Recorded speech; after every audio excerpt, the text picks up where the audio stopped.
Was this an angelic intervention? When I was 5 years old, my much older sister offered to walk me and my 6-year-old sister downtown.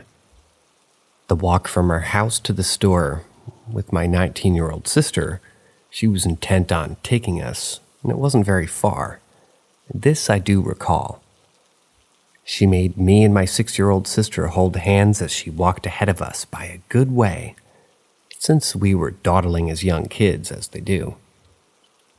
The incident occurred when we walked in front of a garage that was very close to the street. As we approached the short driveway, it outbacks this long car. We didn't see it until it was approaching, without any indication that it would stop. And my 6-year-old sister says, "Lay down!" I was obedient, and neither of us screamed or yelled out to our eldest sister, while we immediately took a horizontal position. Kids who think they have a plan might just consider the whole thing adventurous. I don't know. I can still see the car rolling back, and just when the fender was at our chests, the car stopped. The driver opened the door and he walked to the back where we were lying on the cemented driveway. Half of each of our bodies visible. He simply gave instruction, me first, then my sister, to put out our hands above our heads, and he bent down and took both hands in his and gently lifted us both until we were standing upright behind his car. The whole ordeal was over in mere minutes, but enough time for our eldest sister to become aware that something was amiss, and she walked back to where we were all standing. Weirdly, the gentleman reached into his pocket and gave us each a quarter.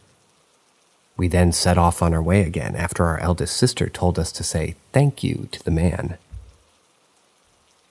I'm now 55 years old, but my partner in that odd happening will bring it up to this day, and we muse about what could have happened if we hadn't have stopped. Tragedy. And what reason could have been for him to have been alerted to 2 small little girls under his moving car? Neither of us heard any loud voices or alarms, nor did our eldest sister, as she's since attested. Another strange thing about it is that I've always asked my sister, the 6-year-old at the time, where she even got that split-second idea of laying flat rather than running. She can't remember. If he'd had seen us when looking in his mirrors, he would never have put his car in reverse and stepped on the gas. What or who interceded that day?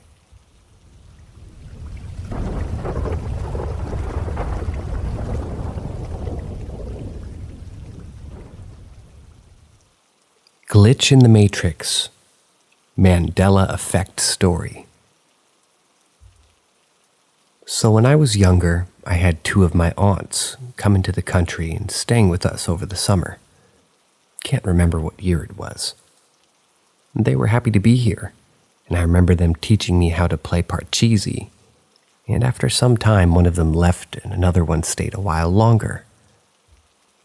So then I believe a year or so later, I go out of the country, and I'm there for a while, and then I'm visiting some cousins. My aunts are with me, and we're all having a good time. We decide to play board games. The games are going, and we're all playing chutes and ladders, checkers, etc.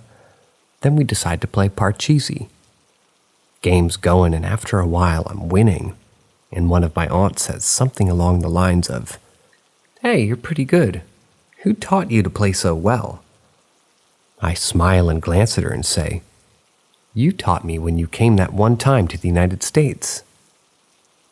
Room gets quiet, and they go on to tell me that it couldn't have been her. They've never been there before. I assured them that they did, and to this day, apparently that never happened. I can't say it was a dream because I'm talking like in a span of a month. That's impossible. I can't recall any significant events on TV since it was summer vacation and everything was just reruns. And I never watched sports, so I don't know. Key things I remember was I did never see anything in the room in the basement. I just never went down there, and and I don't really remember leaving the house.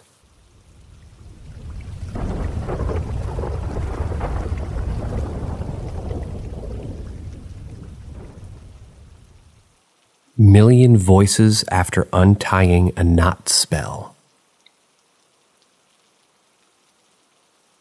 This history was told to me by one of my aunts when we were talking about my grandma. My grandma died when I was 8, so I have not so many memories or a clear image of how she was. So talking about her with my family kinda helps me. Well, apparently my grandma was interested in some kind of Santeria.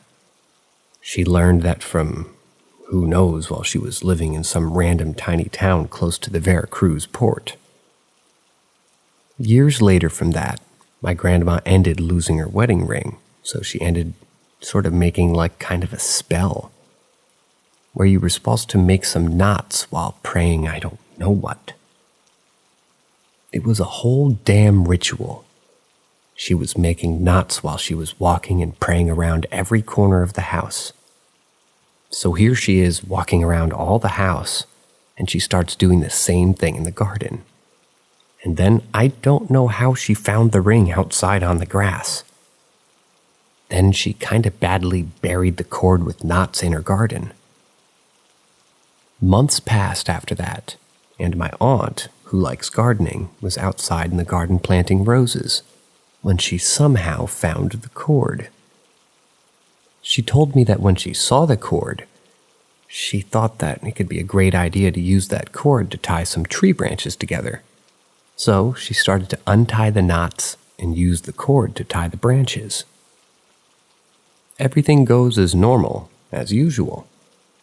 Then, that night, she told me that a few hours after she fell asleep, she'd got suddenly fucking awakened by a quote-unquote million voices whispering and murmuring next to her goddamn ear. So she wakes up scared and screaming to the voices for them to stop. The voices were all different, from male to female voices, all talking at the same time. Close, almost inside of her ear. My grandma woke up by her screams, and then she asked my aunt about what the fuck was going on, if she was having a nightmare or something, and she told her about the million voices. Apparently, the million voices was enough for her to understand, asking her about everything that she did that day. She told her about the gardening and the cord. Then my grandma sort of just made my aunt some tea, and the next morning, she made her a whole cleansing ritual with herbs, eggs, and prayers. My grandma untied the branches and burned the cord while making another ritual. Honestly, I can't remember all the details about the ritual and what exactly my grandma did, but it seems like she asked something with the cord/knot ritual. She asked, in parentheses, the other people to help her find this ring. And no, I have no idea what the other people means. Ghosts? Demons? I have no clue. But yeah, if you've heard something similar or know more about this knot magic, that would be interesting to know. Thanks in advance.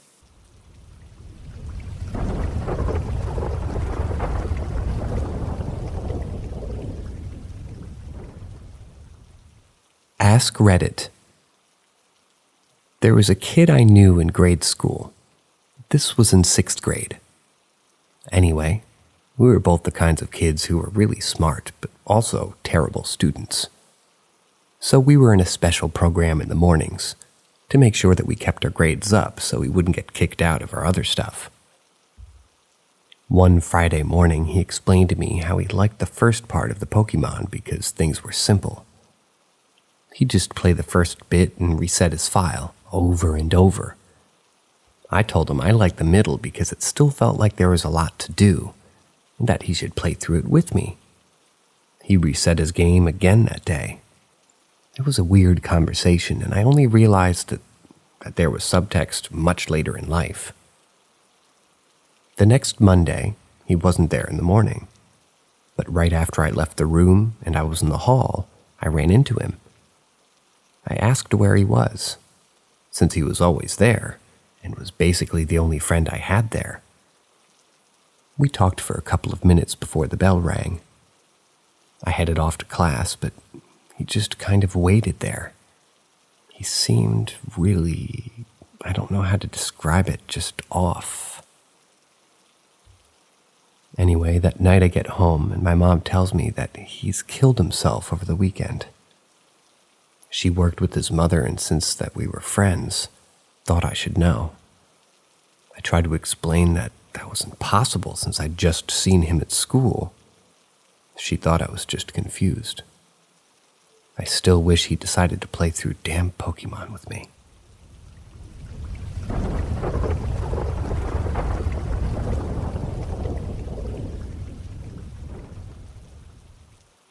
My old apartment had a friendly ghost cat. In 2021, I was living in an apartment with a couple of friends.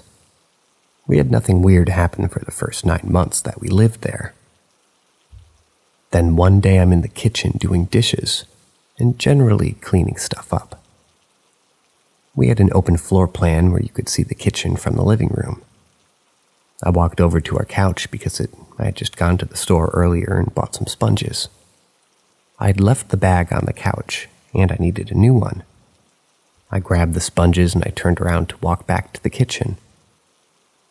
When right there on the counter, I see this little black shadow, cat-sized.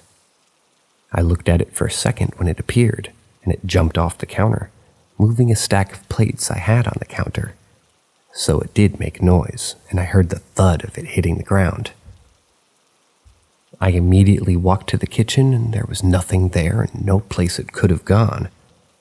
I checked the cabinets and everything, and there was nothing.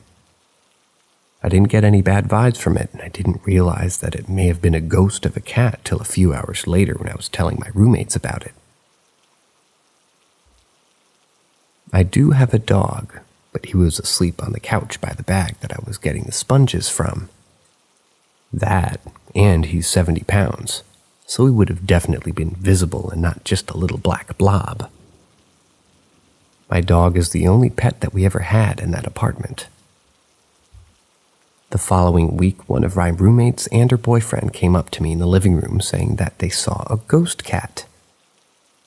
Their room was upstairs, and the night before they were coming downstairs, so they flipped the light switch for the stairs. There at the bottom, they swear they saw a little black cat sitting at the bottom of the stairs, and it just disappeared. We ended up naming the cat, and the other roommate got some toys for it. I tried to ask it to come with me when we moved, but fortunately, I have never seen the ghost cat again, and I do hope it's doing okay.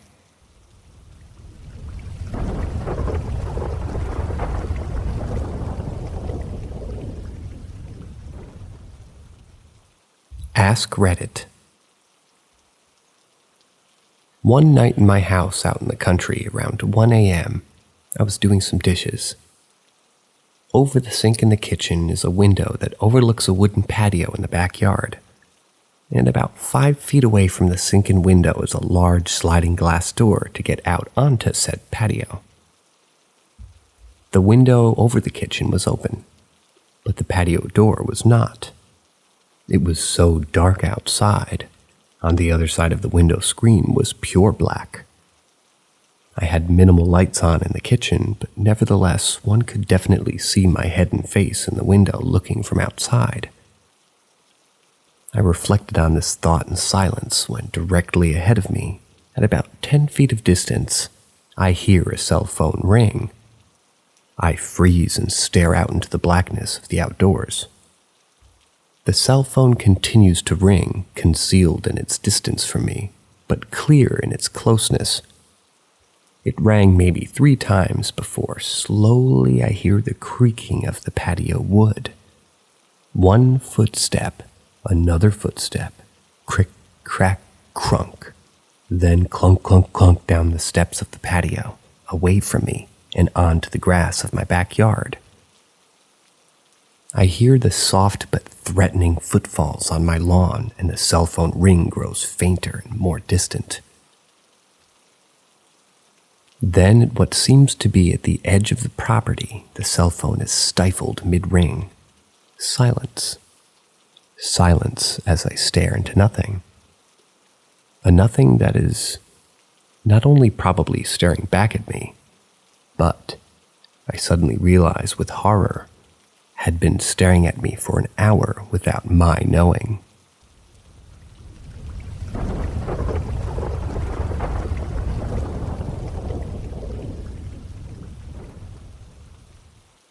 Ask Reddit. My unexplained story involves an old dog who passed a few years ago. I adopted her from a shelter when she was already 10. She was there because her previous owner had passed unexpectedly. When I received her medical records, it was very clear that her previous owner had loved her very much and taken excellent care of her. Over my 6 or so years owning her, several spooky things happened that spanned different apartments and cities, but always when she was there. The most notable was when she and I were visiting my then boyfriend in a different town. We were all getting ready for bed, so all the lights had just been turned off, and I was nearing the patio door that opened to the parking lot. I bent over to pick something up, and I hear something whiz past my head, softly thunk against the glass, and rustle all the blinds. My immediate thought was that my boyfriend was messing with me and had thrown some balled-up socks at me. I stand up and prepare to tell him off a little bit, but the light coming from the parking lot, I can see he's frozen. His eyes are as big as saucers. He heard the same thing and saw the blinds start to move. So we turn the lights on to investigate and find no evidence of anything that could have made the noise, and nothing disturbed despite the still swinging blinds. I was about 7 feet from the door, and he and my little old gal were about 10 to 15 feet away. We never came up with an explanation, but I like to think the previous owner was keeping an eye out to make sure I was taking good care of her.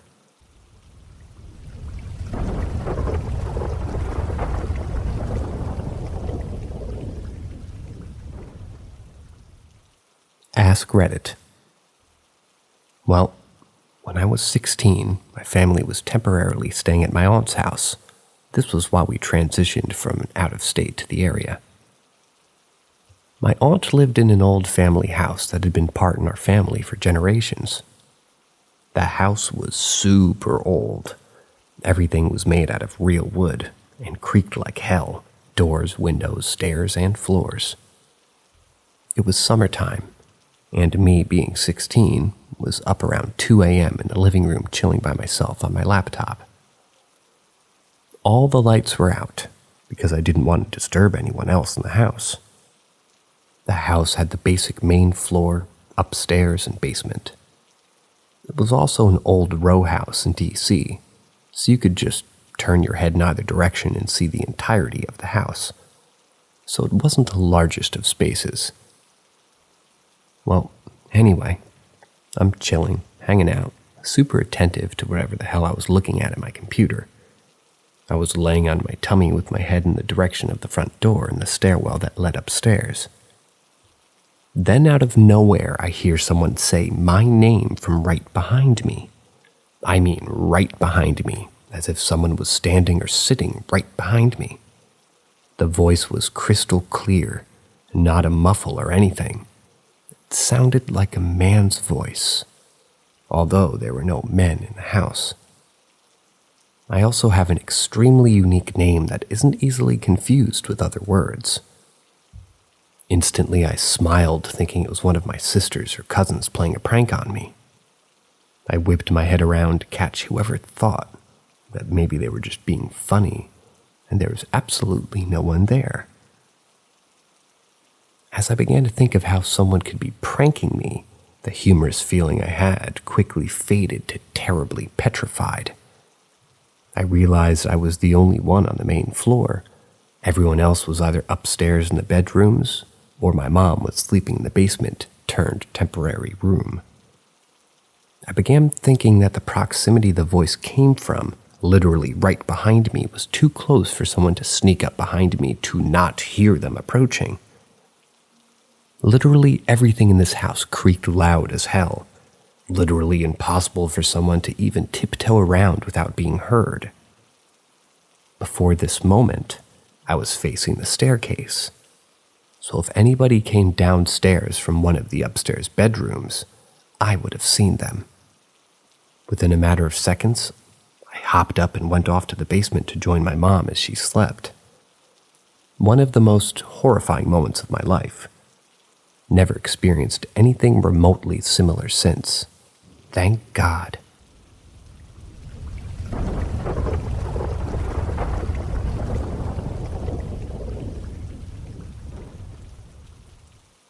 Ask Reddit. This story is from a childhood friend who told me this, and it still unnerves me to this day.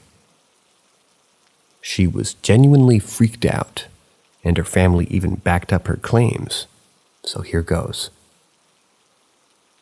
Basically, my friend and her family moved into this rental property, which my friend said was haunted. It gave everyone an off feeling. Those who visited or stayed over would mention it for sure. I myself experienced this odd feeling of foreboding whenever I went over there, and believed in the, let's just say, consensus that the house was haunted.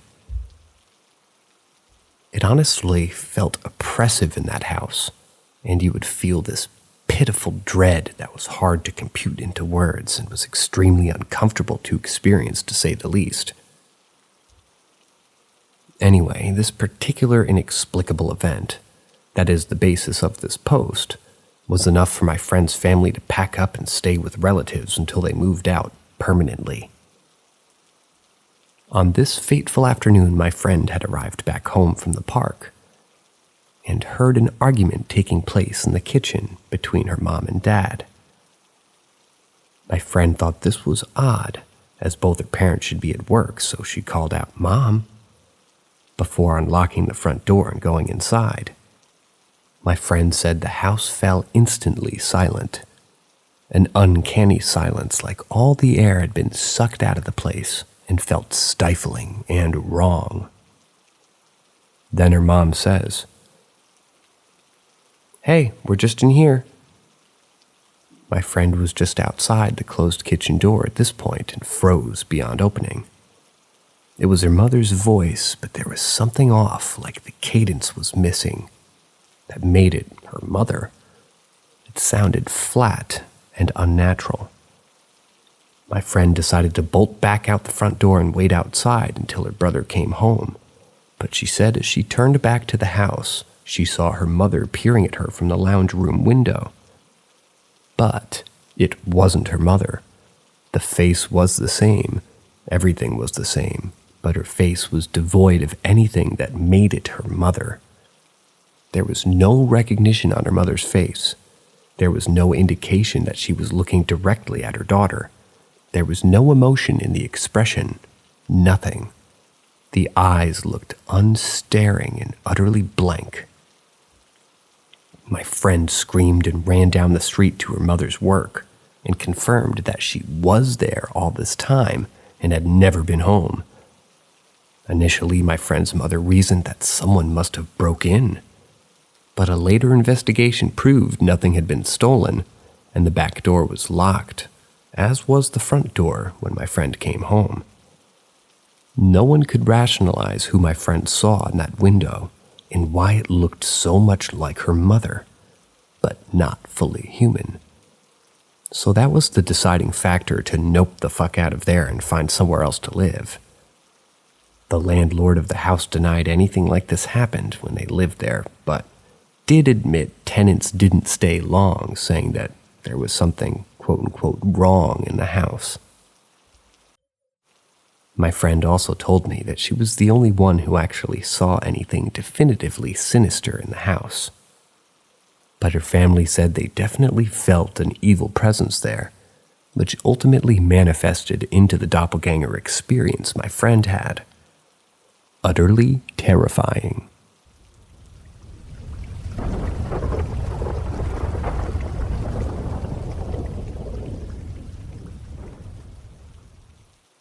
How to get rid of a demon from a Ouija board.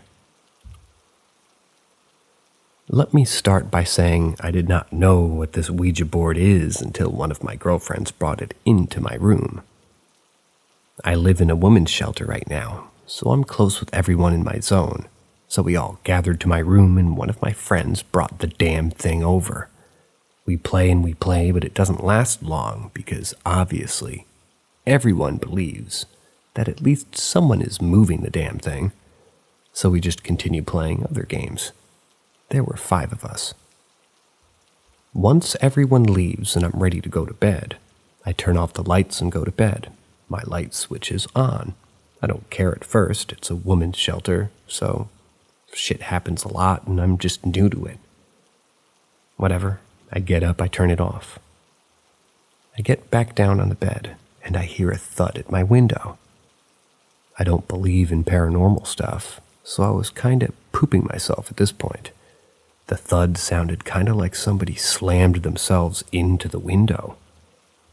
I got up, obviously turned the light on and opened the window.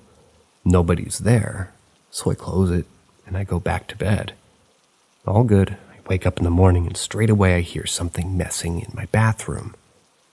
The messing sounded just as if someone was moving stuff around and angrily fiddling with it. I was shitting myself.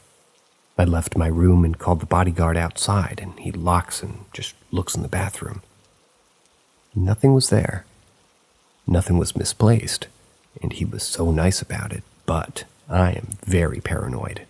My kid is about 1 month, so no way he can go into the room and start fiddling with shit. At this point, I'm up and awake, making food in the kitchen, and this is the point where I was like, okay, let me search what this Ouija board shit is. I turn around and I see a shadow of some sort of a human-looking thing in the corner. It's diarrhea at this point in my pants. I look around and there's literally nothing that can make a shadow like this. It's a rainy, dark day, obviously. You're gonna see a shadow on this day. It doesn't really move, so I turn around and when I look back, it's gone. I'm staying at my friend's room for the time being, but I wanted to know how to get rid of it. And how do I make sure nobody else in my unit gets possessed? This is the single mom unit, so I don't want to potentially put kids in danger and recovering moms into more stress and fear.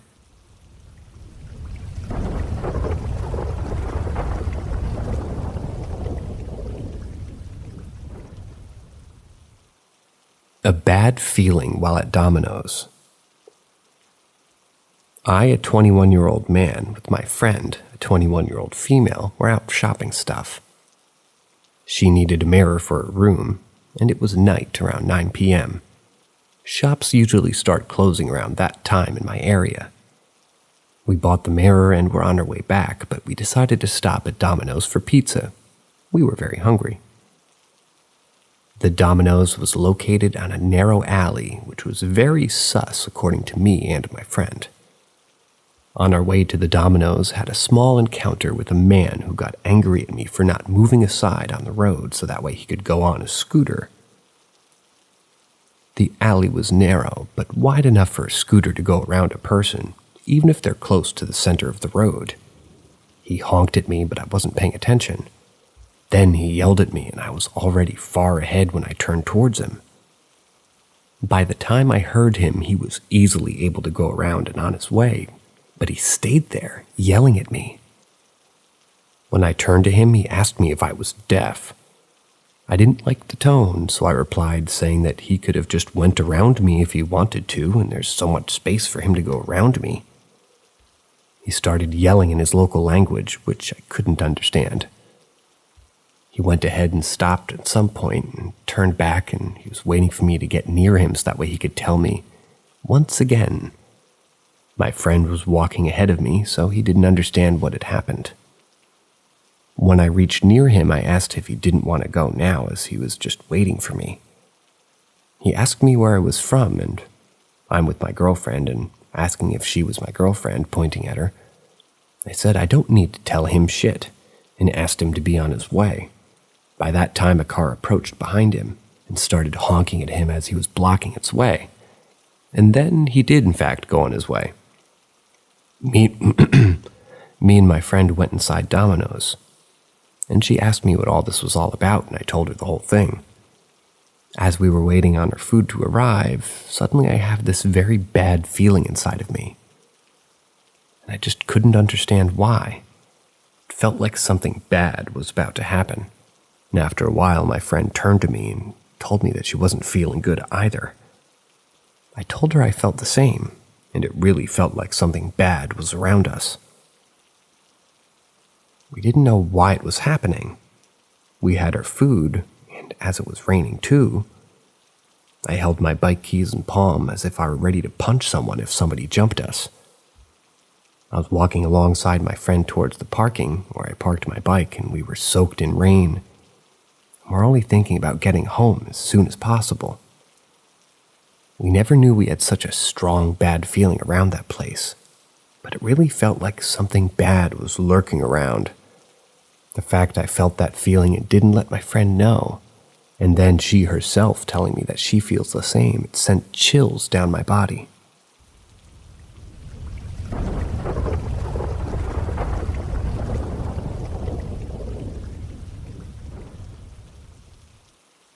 Odd experience in Cornwall farmhouse. So first post here, as I've been doing some thinking after reading some of these, I wanted to share one of my own experiences that I'm unsure about. When I was younger, I lived in a cottage in an extremely rural part of Cornwall in the UK until I was 10. I'm 22 now, and I had a horrifying encounter. To this day, I'm puzzled as to whether it was a dream or not. Basically, I was sleeping in the bottom bunk of a bunk bed. I'm an only child, but I liked to change from time to time. I was trying to get to sleep, but I couldn't. Suddenly, I saw a dark figure poke its head over the top bunk, and it started staring at me intensely. I froze, my heart began to race. Seconds later, it threw what looked like a barrel at me, and I felt it hit my head, and I thrashed in my bed and hit the wall at the end. This is probably the most scared I've ever been in my life. I then jumped out of bed and ran to my parents' room down the corridor and could hear footsteps on the floorboards behind me chasing me. I could see stars from how hard I'd been hit. Like you know when you're about to pass out and your vision goes all blurry and fuzzy? Kinda like that. For years, I've put this down as sleep paralysis or something along those lines, but recently, I've been having doubts. I had so many other less intense experiences in that house that I have been wondering whether it was haunted.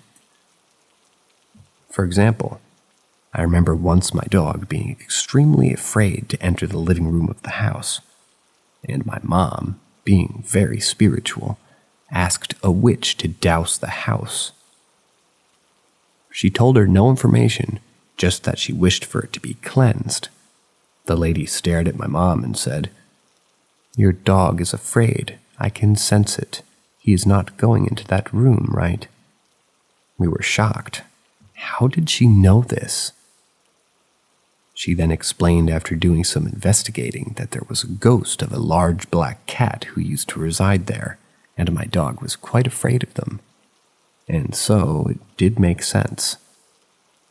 Suffice to say, after her work was complete, my dog entered straight away and was content with being there for the rest of his days.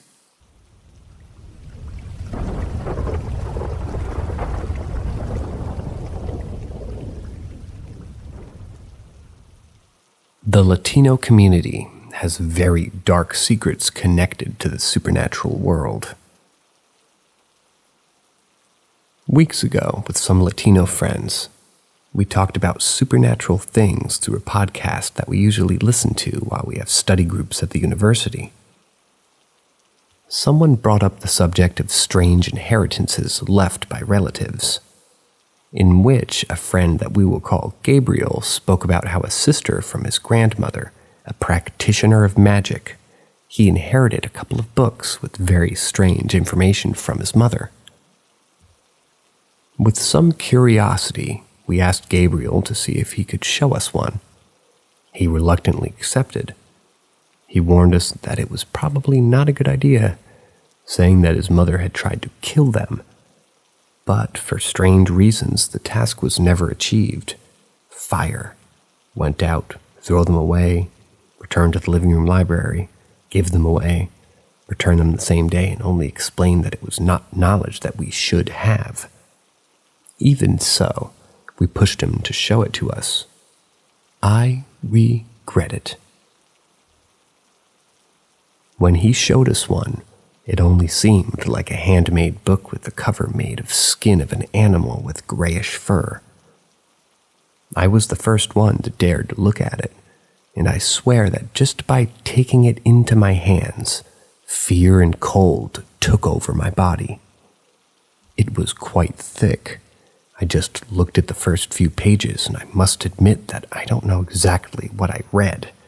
One of the pages explained in a very detailed way how to turn a house or farm animal into a black or white guardian, depending on your intentions.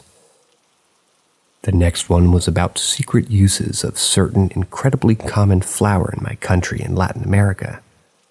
In general, the next page, God, it was terrible. It was an illustration of a grotesque baby-shaped creature, black skin, insect wings, and legs that I don't know what they were, looked like two spider legs bent backwards. This thing was watching a child sleep from his crib. I know there was text underneath that drawing. I did not read it. I dropped the book. A terrible fear chilled my bones and left me trembling. I almost cried and began to pray in a hasty manner. I repeated a certain well-known Bible verse. Something in my mind told me that it was better not to touch that book or read it again. My mind simply blocked the image of the creature. I can try to describe it, but I can't visualize it. But I know that my mind blocked it for a higher reason.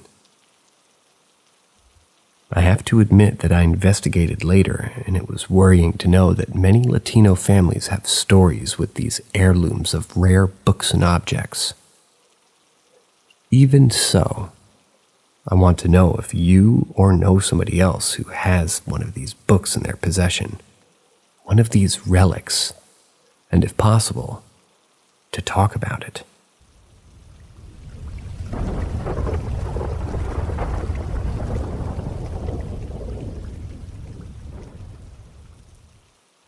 Lightning electricity person came out of my TV. My 32-year-old husband and I were up late tonight. I work nights from home, and he was keeping me company but has since gone to bed. I can't stop thinking about what happened and what it might have been, and couldn't find anything online, so I figured I'd come here.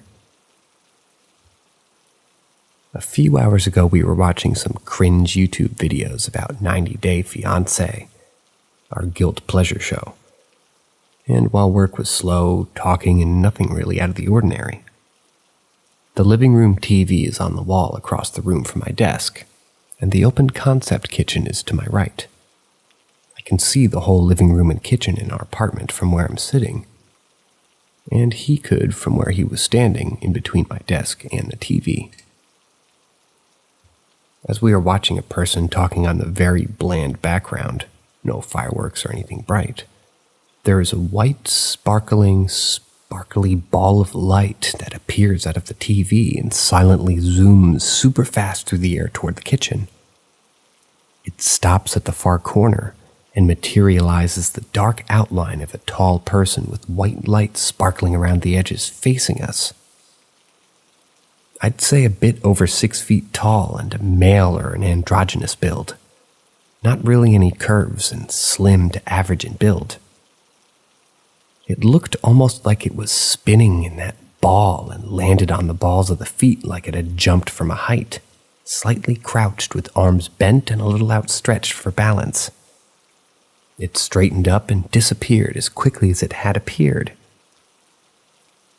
The crazy thing was that you could almost feel, or maybe the better word would be sense, in the air the very slight crackling or hair-raising effect that touching a staticky old TV would give you. Or maybe being outside during a thunderstorm right before lightning strikes nearby. We both saw the exact same thing at the same time, felt that same static charge in the air, and looked at each other and said, "Did you see that? What the fuck was that?" At the same time, I would 100% call an electrician or maintenance to check on the wiring or something, if not for the clear person shape. There was no storms or lightning outside either. I feel like a crazy person and wish I could have caught something on camera as proof.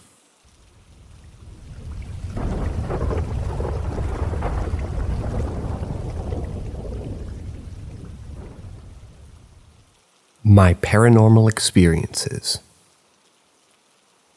When I was around 11 or 12 years old, I moved into a new home, which seems to be a tiny bit haunted.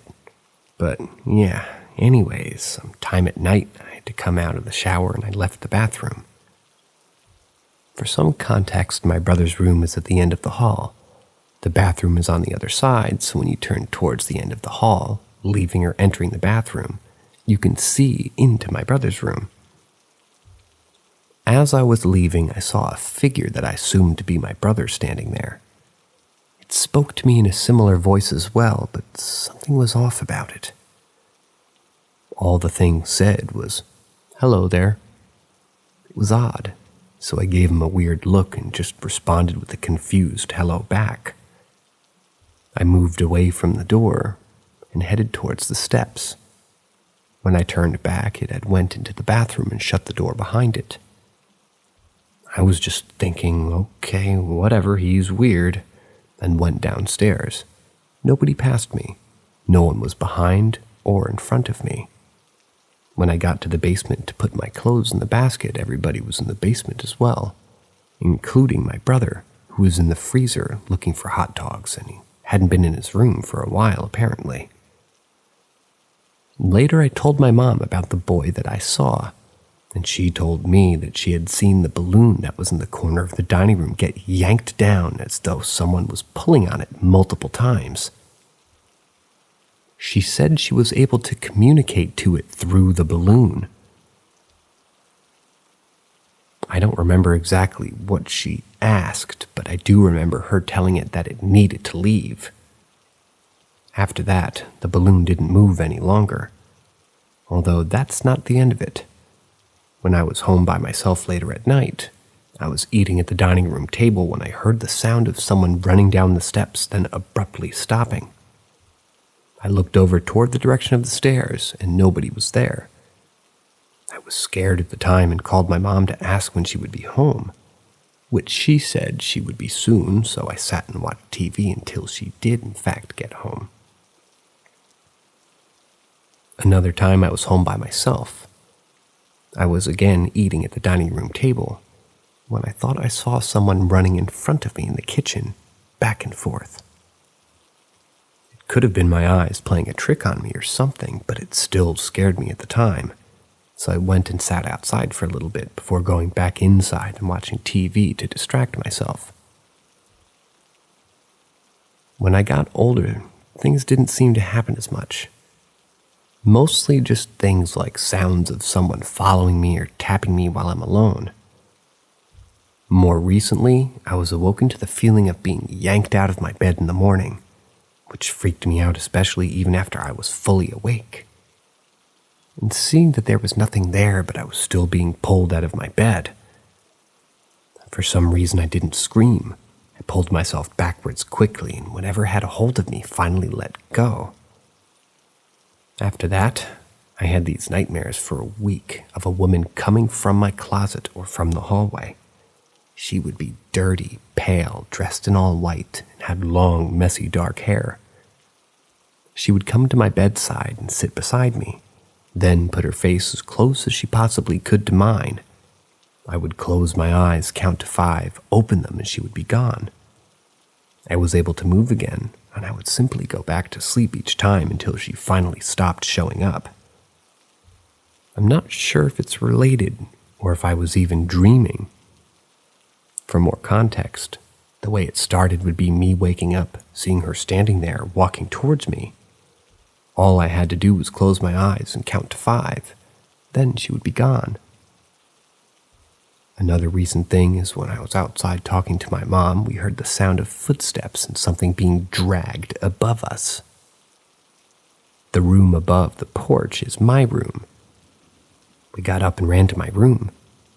Nothing had been touched, and no one was in there at all. My brother was in his room playing a game with his friends online, so it wasn't him either. Me and my mom went back downstairs. We continued to hear the sounds, and I still hear them sometimes at night, but I just ignore them now. I believe that is all. I may update if I forgot something or if anything new happens.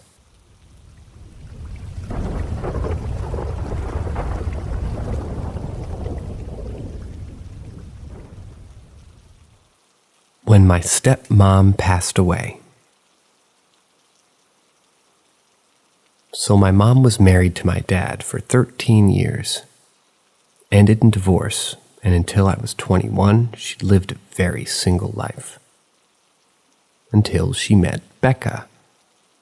She met her through a friend of her job and at the time and wasn't really interested in even meeting her, but she went ahead and did it for the sake of her friend and just ended up falling in absolute love with her.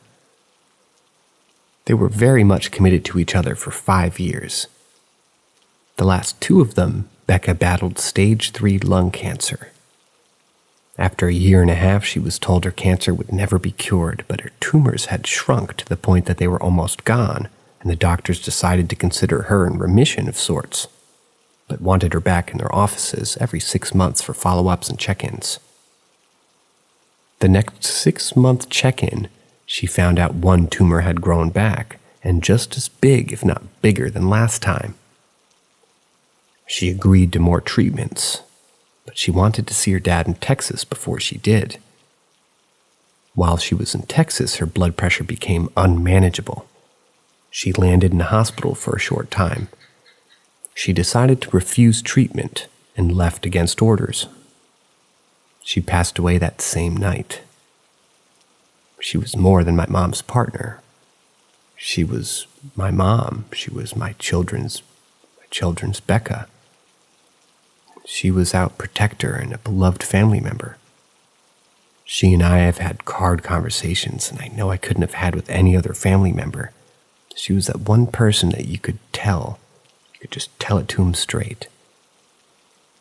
The whole time she was with my mom, she would be the one to give me advice about my marriage and tell me how absolutely unhealthy it was for me and my kids.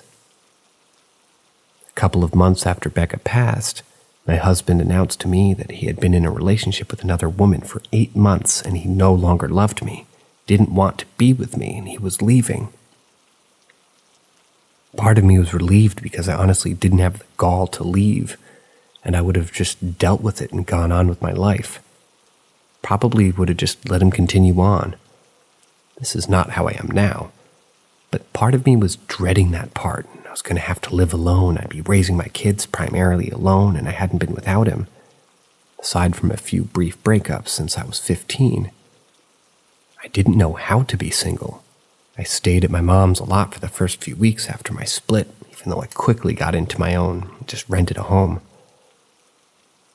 I just didn't want to be alone. So one day I was just having a horrible time.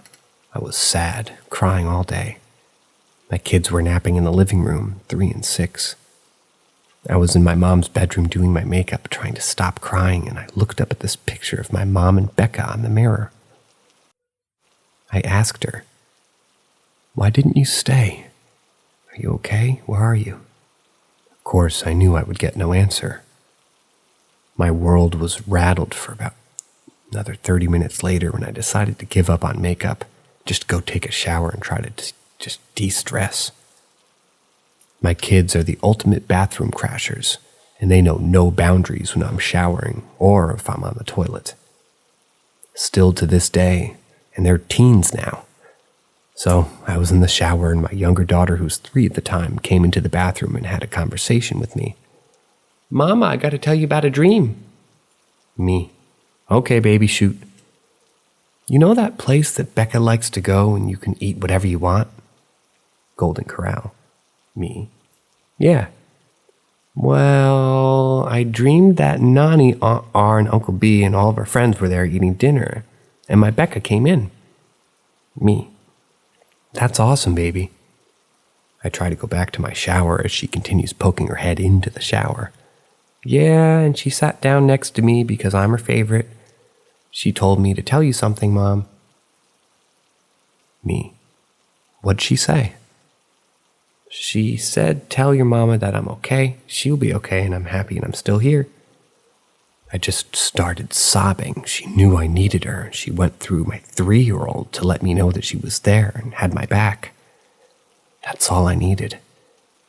Although I continued to struggle with my separation and everything in between, I no longer felt alone, and I'm forever grateful my daughter was able to relay that message to me.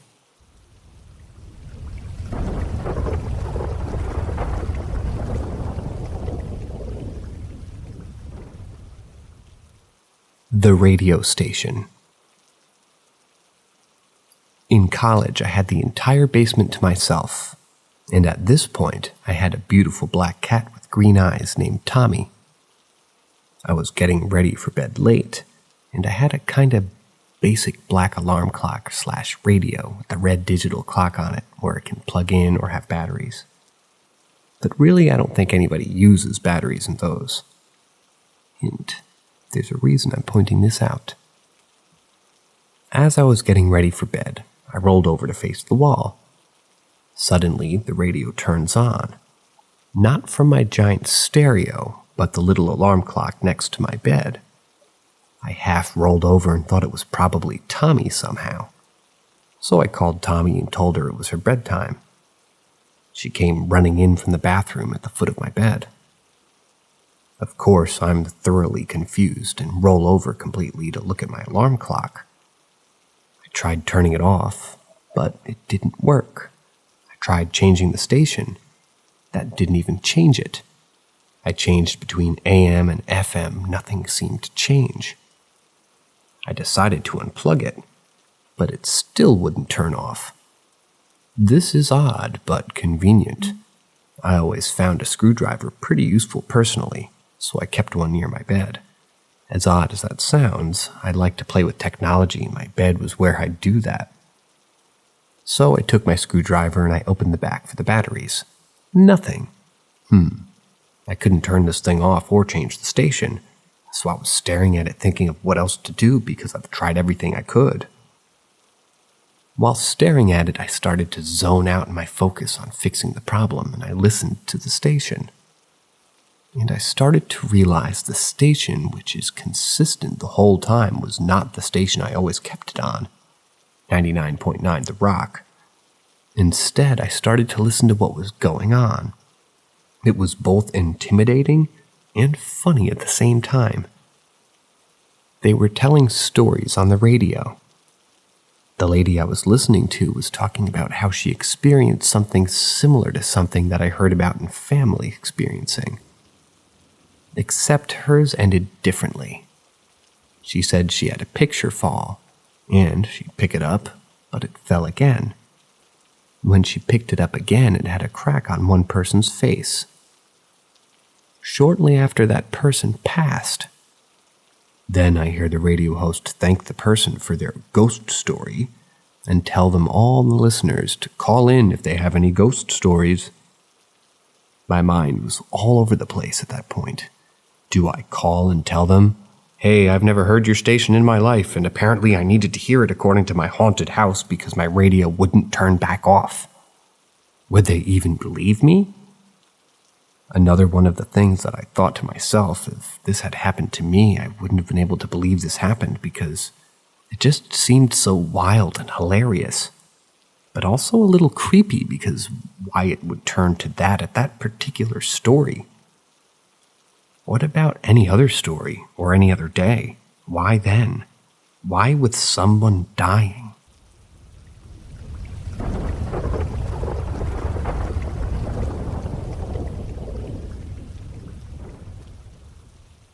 The Pretenders.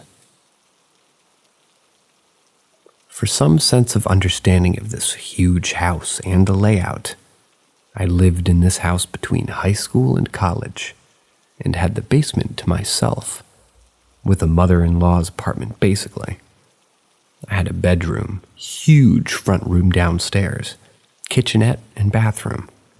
The previous owners had built a kennel to breed terriers around the corner in the hall from the stairs, just outside the door from the downstairs front room. At the bottom of the stairs where the portal was located, and there was another small room in there, some storage areas on one side of the stairs, and the garage was on the other direction of the kennels. Up at the top of the stairs was a door, and it locked from the upstairs. The upstairs had another large front room, a large kitchen, a dining area, dining room, large laundry room, 3 bedrooms, and 2 bathrooms. This house was from the 1940s, and it was sold to the government for $1 million to be demolished for a new development around 2012. We rented it for a long time when we moved from my home state. So unfortunately, we did not partake in the $1 million, but we were able to appreciate the space inside the house, as well as the size of the property and the privacy. The Pretenders. One evening in college, I was on the couch in the downstairs front room, alone of course. The front room was so large that you'd be able to see even a decent-sized TV. You'd still put the couch in the center in the front room. So there was plenty of space behind the couch. I always kept the downstairs front room door closed because of the portal and the kennels around the corner in the hall at the bottom of the stairs. And the door at the top of the stairs was also always closed. Everyone kept it closed, but that's how I'd come upstairs to the kitchen and whatnot. My kitchenette door was also always closed, and my bedroom door was too, if I was in there. This evening I was watching TV downstairs on the couch in my front room, all the doors closed with my pillow and blanket. I heard the door at the top of the stairs open and close, and then I heard my mom's footsteps coming down both flights of stairs and across the hall. When my mom thought I was sleeping, she would quietly touch the doorknob and try to quietly open it, which even if I was sleeping would automatically wake me up every time. I was not actually sleeping. I was wide awake. But I heard her quietly touch the doorknob and try to quietly turn it. Then, as usual, open it just barely and quietly whisper my name. It was the same as every other time. I didn't answer, continued whispering my name repeatedly, thinking I was asleep, because I faked it. I distinctly even recall a Wendy's commercial followed by a George Lopez intro while this whole thing was happening, as weird as that is. I decided it would be better to listen to that in that moment for some reason. My mom whispered my name over and over, asking if I'm awake. She opened the door more. Then I heard her footsteps getting closer as she walked all the way through my giant front room. I don't mean just 12 feet long, I mean that there were at least 2 to 3 of the giant industrial long fluorescent lights in this house that lit up that front room. She repeated the same thing over and over until she got up behind the couch right above me, still asking if I'm awake. She repeated the same thing over and over. She eventually gave up, though, and I heard her walking back out the front room. She didn't shut my front room door, though. Pet peeve of mine everybody knew about. Not that anybody really came down. But something odd. Her footsteps stopped halfway up.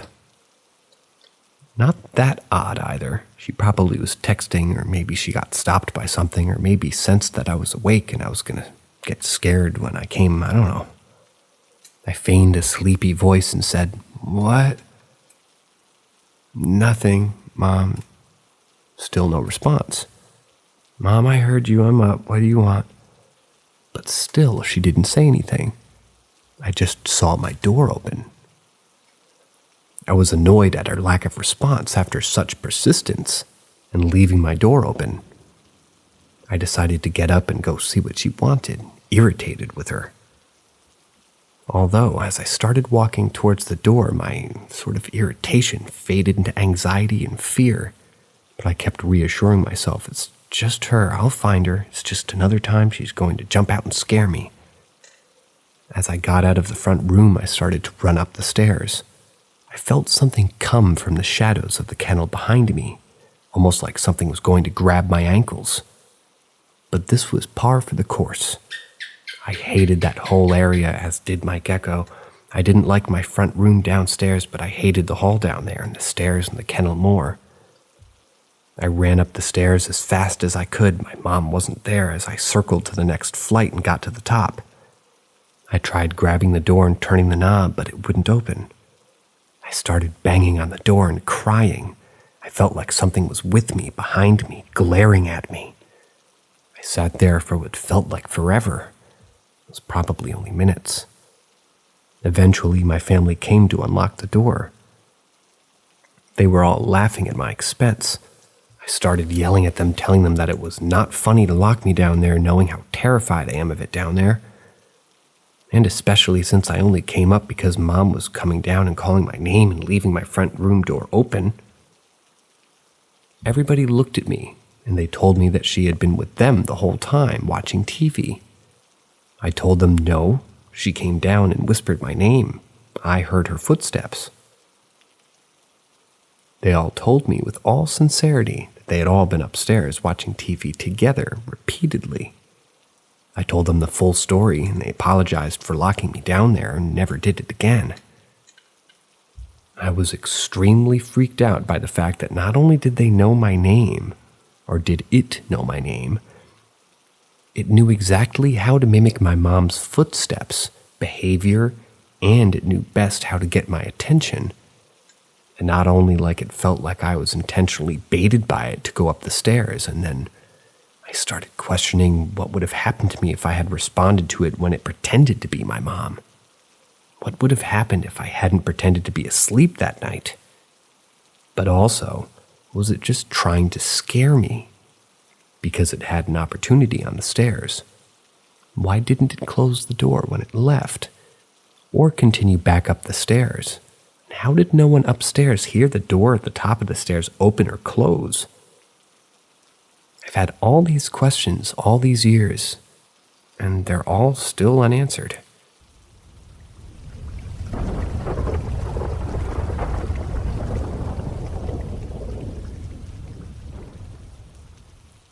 The tickling. About 8 years ago, I was dead asleep. I woke up feeling my covers half pulled off of me, my light on, my shirt pulled up on my back facing the door, and feeling my back being tickled. My back arches when it's being tickled, but also I was the sleepiest I think I'd ever been in a long time. Like as if I had taken 5 Benadryl or something. Not that I have, I just felt like I had been hit by a tranquilizer. I was so sleepy. I woke up, saw my light on, felt a cold chill on my back, and felt like my back had been tickled. But I thought I was dreaming. I pulled my shirt back down, blankets back up, and was too tired to turn off the lights. So I just went back to bed. It happened again. Blankets pulled off, shirt on my back pulled up. I was cold and my back was colder. It felt like I was being tickled again. I really thought it was weird because no one was there. I pulled my shirt back down again and staying awake with my eyes closed slightly. Again, blanket rips off, shirt pulled up from my back, more tickling. This happened probably 10 times. Me fighting harder and harder each time to stay awake until finally the blankets were pulled off the bed. So I knew it really wasn't just me doing this in my sleep and imagining it anymore. I was partially still awake. I sat up, glared towards the door, and yelled, "Knock it off, I'm trying to sleep, leave me alone, go away."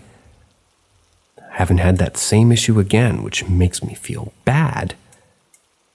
Later, my family told me a similar incident that occurred around the same time to my mom's husband.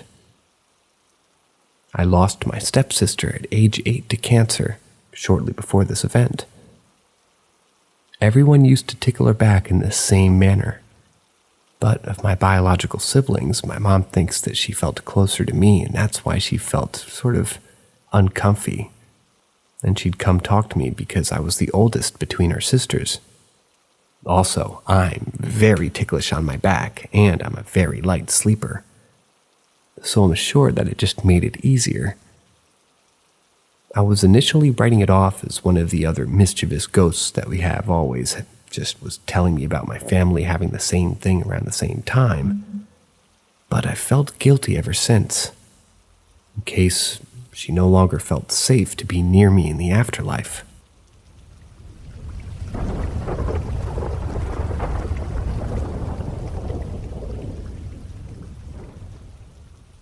Welcome to the world of intrigue at Paranormal M, where we delve into stories that defy rational explanation. Subscribe and turn on notifications to be part of our journey through the extraordinary. Weird ghost-like thing in my dream attacked me last night. What do I do? Not safe for work / trigger warning. You've been warned. This has only been happening for a few days, but it's never been bad like this. It started out as just this lady with pink hair, pure white skin, and a yellow shirt. She would just appear in the corner for a few seconds, then disappear for like half a second, then jump scare me. She never did anything else, and it only happened once per dream. Until last night, that is. She appeared the first time. I was actually able to talk to her this time. I asked her if she was trying to scare me, and she nodded, then jump scared me. After that, I saw her out of the corner of my eye. She didn't do anything, I guess, but I didn't fully look at her. Then the final time that I saw her in the dream is when I get attacked. So this part of the dream had actually happened in my room. I look over and she's hiding in a pile of clothes. Then she disappears and this weird thing appears and runs towards me. It looked like it was 10 years old. It had gray skin, black eyes, no hair. Everything in its mouth was black. It also looked strangely like my sister. Burn. And it was trying to bite my hand. So after that, I wake up and the palm of my hand actually hurt. It actually scared me this time. My friend says that his mom had similar experiences, and she prayed, then it stopped. The same friend thinks that I might need a priest. My grandma thinks that it could be from stress and that I might need a psychiatrist. But I don't know how to explain why I woke up with my hand hurting.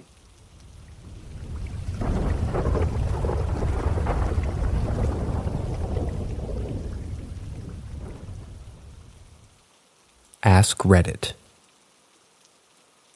We live in rural East Texas, and it's what's considered to be the Bigfoot capital of Texas. My family's lived on our property for over 100 years now. In the late fall of 2020, we began having what most would consider to be odd activity on our property. Now to preface, our property is mostly woods and swamp, and it butts up against more properties that are even less visited, and they're also forest and swamp. Some of the neighboring properties only have people visit for a few days each year in deer season, and they're otherwise just vacant of humans all year. And some of the waterways get into pretty dark and isolated stretches of river bottoms. In the evenings around sunset and into the early hours of the night, we began to hear on occasion odd bird-like whistling noises coming from the woods across from the road in the forest and swamp area.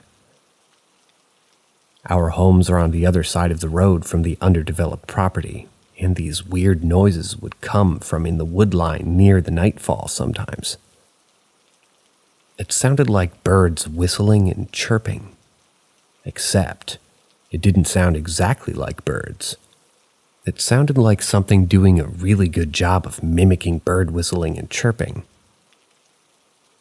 This went on for months, but sadly I never got any audio recordings of anything. My father, an experienced hunter and woodsman, said that he kept trying to locate the source of the noises. But when he would get closer to the woods, the sounds would move away from him further into the woods. He said it would continue to do so for pretty much almost as if whatever was making these noises was trying to lure him deeper into the woods. Having seen too many movies, he opted out of that situation and went into the house. This all climaxed in January of 2021, when I went out of the vehicle and I was just trying to get something from out of the back of the vehicle. And suddenly, from not far into the woodline, I heard the most chilling noise I've ever heard in my life. As I was retrieving my bag, a loud animal-type roar erupted from the woodline near the gate. This gate accesses our property, which is located just opposite of the road of my driveway. I've spent my entire life studying and working with animals, namely exotics. And the best I can compare the sound to was a large male silverback gorilla roaring. I want you to understand that this sound was a primal sound and alarming. I actually mildly pissed myself reflexing. I searched for days on YouTube, and the closest sound I could find was a video of a male gorilla at a zoo suddenly roaring to intimidate some onlookers. And it gets weirder from here still. Not being one to simply assume my family's being haunted by some monster, I decided to grab my headlamp, sidearm an AK-47 rifle, and head down into the woods to see what was making these sounds. I wish I could say I saw a huge Sasquatch and had some epic shootout, but I didn't. I sat in my vehicle in the woods in total darkness for some time. I even played the Sierra sounds over my vehicle speakers to see if anything would show up, but sadly and perhaps thankfully, nothing did. However, before leaving the woods, I headed back up to our cabin to make sure everything was normal around the cabin. We've actually had people break in before, so I wanted to make sure everything was as it should be. I searched the immediate area with my headlamp and rifle, and while there were some large animals that stayed just out of my line of sight due to thick undergrowth, I'm mostly certain that it was a feral pig, which can get very large and quite dangerous, frankly. The oddest part of all of this is that when I checked the slough, a semi-permanent body of standing water, near our cabin, there was an animal in the tree I still cannot identify. This small animal was about 2 feet tall, sitting on its haunches, and about 1 foot wide. It had no obvious or visible tail, and appeared to clearly have 4 appendages. It was invisibly some sort of mammal, but since the water was higher than normal due to the wet winter, I couldn't get a better angle or get close to it without wading out into the icy water. This animal had silver-colored fur with texture rather similar to that of a chinchilla. And for all my attempts, it would never show its face or paws, as it kept all those distinguishing features tucked into its body like it was sleeping, despite it clearly reacting to the sounds I made on the ground.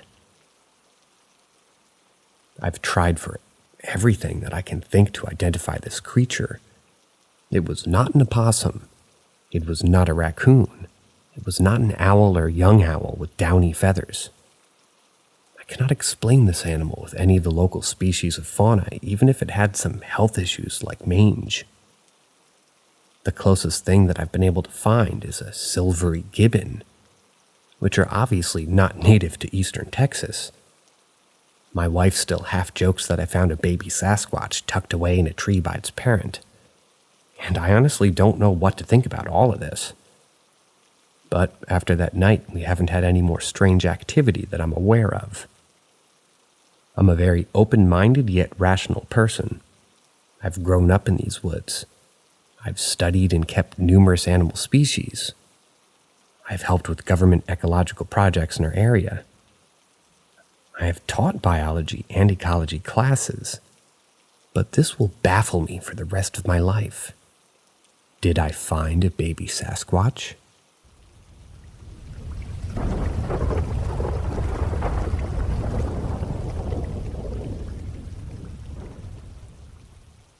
Seance. Around age 16 to 19, I was watching my youngest sibling, just doing homework. 12 years younger than myself, but very bright, so we'd print out advanced homework for her. Probably closer to 18 or 19, I suppose, given her cognitive ability at the time. My middle sibling, Jade, was out with a friend at a sleepover, and my mom and stepdad were out working. Now, keep in mind, it wasn't uncommon for us to be watching things like ghost hunters or other paranormal shows. But often when we did, the doors in the halls would slam or lights would turn off and on. I avoided those shows for that very reason back then, because I used to be uncomfortable with the houses that we'd pick. While I was in the upstairs front room with my youngest sibling, home alone, watching TV on the couch, she's sitting on the floor doing homework on the coffee table. Randomly, the lights flicker in our 1940s house, while the TV remains stable, and I hear, "Where's Jade?" I'm freaked out, but I stone-face it, with my heart beating 1,000,000 miles a minute. I was thinking, that can't be good. Is she okay? If it's asking her about what she means, maybe she got into an accident? Am I the only one that heard that? After a little bit, though, my youngest sibling turned around from homework and asked me, "Where's Jade?" Like this has to be something from a horror movie or something. If I hadn't lived this stuff myself, I don't know if I'd ever believe that this could even happen. I'm not sure if my eyes actually widened when I asked, but I tried to play it off as to not scare her, but I asked why she asked. She told me that it was because she heard somebody else ask, which of course did not make me feel any better. But it did make me more concerned, so I called out middle sister, 3 years younger than myself, Jade. She didn't answer, and I didn't know if she was ignoring me or couldn't answer for me. But I knew that she'd answer for our mom, so I called our mom and asked what Jade was doing. She told me she was sleeping over at a friend's. I told her that the lights flickered and we both just heard, "Where's Jade?" So, we weren't sure if maybe she was in an accident or what had happened. My mom was now panicked, and she called Jade, but called me back and told me that she was having a seance with her friends. So this seance my sister had elsewhere caused a spirit in my own house to come looking for her, and many of the ones in that house did not feel friendly. The portal in that basement scared me any time I passed it to go upstairs.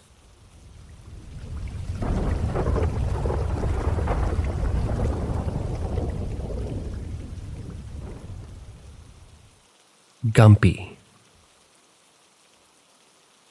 When I was really little, I remember my great-grandpa playing with me, and I'd tell my great-grandma, Nana, and my mom all about it.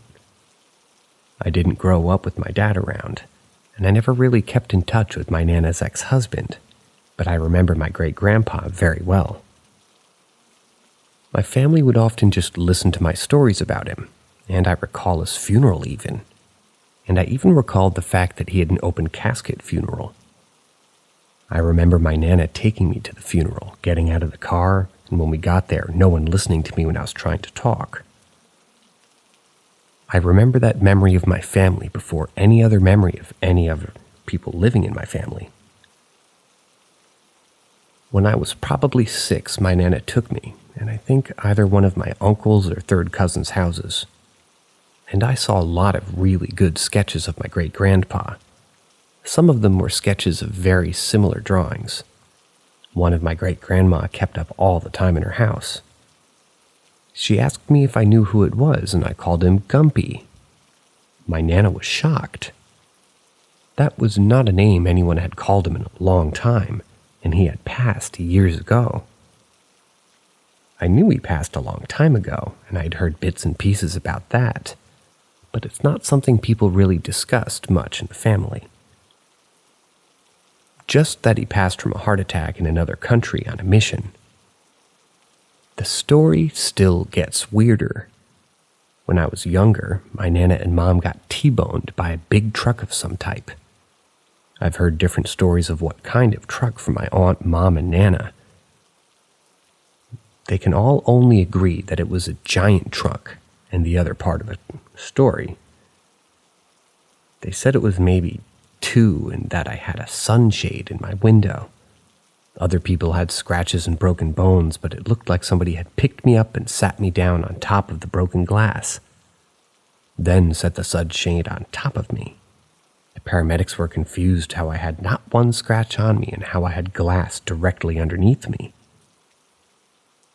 My mom and Nana both saw a figure dressed in white across the street on the corner walking away that looked exactly like my great-grandpa. They asked the other driver if they saw a man in the white across the street, and he didn't see anyone, he claimed. It continues. When I was maybe 9, my mom used to ask me how I'd color perfectly within the lines, a skill I no longer have today. I used to tell her that Gumpy and Joey, my cousin who passed when I was maybe a toddler, they helped me. When I was about 15, we visited my grandpa's grave again, and I noticed something. The year of his death on his grave was years before I was born. I thought about that for a while. One night at my grandma's, I asked her, my Nana and my mom, why they never questioned my stories about Grandpa if he died years before I was born. They referenced the night when I saw the sketches and I called him Gumpy. I didn't understand. They told me that no one calls him Gumpy anymore. Only kids called him Gumpy when they were kids years before I was born, and it's one of the things that nobody talks about anymore. So it's not something I could have just picked up. So when I called him by that name, they just simply had to believe me.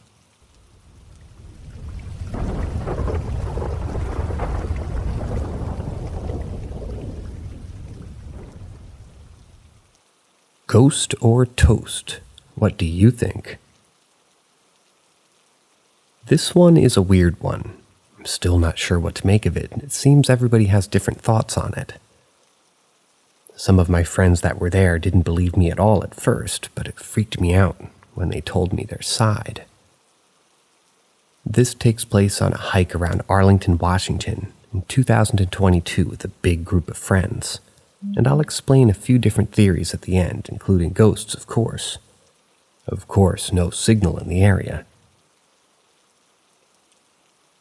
We all went to the same high school, and all except the youngest brother, and obviously the kids, are in our 30s.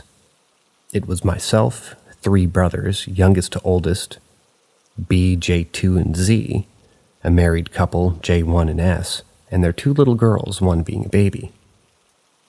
They were also smart and bought a little red baby carrier. I also explicitly recalled the shirt S was wearing because while they got the kids ready at the cars, I commented on it because I liked it and we talked about it. And I paid a little bit more attention to what people were wearing that day than I would otherwise.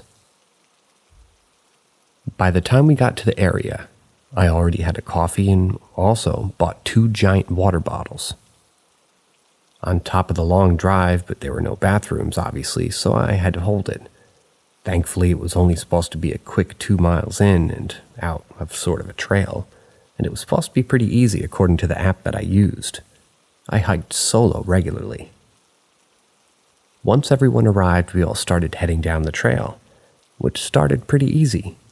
But then we quickly started to regret our decision.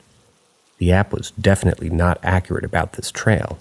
It was pretty steep going downhill and zigzagged quite a bit. Later, it evened out again, just for a while, and then it went really steep and made us jump over some rocks in a small stream, I think. It certainly was a challenge for my friend's kid and my very full bladder as we exceeded 2.5 miles. And following that, there was also a giant fallen tree, which I really didn't look forward to climbing over between my bladder and nausea, probably in part from also chugging so much water on the hike. I decided this was it for me. After scaling the tree, I didn't want to go any further at that point, so I let them go ahead without me. There was a big discussion. I was leaning against the fallen tree with all of them looking at me, and they knew when I go on my hikes I like to sit by rivers or waterfall for a while and just in the middle of my hike sort of a thing. B, Z, and S all found a very steep way down to the flowing river beneath us and told me that I could go down there. I declined and told them that I'd just hang out by this tree and wait for them. They asked if I was sure, and I told them yes. J1 and S, especially J1, probably since I'd known him the longest, were trying to make sure that I wouldn't leave to go back to the cars alone. I reassured them that I'd stay there and I'd wait for them to get back. I have no reason to leave without them.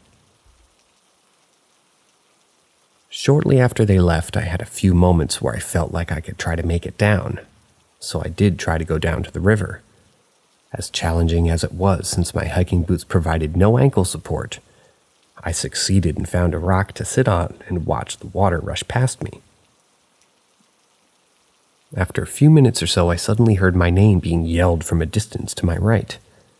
So I looked over and saw everybody waving a bit above, and probably another, maybe quarter mile, half a mile away. I waved back at them, but I was enjoying my time at the river. Normally I have a really loud metal music sort of a thing blasting on my hikes, and then I take out my earbuds at the river or the stream when I'm secluded in a small area away from others to hear the water, birds, squirrels, or just nature in general. It makes it more refreshing to me, but it was still good. When I looked back, I saw everyone was gone, so I was now on guard, making sure I didn't miss them at the top of the hill from the river. After about half a minute, I decided, putting my backpack on and realizing how steep it was having to go to the bathroom, maybe I should probably start heading up at least, so they're not waiting on me. I could see it in my head already. They'd be sitting there telling me to hurry up while I'll be trying not to pee all over myself and climbing back up, especially as clumsy and uncoordinated as I am. Why didn't you just pee outside? But I then heard people walking, so I hurried to I guess, a clearing of trees. That's where I tried to climb back up, and I caught just a glimpse of a few people. One was a girl with hair and the same color shirt as S, and another guy that looked like B, and another guy that looked like J1. But I was at the bottom of the river and they didn't even stop. None of them. I didn't see J2, Z, or S. And J1's oldest kid, but none of them stopped or anything. I was really confused because they told me to wait and not go back to the cars. But I figured maybe they saw me or something and knew I'd just catch up. I started scrambling to get to the top of the little hill back to the trail. No one was there. I jumped back over the fallen tree to head back and ran back down the hill over the rocks and stream, and as I ran as fast and as far as I could, but then I just stopped because I had a feeling that something was just feeling weird. I stopped for probably 5 minutes in this really open area that was surrounded by, straw. I had a big internal struggle debating if I should wait, go back, or if I should keep going towards the cars to try to catch up, quote-unquote, and even ask other people if I was on the right track if they passed. Eventually, I decided that they wouldn't come if they were behind me. And that really looked like S, J1, and B up on that hill. And even on what I thought logically to be a 3% chance that it wasn't them, I was sure that they knew me well enough to know I'm experienced enough solo with hiking to know that I'd be fine. And they could just meet me there, obviously. I would go hiking every weekend for years by myself to different trails and different areas, and my family used to go when I was young too. Plus, my bladder was going to burst at any moment, so the sooner I could make more progress, the better. I did eventually pass a group going the other direction, so as I came up on them, I thought, Lady with a dog, few guys behind her, but she's in front and not talking like they are. This is the perfect opportunity to ask somebody. She'd probably know. As we were passing, I quickly asked if she had seen a big group of guys and a girl with 2 kids, one in a red baby carrier. She told me, "Yeah, they're right ahead. You're hot on their trail." I thought to myself that was perfect. I was right. It was them that passed me on the trail. I tried using every burst of energy I could whenever I didn't have that immediate urge to squat over a bush to pee. Eventually, I neared the end of the trail where it zigzagged probably at least 5 times. And they weren't short either. I made it around the corner before I heard someone yelling my name from behind, but I had to stop because my bladder was going to burst at any moment. I turned around and saw the youngest brother, Z, running up from me. I looked at him in confusion and asked him why he was back there. He was confused. What was I talking about? I asked if everybody else was at the cars, and he told me everybody else was out looking for me. Everybody was behind. I was thoroughly confused now. If everybody's behind, who did I see at the top of the trail? Who did the lady see? This trail is definitely not child or dog friendly with trees like that, especially small dogs like that one she had. I told Z the lady with the dog and the group of guys said that they were all right ahead and I was hot on their trail. He said, "What lady with a dog?" They didn't pass anybody on the way back, and I didn't see them returning either. They didn't fork off anywhere either. They couldn't have gone anywhere else. He ran back to the group and I had to press on ahead with any moment I couldn't spare otherwise. I'd never make it back to the cars because I had to go like now, and the steep hills were making it harder to hold it, and hold my balance too. It had been hours at this point. Everybody else caught up and asked about what happened, and I told them I thought that they already went ahead and they thought I was making it all up. When we eventually got back to the cars, we decided that it was well past lunch and we were all getting hungry, and we had a long drive home. J1 and S also had a these acronym names jump me up. J1 and S also had a much longer drive home. J2 lived pretty close. B, Z, and I all lived near the high school that we all went to, so we still lived between everyone. But we decided to go get food. At the restaurant, I explained in detail what happened, and the more everyone denied having seen any of the people I'd mentioned passing them, the weirder it was. They told me they stayed and looked around everywhere for me. They looked for any traces of my hair or bag, thinking that I may have fallen into the river. How was it possible 5 other adults didn't have any of these sightings of these people that I saw? I described everything I could recall about the lady and her dog, and the little I recalled of the guys behind her. I've heard multiple theories. One of them told me that I was just making it up. One person told me, and I thought it could have been maybe a very long and weird hallucination. I've been told that it could have been ghosts. And one friend I've known for years told me that because I'm chaos, quote unquote, he's not the only one to tell me that I'm chaos, and just everything around me is always just chaos by no fault of my own. Even my partner feels that way. He told me that he's been trying to do research on missing 411. I hadn't heard of this, but abductions of people that seemingly disappear usually in the middle of nowhere. And he thought I saw people that weren't people, but due to the fact that I basically exude chaos, I was lucky and escaped.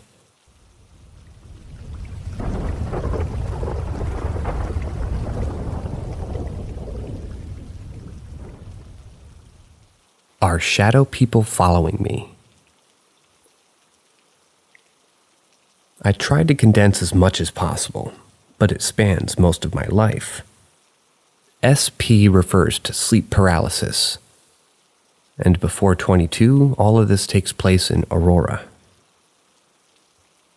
I have SP undiagnosed, but one of the first memories I have is waking up in my bed, probably about age 10-ish.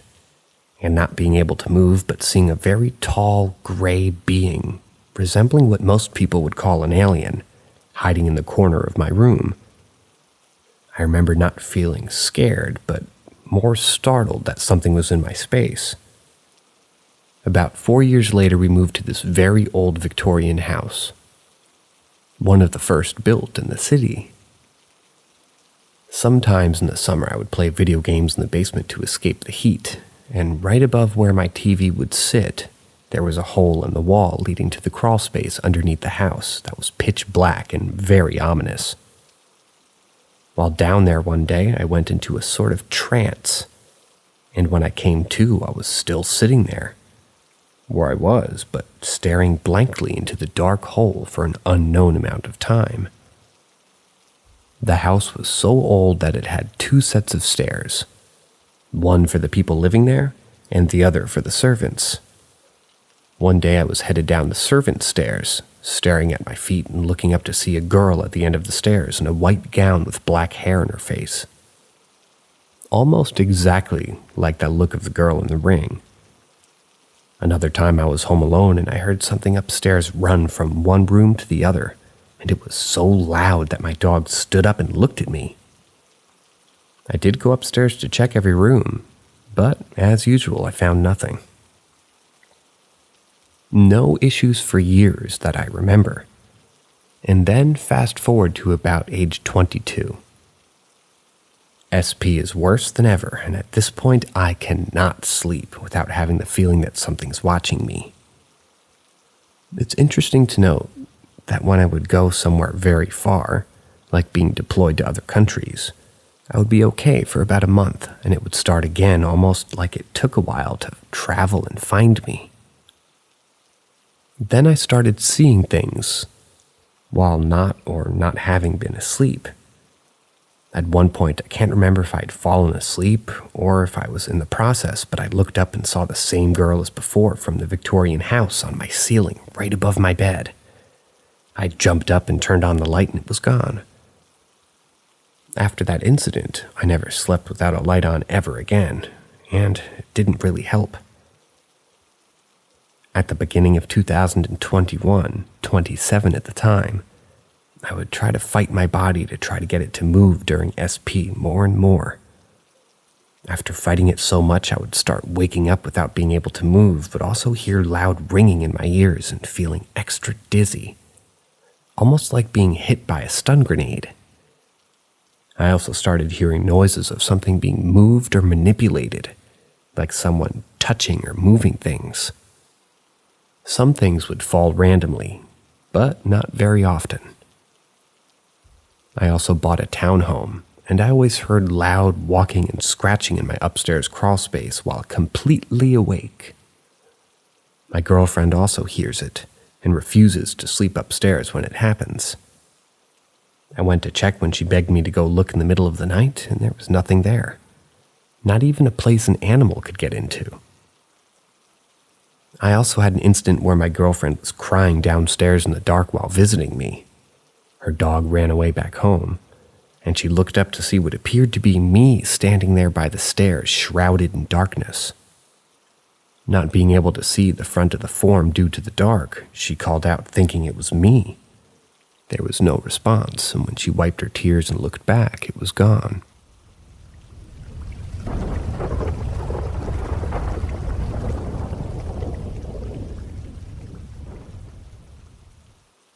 Recent events that made me question my skepticism. Last winter, my wife, daughter, and I were staying at my wife's parents'. They live in a pretty old and pretty small house, and notably the only one on the street that hasn't been rebuilt within the last 20 years or so. It's still an original brick construction, as opposed to more modern wood build, and this is in Arizona.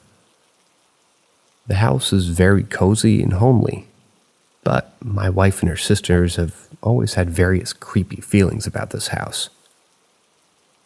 I believe they meant homey, not homely. MIL is also very religious and superstitious and has a few ghost stories about the house. I've always loved ghost stories, but never been able to believe a word of them. I like that spooky feeling of but what if it is true? But I can only hold on to it for a moment, and I've never been able to convince myself that the paranormal is real in any physical sense. Anyway, on to the story. I work fully remote, and I'd rented a local co-working space for our stay in Arizona.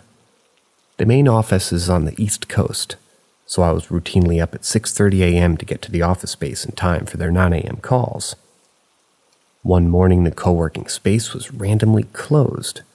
A leak in the building or something. No big deal.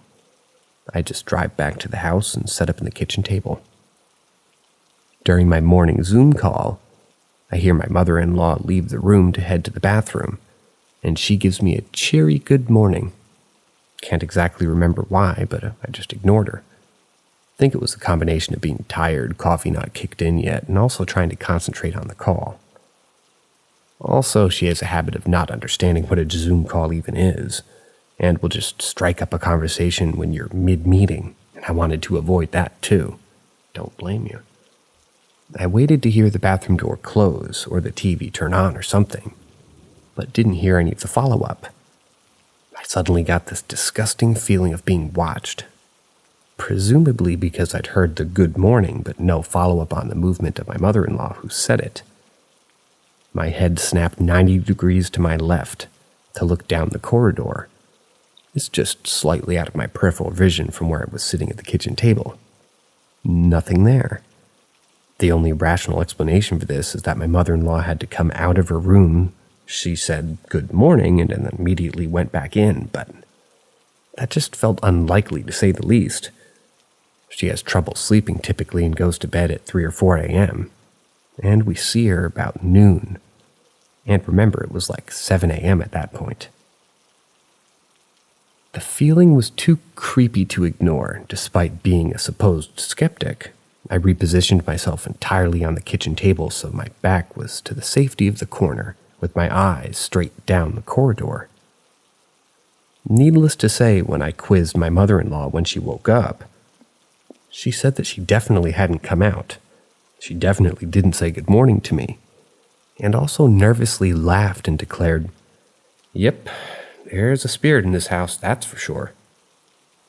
She's really superstitious, so it didn't surprise me that she said such a blanket statement. But for the first time, I couldn't really disagree with her. Nothing happened for the rest of that working day, and these experiences have an eerie half-life, almost like the further you get from them, the more you question if it actually happened. Has anyone else experienced this too? The next oddity occurred later that evening. At around 5:30 p.m., I was lying on the couch with my wife watching Family Guy. I was just drifting off to sleep. I'm no stranger to sleep paralysis, and I typically suffer from it when I fall asleep on my back, which I was doing on the sofa. The next thing I know, I'm in sleep paralysis. My typical experience with this is to take a very few deep breaths. It's the only thing I can control while I'm paralyzed, and it usually shakes me out of it. The typical experience for me also has never involved the demon. My sleep paralysis episodes, if you can call them that, are always just black, as if my eyes are closed. This time, though, for the first time ever, I could actually see the room. I see a little boy walk in, climb on the sofa, then sit on my chest, just like how my daughter would do if she wanted to play or something. I couldn't make out a face, but I know that he had shorts and a blue-collar shirt. He was maybe 3 or 4 years old. It didn't really feel creepy or anything, and I was hyper-aware that I was in sleep paralysis too, so my logical brain was kicking in, I guess. But it was still very weird that it was happening, considering, like I say, my sleep paralysis is always just blackness, no hallucinations. After a few more of my deep breath tactics, I woke up. The instant I woke up, my daughter ran in. She's not even 2 years old yet, and says, "Oh, anybody here?" and then ran out back to her mom, making her scared whine noise. At this point, I'm actually spooked.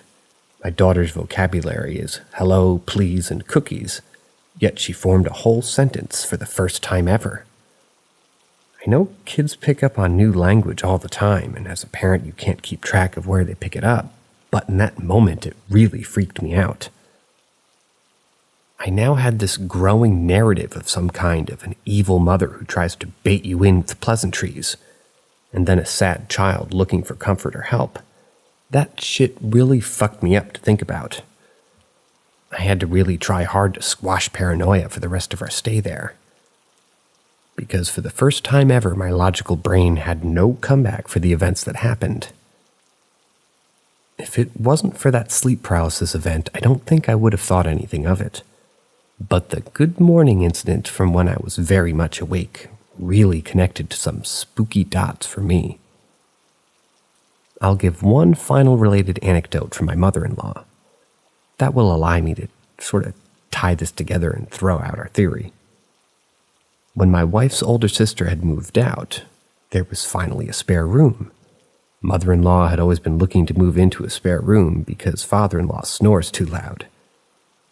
This spare room was always the aforementioned quote-unquote creepy room, the one that my wife and her sisters always had terrible vibes about. No further information about that, mind you, just a feeling.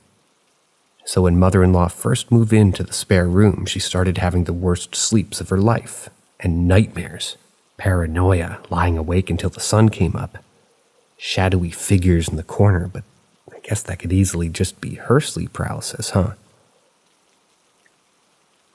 One night she had such an overwhelming sense of dread that she threw herself out of bed and shouted, "Whatever you are, I'm not afraid of you. Go and find the light. My heavenly Father and always will be protecting me." In that moment, she felt an enormous weight off of her shoulders and had the best sleep of her life, according to her. I'd heard that story before, and I took it with many grains of salt. But given my experience, here's my theory. Did she direct some evil presence from her room out into the corridor, where it still remains?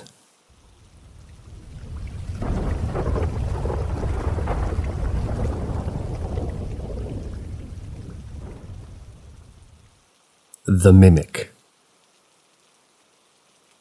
A little background info.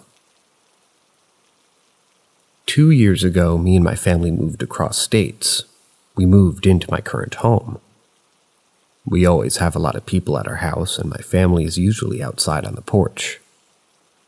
Some family was supposed to be flying back to the state that we moved from that day.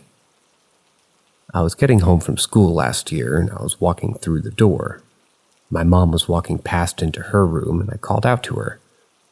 She didn't answer me, so I brushed it off, because she was probably just having her selective hearing.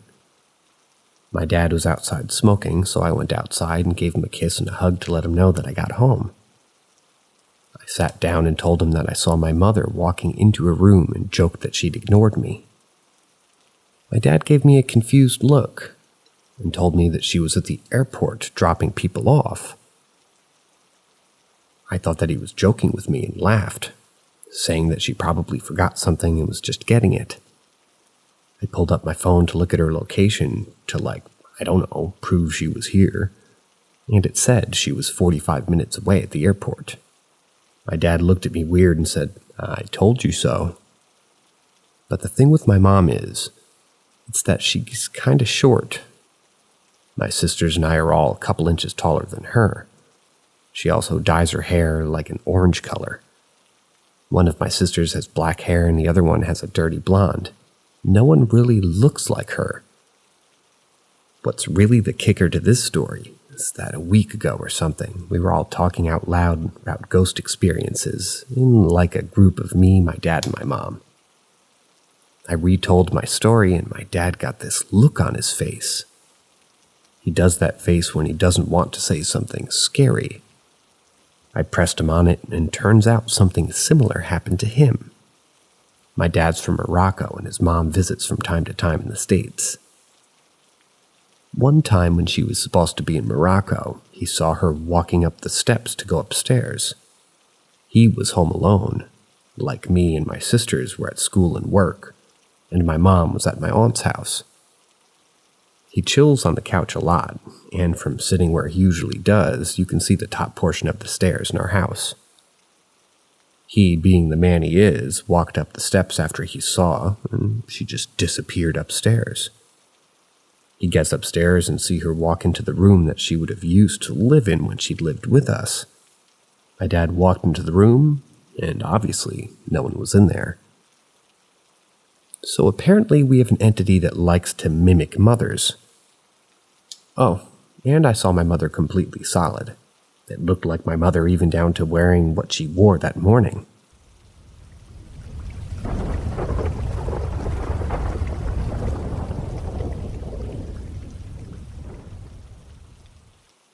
I think I met myself.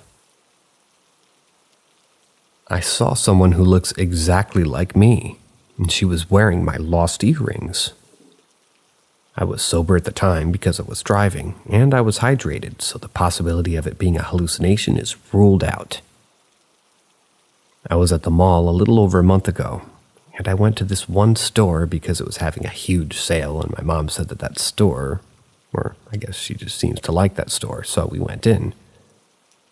It wasn't too crowded at the time, but there was a decent amount of people there. On our way to the checkout, my mom gets in line and tells me to see if there's any remaining things that I want. So after surveying all the other items, I grab 2 candles and I turn around, and I'm almost face to face with someone who looks exactly like me, but younger. When I was younger, I'm talking like 13, 14, and I'm a senior now, so not too long ago. I had curly hair with blonde highlights, natural, and used to dress a lot differently. She had the exact same hair I had before, and this was before I dyed it. I first dyed it around 8th grade, curl pattern and all. 3 piercings on each ear, just like I have, and this same pair of distressed jeans I wore religiously. What really made me freak out was the earrings. I lost a pair of earrings that my mom gave me. They were her birthstone, and she was wearing them. She was fucking wearing them. Earrings I thought I would never see again, right in front of my eyes on someone who looks just like me. I don't even remember the rest of the day. I was pinching myself on the way out.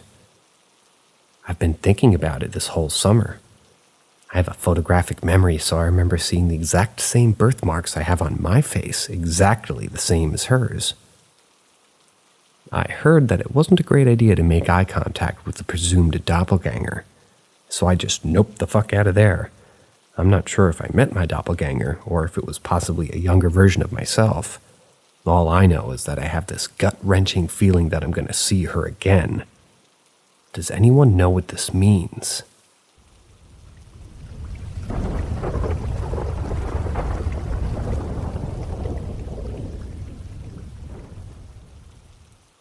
Did I predict a death through my dreams?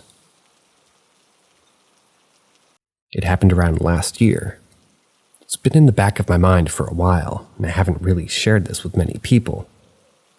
I'm not a frequent dreamer, but whenever I dream, it's usually relevant to my real-life situations. So when this happened, it stuck with me. I went to sleep one night, a normal day, normal night. I went to sleep as usual, but I had a vivid dream. I was in a hospital bed, and I could hear the sounds around me. Quiet chatter, distant coughing, beeping. Everything was blurry, but I looked down and I saw I was wearing a hospital gown, and I had some things on my arm. Only it wasn't me. I felt like I was physically losing a battle while I was doing nothing. Laying there trying to figure out who, what, where, then, why, how all this was even happening. Then everything faded as I closed my eyes. I heard fast approaching footsteps and I opened my eyes. I was in my room, in my bed. I sat up to check the time and any notifications that I had. You know, those annoying Instagram notifications like so-and-so made a post on Instagram or something. I'd received one of those since I was pretty dormant in my account there at the time. And I clicked on it accidentally. I say accidentally because of what happens next. A post of people sending their regards to someone who had passed away of a fatal illness. I'm not saying who, just out of privacy and respect, but I felt like I experienced his passing with them. I was acquainted with this individual, and I had a very good impression of them, but never knew them quite well. But I feel their presence, oddly enough. I'm just wondering, why me? Why me if I didn't really have a strong connection with this individual?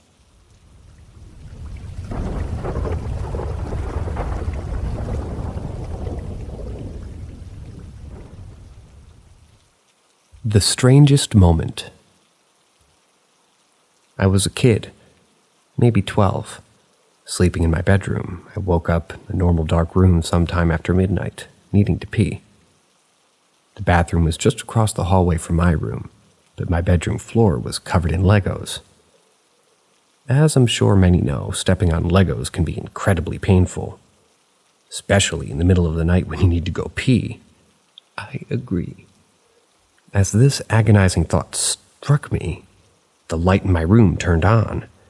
Instinctively, I turned my door, thinking somebody had flipped the light switch. The switch was indeed flipped, but I was alone and the door was closed. Despite being fairly freaked out, I simply couldn't fathom anything paranormal. Now that I could see the floor, I went to the light switch, confirmed it was on, opened the door and looked around, thinking perhaps, weirdly, someone was playing a trick on me. But no. If after midnight and everybody was asleep, this couldn't be possible. I went to the bathroom and returned to bed. The moment has stuck with me ever since. There's a lot of outlandish ideas I'm willing to believe, like the light switch not being properly turned off to begin with, and just so happening to turn on at that moment. Which seems like the most probable, but the odds are pretty extreme.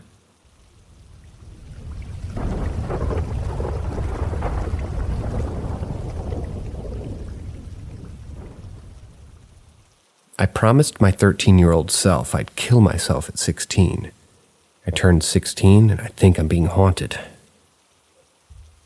When I was 13 during lockdown, I became chronically depressed. It wasn't overly severe, but it was noticeable. I'd never had a real goal in life, and my relationships were abusive and manipulative. You know the type of relationships where you want to satisfy the other person so you do what they say no matter what, and then you realize it's bad. Yeah, those ones mostly. But anyway, things have gotten so bad back when I attempted twice that year. And after that, I promised myself that day that when I turned 16, it would be the last day here. I turned 16 2 days ago, and I completely forgot about the promise. The party was amazing.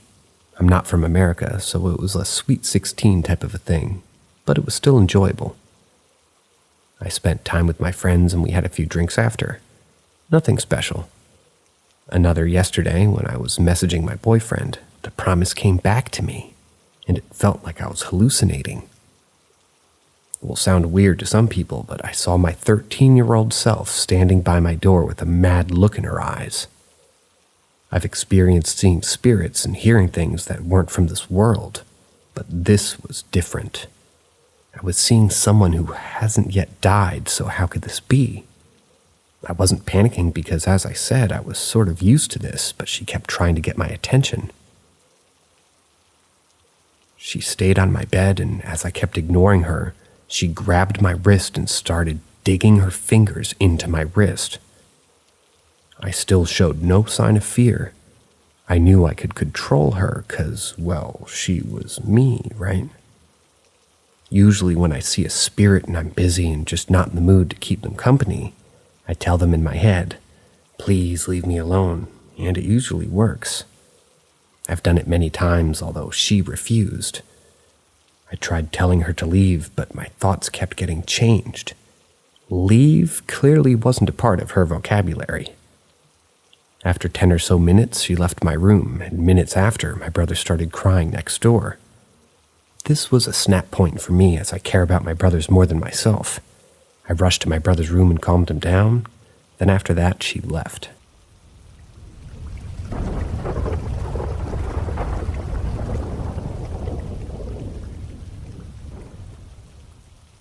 Weird manipulative powers guy. When I lived in Austin sometime around 2015, I went to the Verizon store to pay my bill one time. And when I was in there was this middle-aged guy getting set up with whatever the newest Galaxy phone was at that time. Not sure which one it was, but it was expensive. And this dude comes in that looks sort of like a human from Ratatouille. But if he hadn't slept in weeks and was bleach blonde. He had really dark circles around his eyes and just generally looked sickly. He gets up beside the guy and tells him, "You should sell that to me for $20. And the guy laughs, thinking he's just joking around. Then he looks up to the guy and he's holding a $20 bill between his fingers with his arms straight out. The second the creepy dude locks eyes with him, the middle-aged guy starts to slowly hand the dude his new phone, but his arm is shaking and it looked like he's trying so hard to not do it. Like he's fighting his own body to prevent himself from doing it, but failing while locking eyes with this guy with a horrified look on his face the whole time. Well, eventually, creepy guy gets the phone and starts to walk off in the middle of the aged guy freaking out, regretting it and panically going, "Why did I do that?" over and over again. I thought he was just scared of the guy or something. So I went after him to try to get the dude's phone back, and eventually I find him outside. And he looks me in the eyes and says, "You should get out of my way." And I'm not kidding at all. I felt like I got transported to somewhere else, and the only way to get back to reality was to just obey this guy. Like when he talked to me, the whole world around me just got dim and sort of blurry, and it's like I was in a tunnel with just him in front of me.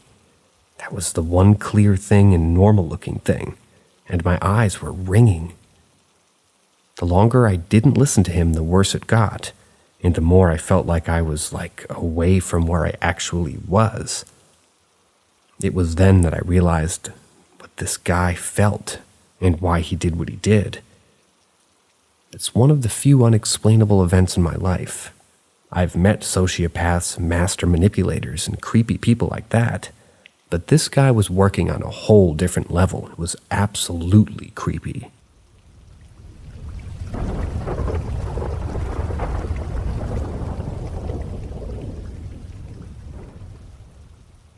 Vampire Woman. When I was a boy around 6 or 7, I lived with my parents and my younger brothers in this one-bedroom apartment in Pasadena, California. My brothers and I had the bedroom, and my parents would sleep on a fold-out couch in the living room. One night, from seemingly out of nowhere, I began having these dreams. A woman would come to my window. I slept on the top bunk bed, and open my screen and turn me over to face her. She never said who she was, but I remember her being in maybe her early 20s. Really blonde, fine hair, and a very pale complexion. She had elongated teeth where the canines would be. I was instantly petrified. She would speak to me and ask me questions. I never answered, but she kept talking to me anyway. She told me to call her the Scary Head. She would eventually leave and would roll over and sleep, and I would just wake up in the morning. I told my parents about my dream, but when you're that young and have an imagination, all kinds of things are sort of just played down to, "Oh, you must have just watched a scary movie," or stuff like that. Every night for a week, this woman would come to my window at night to visit me. It was horrifying each and every time. I would try to stay up and beg my parents not to send me to bed, but parents versus kids, parents usually won. The very last time I saw her, maybe the 6th or 7th night, she appeared to me again, but this time she wasn't alone. She had another woman with her, probably about the same age, but this one had long dark hair that was put in kind of like a stylized bun or something. She had a striped shirt on, with a jean jacket and a jean shirt. She was smoking a cigarette and had on thick sunglasses, even though it was like 2 a.m. She stood in the background and never spoke to me. After that night, the visit stopped. I never saw her again. I was pretty relieved. I went back to being just a normal kid and totally forgot about all of it. Then one night, a few weeks later, I have the same dream. This time, someone wearing a mask that sort of resembles Swamp Thing. It looked like a mask from what I remember. So it comes to my window and turned me to face them. This person, thing, whatever, told me that they are really the scary head, and that they had scared the women off. They told me this woman wanted to be with me, and that's why she kept coming back to see me, but that this head would keep me safe. Despite the appearance of the face and the mask, I was not afraid, and I felt a strange sense of comfort. After that, they left, and that was it. I never had another dream with any of them. The following morning, my dad was up early to do some work around the front of the apartment. He found the screen that covers my window pulled off and laid against the side of the building. I don't know what the dreams were really meaning, or if they were even dreams at all. If this woman was real, then why was she coming to the window of a 7-year-old boy to terrify him every night for a week? 1 or 2 nights, sure, asshole teenager having a laugh, whatever. But this woman, I'm 35 years old now, and I've never ever forgotten her face.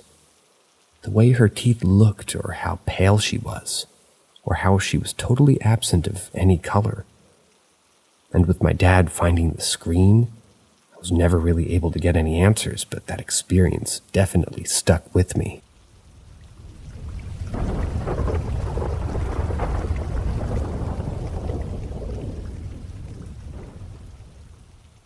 I believe I banished an entity. Intro. I, a 24-year-old female, believe I banished an entity. Let's rewind back a few. In 2021, I rented my second apartment, which happened to be above a vacant store in a rundown old building in Queens, New York. Upon seeing the place, it was quite old, unkept, and the energy was very heavy and eerie. However, this was during the height of COVID, the only apartment that I could find within my price range at the time, so I jumped at the offer. My first night there, I was very uncomfortable and uneasy. It seemed as soon as I set foot in that apartment, the atmosphere changed and was weighing me down. I brushed it off to just being the fact that I was in a new space. Nonetheless, I always felt I was being watched, and that I was not wanted there by something or someone. It wasn't long before these things began occurring, which began confining me into one room. It started with the door slamming, knobs turning, footsteps, and progressively got worse from there. First example. On one instance, I was in bed on my phone scrolling, and I was interrupted by deodorant flying off my dresser and hitting the wall. It scared me tremendously, but I tried to make excuses in my head on what may have caused it to ease my own mind. Second example. Another instant, I'd fallen asleep on the couch while watching TV. I was woken up by 3 taps on my shoulder. Once again, I convinced myself that my mind was just playing tricks on me. I ended up getting up at that point, being too freaked out to go back to sleep, and I decided to grab a soda. I was mildly irritated that I hadn't put any in the fridge. I opened the can, took a few sips, and sat it by my coffee table. Then proceeded to lay back down on the couch and watch TV. After a while, out of the corner of my eye, I see the can moving and hear as it drags against the table, scooting from one side to the other. I'm terrified at this point and frozen in fear. I try not to acknowledge that I saw it in hopes of not making it a reality. Third example. Another incident I recall is being asleep in bed and suddenly being woken up by my blanket being slowly pulled off of me. At this point, I was sleeping with my TV on, too scared to be in the dark with all this stuff occurring. Anyway, I'm the type of sleeper to have sort of a comforter over my head because it's just soothing, so the feeling that my blanket is no longer over my head made me wake up. But I was paralyzed with fear as I watched my comforter slowly pull down by my feet. Eventually, I jumped up and slept in the living room.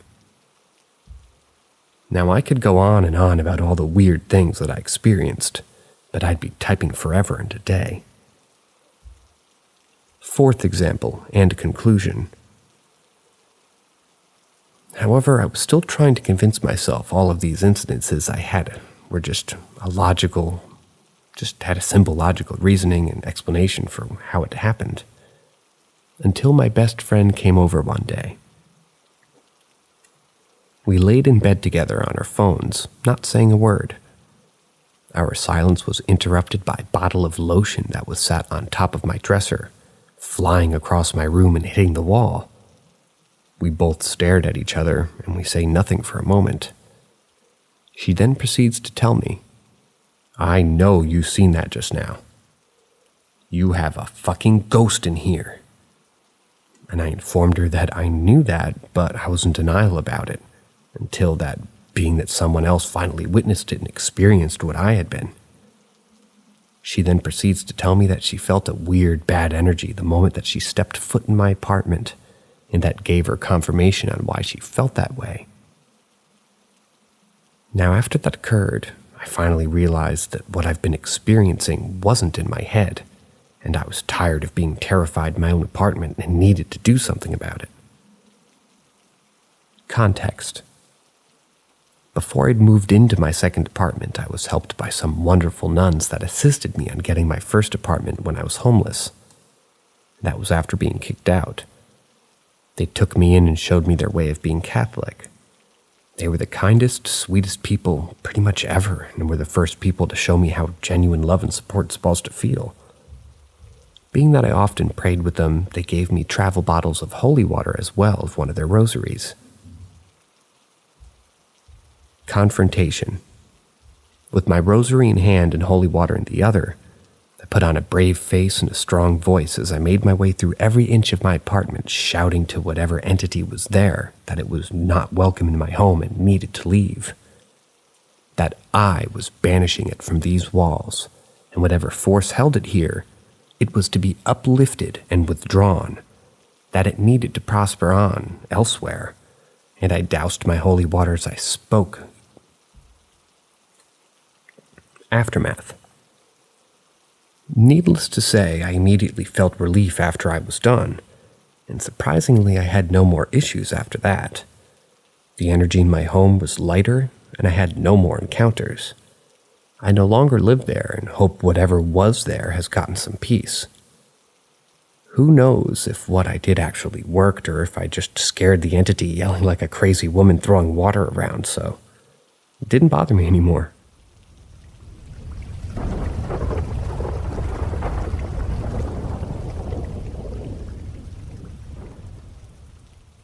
Greetings, seekers of the unexplained. Join us at Paranormal M as we unravel stories that challenge the very fabric of reality. Hit that subscribe button and turn on notifications to be transported to a world of mysteries. Glitch in the Matrix. It happened today. I was watching the movie Nope on Amazon Prime along with my mom and her dog. There's a small ottoman that sits on the floor in the living room, circular in shape, with a lid. As I'm watching the movie, the ottoman lid begins to lift by itself and closed abruptly. It made completely out of wood, the dog, myself, and Mom proceed to just stare at it. The ottoman is woven and you can see through it. I thought maybe a small animal was inside. I get up to lift the top off the lid and see nothing inside. It's empty. The lid has some weight to it, too. I proceed to fan my arms at it. I'm checking to see if maybe a gust of wind lifted the lid. The air wasn't on. Windows weren't open. thought maybe the vibrations from the sound bar lifted the lid. I rewind the movie back 20 seconds to see if the same thing would happen. Absolutely nothing. We proceed to finish the movie. Nothing has happened since.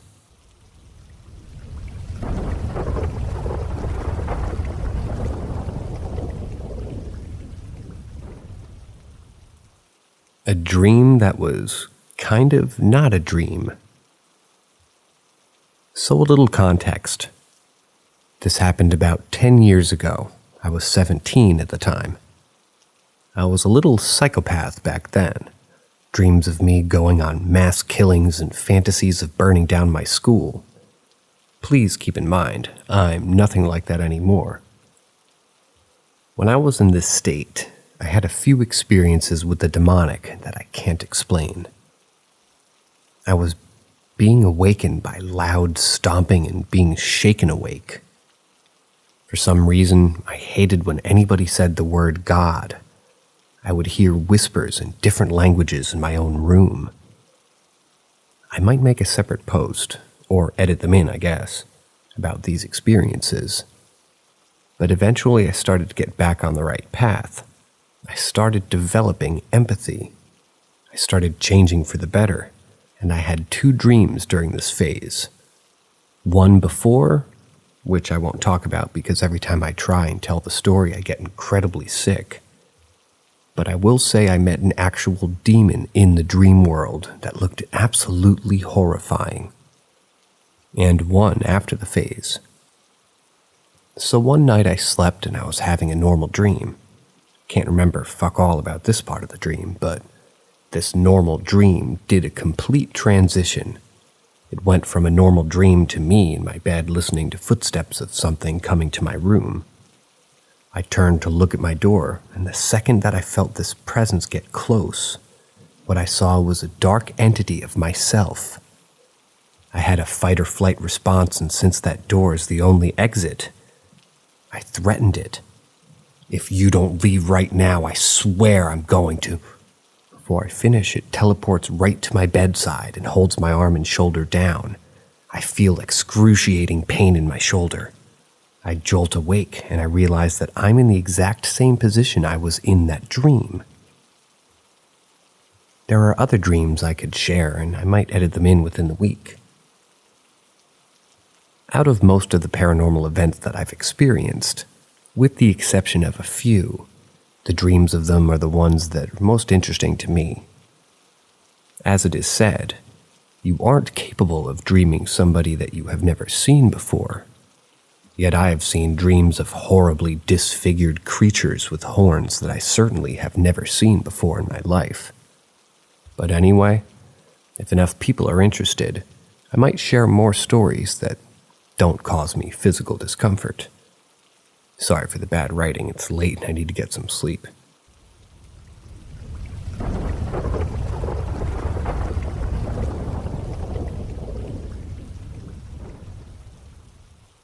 Tales from a Haunted Apartment.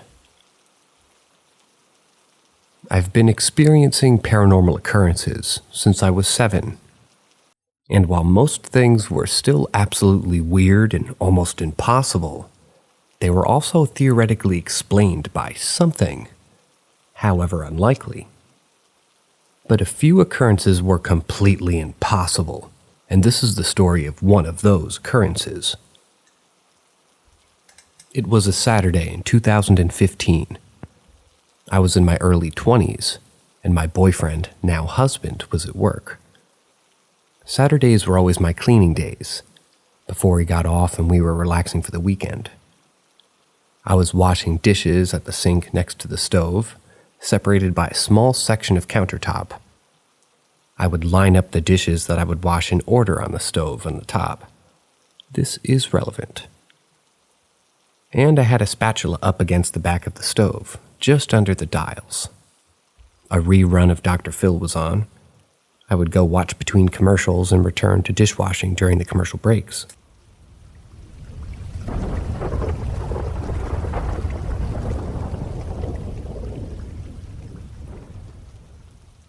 The only other living thing in that apartment with me was my cat, Lulu. Lou was perched beside the open window in the living room, snoozing. I heard the show come back on and raced back to the living room. As I'm standing there watching, I hear a clatter of plastic hit my fridge. Then a second clatter as whatever it hits the floor. Going back into the kitchen, I see the spatula that had been against the back of the stove lying in front of the fridge. The fridge was directly across from the stove, about 3 to 4 feet away. When I heard the spatula hit, it sounded like it had hit pretty high up on the fridge, maybe around the freezer area. I've spent 8 years trying to figure out how the hell a plastic spatula could spontaneously launch 4 feet across the room and have come up with nothing. There have been other weird-ass things happen in this apartment.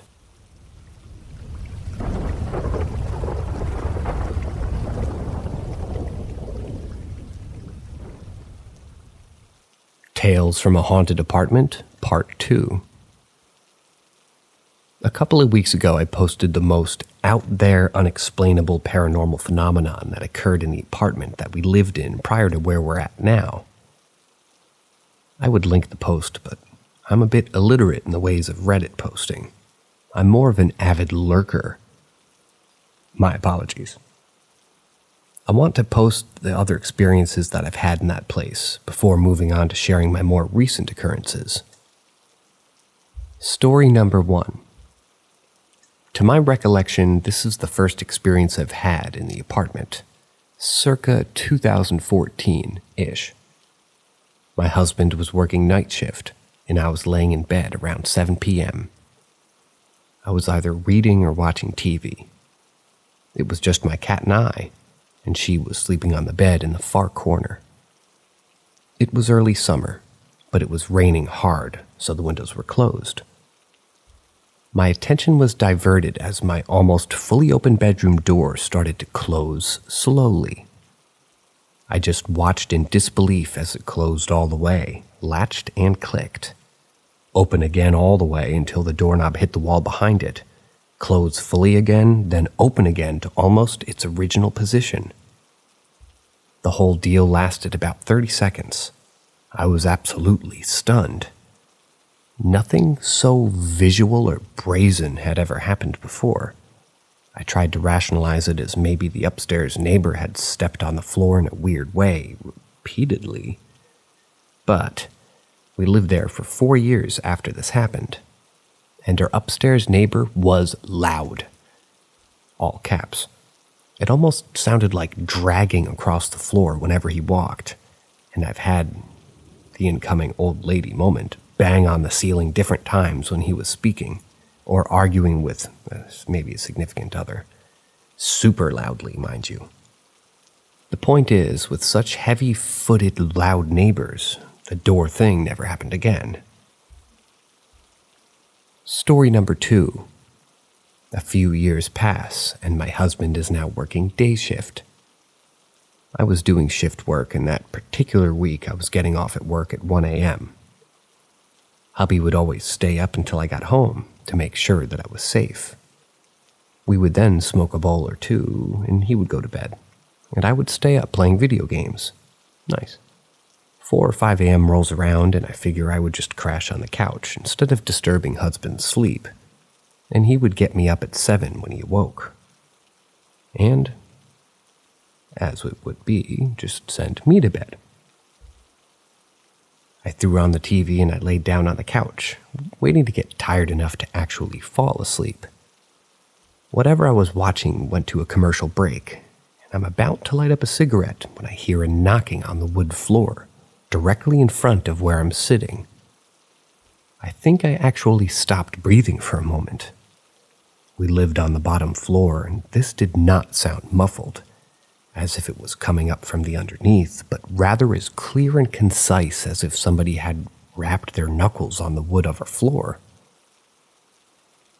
There's a moment sometimes when stuff happens where you're just like, was that even real? What the fuck just happened? I was deep in that moment when it started again. It seemed to form a bit of a pattern on its second go. I think it went 1, 1, 2, 3, 1, 2. I was just sitting there floored. Pun absolutely intended. Very nice. With an unlit cigarette in my hand and an undoubtedly dumbass look on my face trying to rationalize what I was hearing and how fucking close it was to me. Whatever it was knocked a third time. I believe 2 short knocks. That's when I get my ass in gear and said, "Hubby's slumber be damned," and ran into our room and cuddled into him as closely as I could. That's another occurrence that never happened again, but somehow one of the most jarring. I'm pretty sure that's everything that's happened in that apartment, but I'm a new mom on low sleep, so if I remember anything else from this place, I'll throw it in a post. I'm really excited to tell you all about what's happened since moving into this place, but again, new mom, so I'll do it when I have some time to write it cohesively.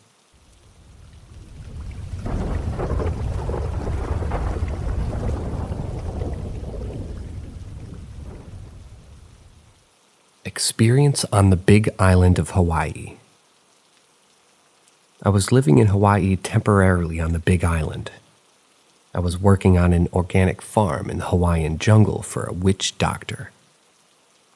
He was such a wonderful guy. I had no cell service in that part of the island unless I climbed this huge hill for 1 bar. This hill was made of cinder and lava rock and created by a lava flow back in the 60s. It was about 100 feet high, maybe taller. The climb was difficult but feasible. One night I was very distraught because someone I was traveling with and had trusted became extremely abusive and controlling. I had been keeping my husband informed back on the mainland and frequently checked in with him. I had suspicions that my friend was trying to trap me on the island with him and break my husband and I up. He'd been trying to gaslight me and wipe out my self-esteem. The other people I was traveling with were too scared to stand up to this guy. We got in a huge screaming match, and I basically put him in his place. I told him that I wanted nothing to do with him. I started making plans to ditch him and go work on a different farm. The witch doctor agreed. After dark, I go to the room that I was renting, laid down and tried to calm myself to sleep.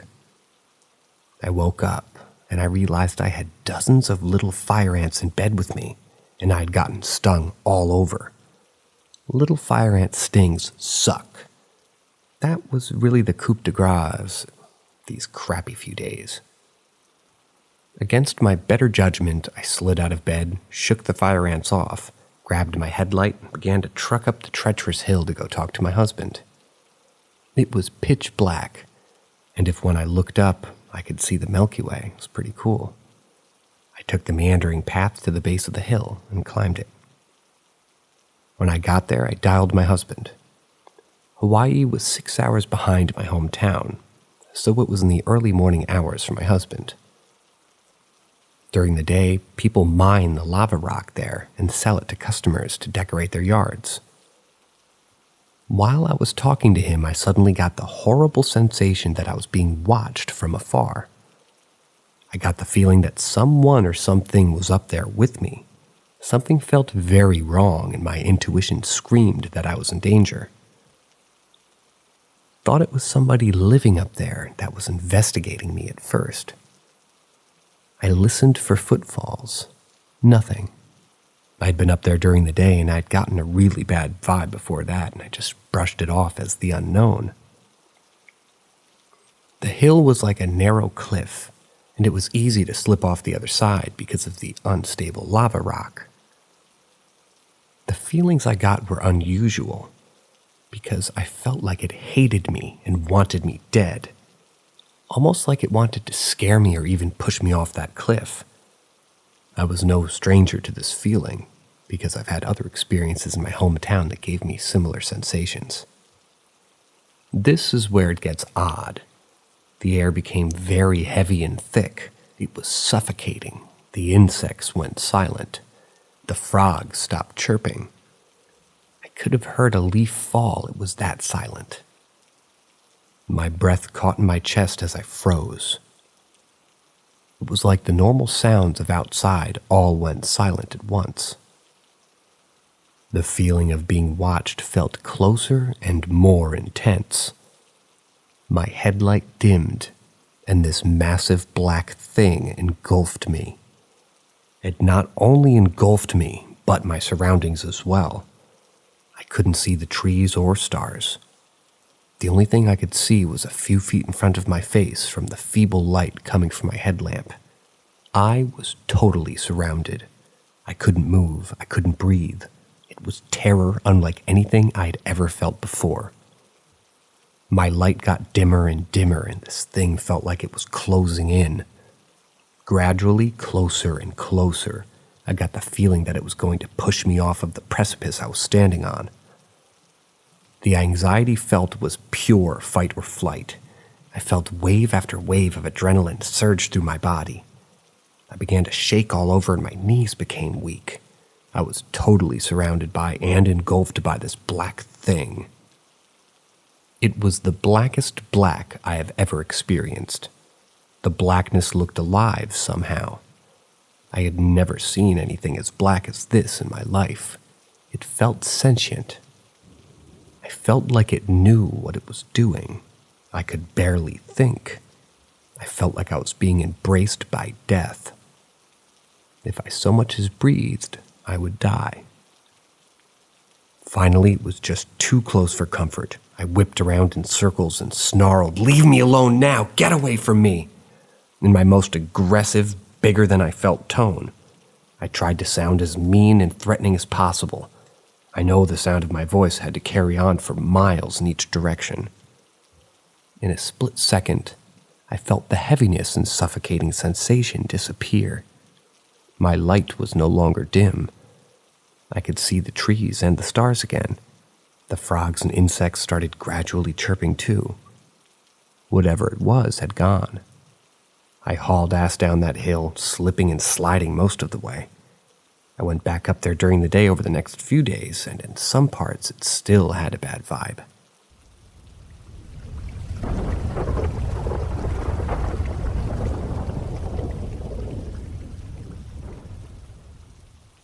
I'm kind of a weird shit magnet. And I'm pretty sure this is something I inherited too, from my dad, ironically, who claims to not believe in any of that stuff, and gets kind of cagey when I asked him about it. But it's fine to talk about weird shit that he's seen after a couple beers. I guess it's a side effect of being from a family of agnostic Australian clever bastards.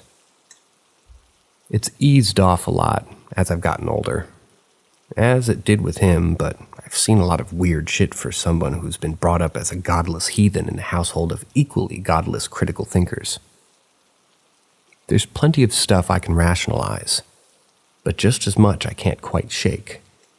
The big stuff that stands out for me are 3 times where I've seen UFOs.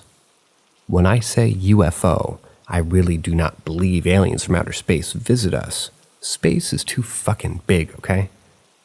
The couple times I've seen shadow people and beings that I can't identify, but really do not like. Probably ghosts, but I doubt they're conscious dead people. I really hope they're not conscious dead people. Sleep paralysis shit that was just too real. That's just the cliff notes, and I might expand on them later when I've got the energy. Besides that, I've got this semi-regular thing with true deja vu, where I'll often visit a place in dreams that I've never visited before, but inevitably will within the next couple of months, and I'm oddly sensitive to the feel of the place. That last might just be a neurodivergent side effect, though. I've also kind of fallen into being the witchy one of my group of friends. They usually come to me for advice on WS, and at least 3 times now I've been invited to new digs, specifically to vibe check the place. I don't know. I'm not really a gold star believer, but I also know the universe is too huge and strange for us to have all the answers yet.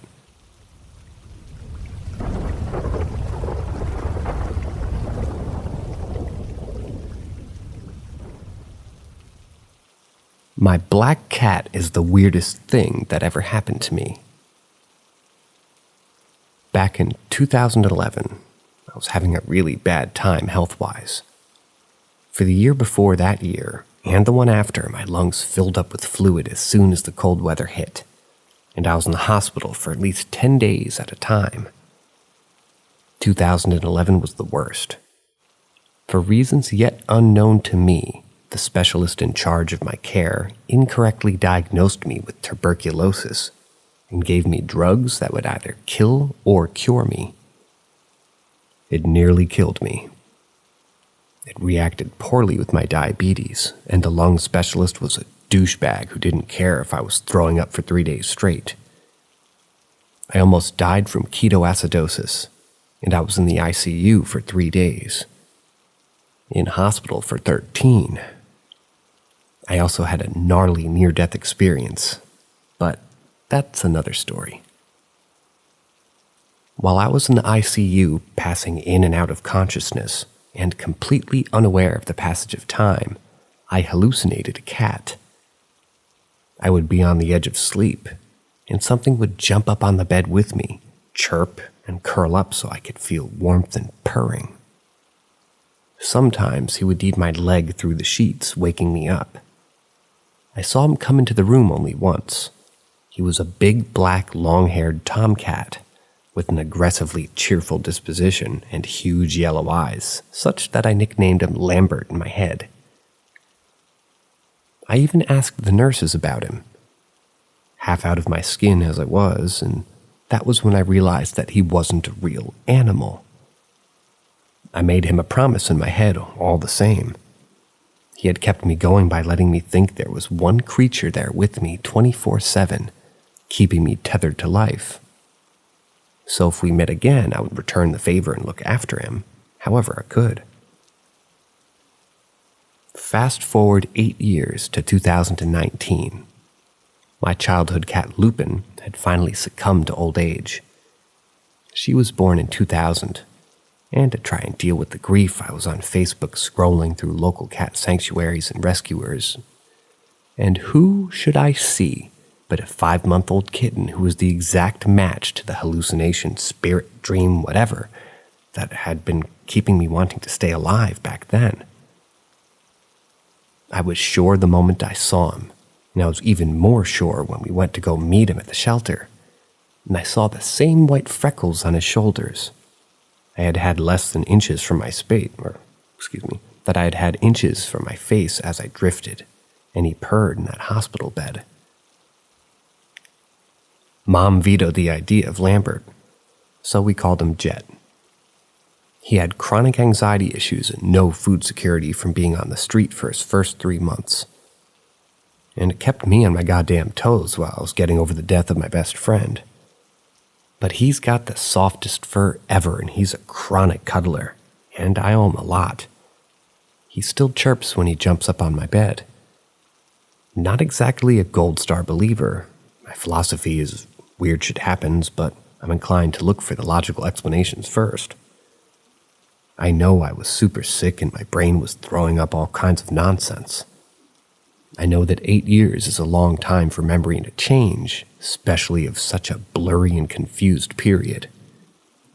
But emotionally, I can't shake that feeling that I met this cat nearly a decade before he was even born.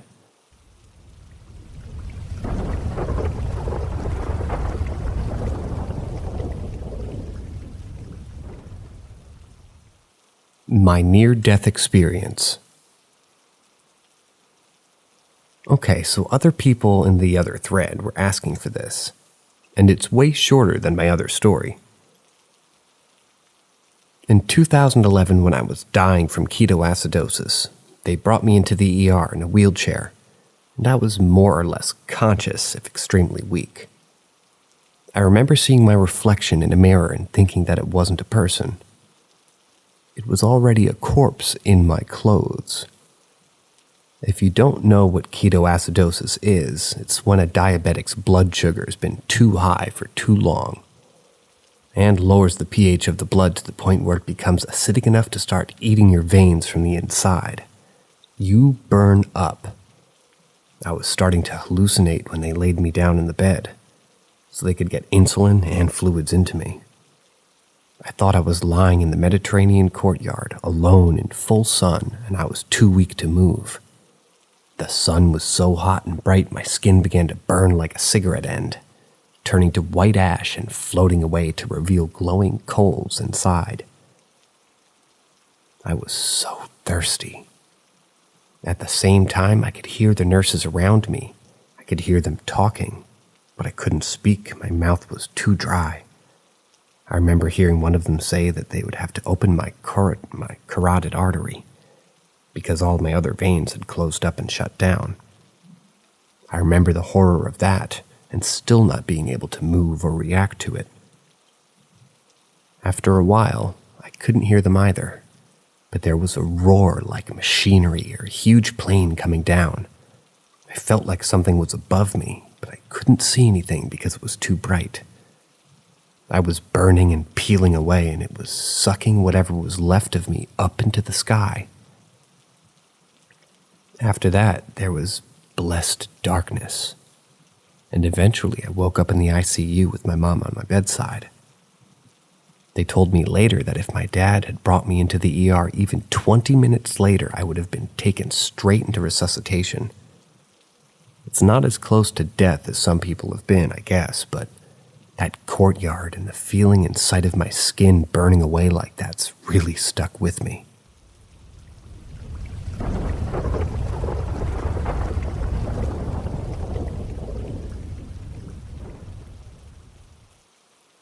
Hunting lease experience. Currently, I'm at my family's hunting lease. Last night, I was in the bedroom that I'm sleeping in. It has 2 twin beds and isn't the biggest, and it was just me. My parents are 2 rooms down. At 11:44, I woke up suddenly, but I had an eerie feeling. Looking up, there's a small rack with hunting clothes and 2 small backpacks. That's when I see a tall, female-looking, transparent yet black figure. It was quite tall. As soon as I noticed her, she said something along the lines of, "Come on, take a backpack and come with me." Unsure of what I was looking at, I say, "What? Who are you?" She repeats her line, "Come on, take the backpack and come with me." I reach down to my side and grab my phone, turning the flashlight on, and immediately facing it to her. She's gone. Immediately, my heart starts beating out of my chest. I'm having trouble breathing. Keeping the light on, I begin to pray. After sitting for a while and calming down, I decide to try to sleep again. Not long after I wake up, I have my back to the wall, and that's when I see a figure in the bed next to me. I freeze and they sit up, staring at me. This made me sit up quickly, and then see another figure next to the rack on my left. My heart is beating out of my chest again, so I run out to go to my parents' room and I tell them. They know I love paranormal things, and I have a deep belief for them. I was shaking almost uncontrollably, and my voice is trembling as well. They say I could sleep in their room, full and twin bed. My dad says it could be easier to sleep in the bunks outside their door and just leave their door open. I set myself up to sleep in a bunk by our dog's crates. Still uneasy, I'm constantly looking around in fear that they're still there. Suddenly, as I'm about to fall asleep, I hear my dad freaking out and my mom consoling him. Apparently, something was trying to rip his blanket off of him. Found out this morning. I wake up at around 5:30 a.m. before leaving for our morning hunt to the sound of a banging noise. Like someone hitting wood in the room. It happened 3 times and 3 different times too. 3 minutes, 5, then 3. It was never together. It was normally 3 bangs. I'm not sure what happened, but it definitely is. It just has me spooked. Even just writing this, I'm totally uneasy. I'm a huge paranormal fan, and I guess you could call me an enthusiast, you could say. So I'm trying to think if I could have done something to anger whatever it was, but soon our lease is ending since the owners want it for themselves.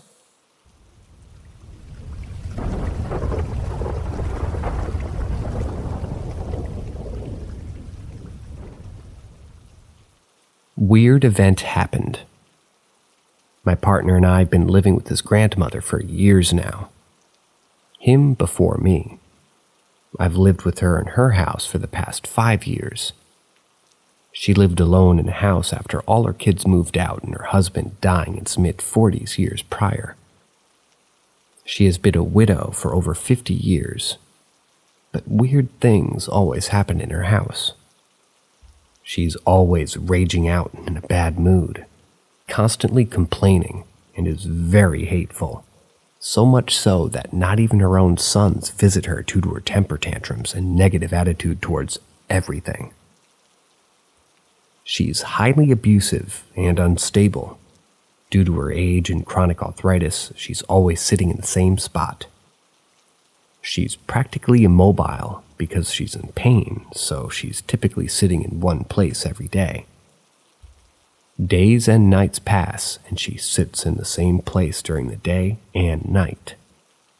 It's sometimes really eerie because at times she just sits in a corner in the dark, since we're at work and we aren't always around her. But she's always there when we leave, and then we come back and she's there. I've always felt an evil energy come from her because she's so hateful and negative. She doesn't even like people touching her, and some of the things that she says seem too evil to come from an old woman.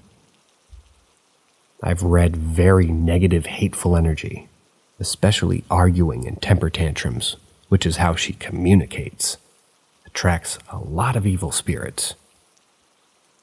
I think so because I think they resonate at a similar wavelength, but I never thought much of it.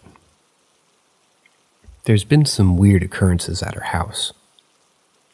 Once she was at a hospital due to a fever, and it was unusual of her not to be in the house since she's always here.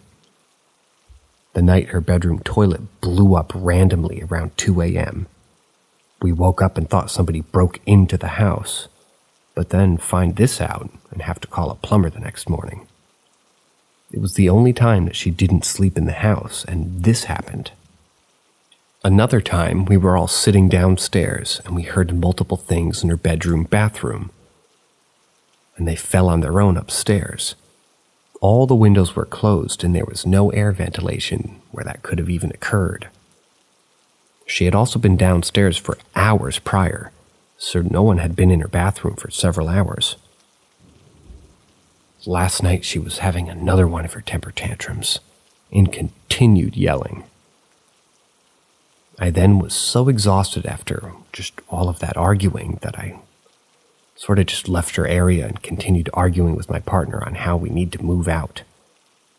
We were both exhausted from work, and he worked overtime, and I also had a long 2-hour commute after work to then get home to the yelling and complaining. As we continued arguing into the night, around 1 a.m., the TV in our bedroom began turning on its own. Neither of us were near the remote. The other freaky thing was that the TV's backlight turning on and off on its own, which is unrelated to the actual TV being on or off. It's an entirely different connection, which requires its own separate remote and was sitting by the TV. This was also freaky and had no explanation. My partner just turned off the power from that side of the wall to stop the TV from turning off and on.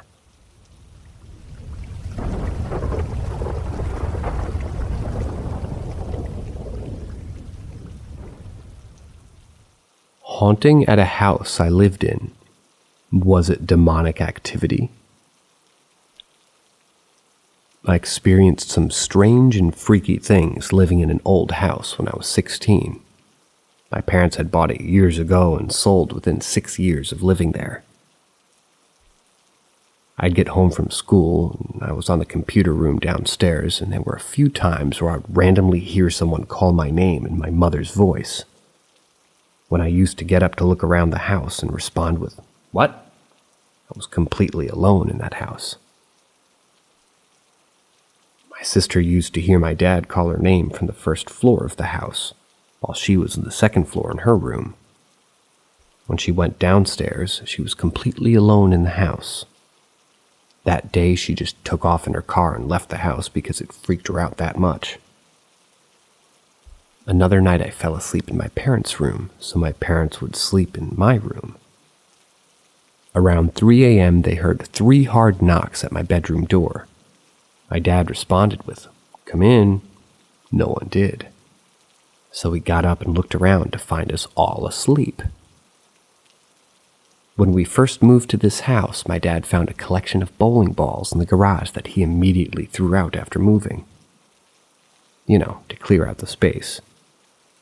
Months later, my brother and grandmother used to hear bowling balls falling down the attic staircase, but there were no bowling balls in the attic. And this is when my father shared with them that he found those bowling balls in the garage when we first moved in. The creepiest situation that happened to us was a night when my parents saw me walk into their room in the middle of the night. I was wearing a vintage-laced black turtleneck dress, and I stood at the end of their bed. My mom asked what I was doing up. I suddenly stared into her eyes and stood there in silence. She asked me to go to sleep and dozed off. When she opened her eyes again, I was missing. She then asked my dad if he had ever seen me leave the room. He said no. So he then got up to check on me. I was asleep in my room wearing a red pajama t-shirt. During this time period, I went through a rather serious state of bulimia, depression, and isolated myself often. I felt too self-conscious and insecure to go out and show myself.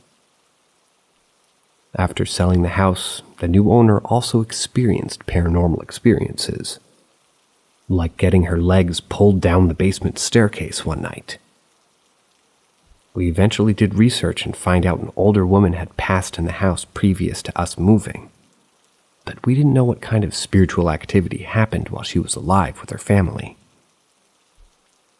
The experiences that we had are connected to demonic activity. Demons are the only ones capable of imitating human voices or taking on human forms. I always wonder if something sinister has attached itself to me since living in that house, as life has gone into a very dark, endless spiral of bad circumstances and bad luck for me since.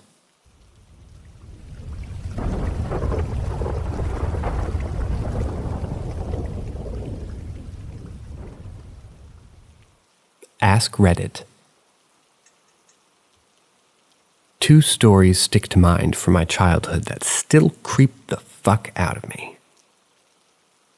One of my earliest memories is of walking past my parents' bedroom.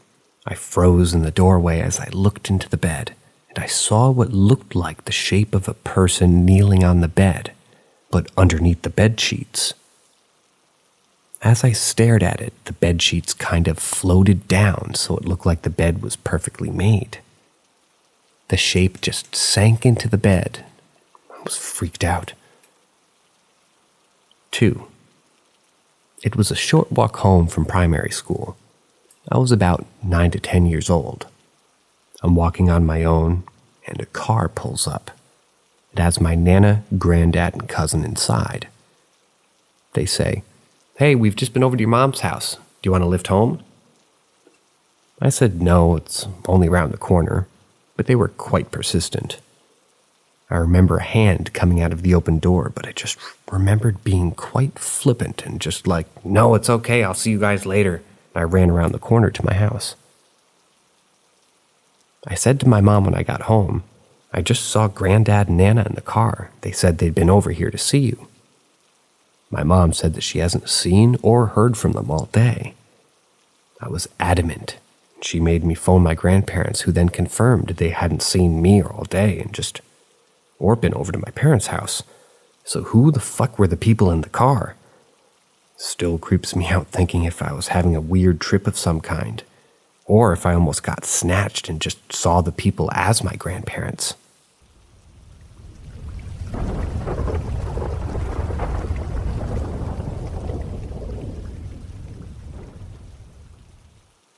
Little man wanted to marry 5-year-old me and take me away. This happened when I was 5 years old. My dad had just passed away.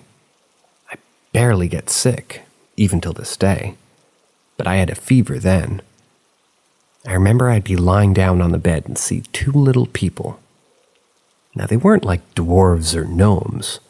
They were basically like Barbie dolls, but as big as water bottles, like Nestle bottles. They'd appear on my bed and basically entertain me. I don't remember what they wore, but it was a man and a lady. The lady never really spoke to me, but the man did. They do all sorts of things to entertain me, such as cartwheels, dancing, backflips, and so on and so forth. Now, my mom wasn't really home much, but she was at the hospital where my dad passed away, sorting out death certificates or whatever she did. So I was home with some relatives that I barely knew. So I kept to myself and I would just talk to these little people. But a time came where the little man would talk about marrying me and taking me away. I don't remember what in details that he was saying, but he did freak me out so much that it caused me to have a manic episode, and I was screaming, "I don't want to marry you," over and over and over again. I was at home with my aunts and my cousins, and they had no idea what to do, so they rushed me to the hospital where my mom was. According to my mom, she tried to hold me and calm me down, but I had this distant look in my eyes, like I didn't know who she was or who anyone was. And then suddenly I recognize and then forget on and off. I remember a nurse giving me an injection. I don't know what it was exactly, but I was able to calm down. I still had a fever for 2 weeks after that, but eventually I was able to recover and never see the little people again. Years later, I hear my mom talking to her friend about the things that I was saying. I said things like, "I don't want a ring. I don't want to leave here. Don't take me away. I don't want to marry you. I don't know if this is I don't know if this is a paranormal experience," but my mom did have a priest who said that there was a female entity living in her house. But the one I encountered was a male. So I'm confused. Do kids have hallucinations while having a fever? Yeah. Even if it was hallucinations, I knew nothing about marriage to that extent. Do I have a mental disorder? I haven't had hallucinations since then. My mom recently told me about a little man that she encountered during her childhood. I'll narrate that another time. Could it be the same?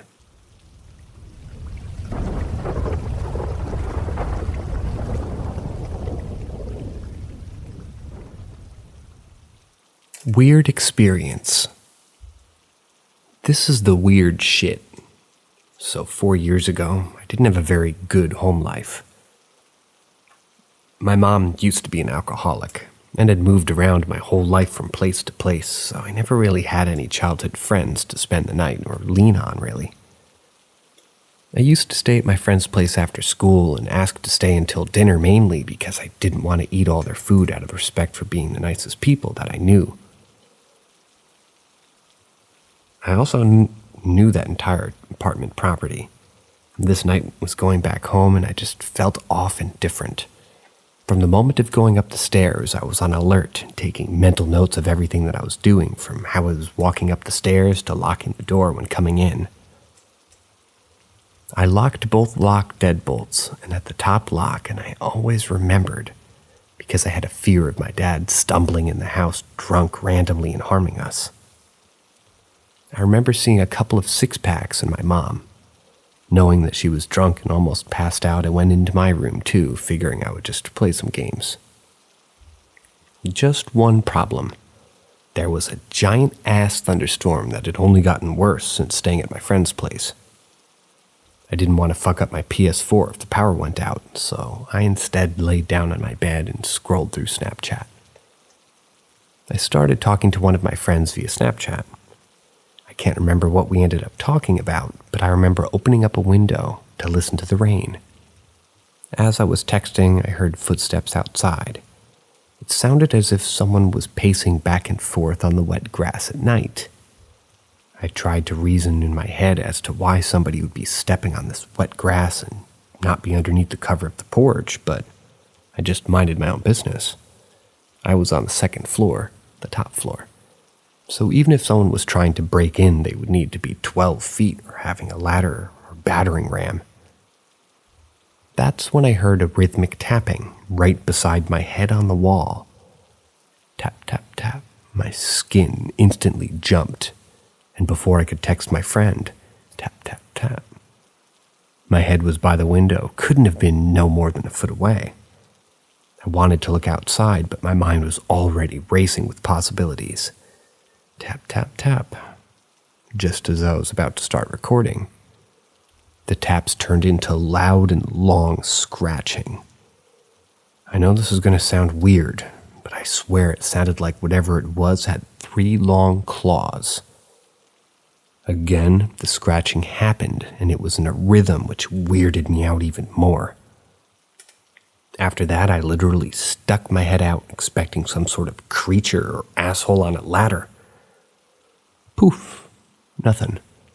No footsteps scurrying away, no tree branch, no animal, nothing but rain. I had taken a video of my window on Snapchat and sent it to my friend to confirm that I wasn't going crazy. She heard it too. I went to the living room. Mom was passed out and everything seemed safe.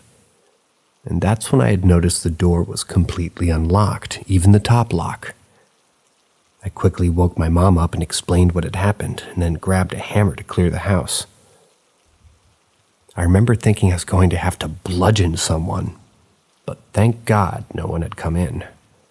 I shut my window and told my mom I'd be staying up for that night to keep watch. I burned some sage, said a prayer, and just tried my best to make sense of the situation. Nothing like that has happened since then.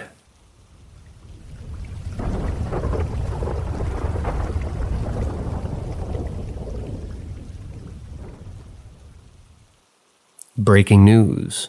Not every spirit is a demon. Put yourself in the shoes of a lost soul wandering around, unable to communicate properly with the living. You've been stuck chilling in a place for years, decades, maybe even centuries, and you have no idea why you're still here. Wouldn't you be a bit pissed off and acting out in unsettling ways? I know I would. Sure, there are some spirits that are malevolent or downright evil, but that also doesn't automatically make them demonic. Being evil and being demonic are not the same thing. Let's not throw around the demonic labels so freely just because a spirit did something creepy or unsettling. Not to mention the fact that if you've never set any clear boundaries with spirits, how can they possibly know what's acceptable or not? Before coming from their necks on Reddit and screaming demon, consider that they might not even be aware that they're making you uncomfortable. They might mean all of the best and just need some guidance. So let's talk about using tools like pendulums or Ouija boards to communicate with spirits. Newsflash: they're not encrypted phone calls to your grandma. Just because you asked a specific spirit to move your pendulum and got a different spirit responding doesn't mean you've opened up a demonic portal. It could just be a mix-up or a misinterpretation, and everybody can touch a pendulum after all. If it really was this easy to open up a portal for demons to come through, every single girl who's ever been to a slumber party would be possessed by now. I'm not saying that there aren't genuine cases of demonic activity out there, and portals can be opened if you fuck around too much, but let's not jump to conclusions and automatically assume the worst when someone says that they hear taps in the corner of their room. Although I think it's pretty harmless to comment this under every post, it's also unhelpful and very annoying. The spirit world is a complex place, and not everything that goes bump in the night is a demon.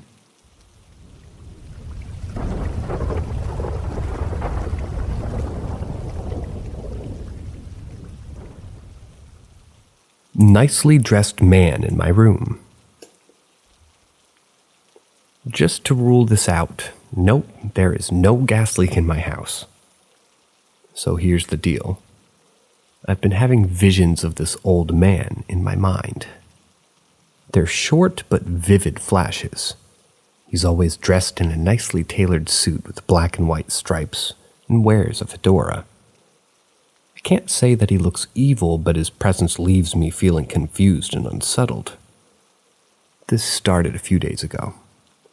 Since it first happened, whenever I'm in my home, I have this constant feeling of being watched. It's as if someone is observing my every move, even though I can't see anyone physically present. Last night, things took a more chilling turn. I woke up abruptly to the sound of doors banging. Assuming it was just someone in the house using the restroom, I could even hear footsteps in the hallway. But, to my surprise, they stopped right at my bedroom door. When I opened my eyes, there he was. The man from my visions standing in my doorway, just staring at me. He didn't make any sudden movements or say a word. He was just there, and I couldn't move or react. I was scared, but just because I didn't understand what was happening. I have no idea who this man is or what his intentions might be. It's an unnerving experience, to say the least. And although this is a very stereotypical story, I believe stereotypes exist for a reason. Do you guys know if he's trying to tell me something?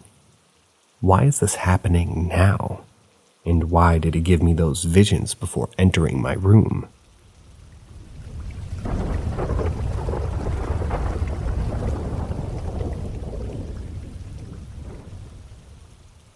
Kelsey Davies feels so fake.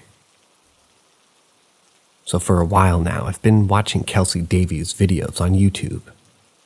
I don't know why I keep giving her more views because she actually annoys me so much. She's a self-proclaimed medium and used to live in a haunted house, and says that she's been seeing spirits her whole life. She owns 2 haunted dolls and a haunted painting. Now you'd think with all this stuff she'd be a seasoned paranormal investigator, right? But every time Kelsey goes to a haunted location, she pulls the same tired stunt. Oh my God, I got like a vision. Girl, if you're so experienced, why does every vision startle you like a jump scare in a B-grade horror movie? Brace yourselves for the most exaggerated reactions you've ever seen. Whenever there's even the slightest sound, Kelsey leaps up 3 meters in the air like she just saw a ghost. Oh wait, isn't that the whole point of her ghost hunting videos? And let's not forget her ear-piercing, cringe-worthy American Girl accent when she uses a spirit box or EVP and gets the exact answer that she was fishing for, then proceeds to go, "Oh my God, ew, and that scared me, ah." Excuse me. Not only is this annoying and screaming fake, but this is also where things get downright disrespectful. She's once made a video inside of a house where a young boy was murdered, and supposedly his spirit still lurks in the closet, hiding from the murderer. So what does Kelsey do? She asks the poor spirit to make itself known by doing something like moving a toy or playing with the lights. Lo and behold, a ball rolls a few seconds later. And what does she scream? "Ew, that's so creepy," I'm guessing. Even if we give Kelsey the benefits of the doubt and say that her content is not staged, she still went to that location to capture evidence, right? So if there really is a little boy's spirit seeking assistance, picture being scared and vulnerable only to have a supposed spirit lover like Kelsey scream, "Ew." They're writing E-E-E-W. I'm assuming they mean EU. Never seen this girl. It's not just fake, it's straight up heartless.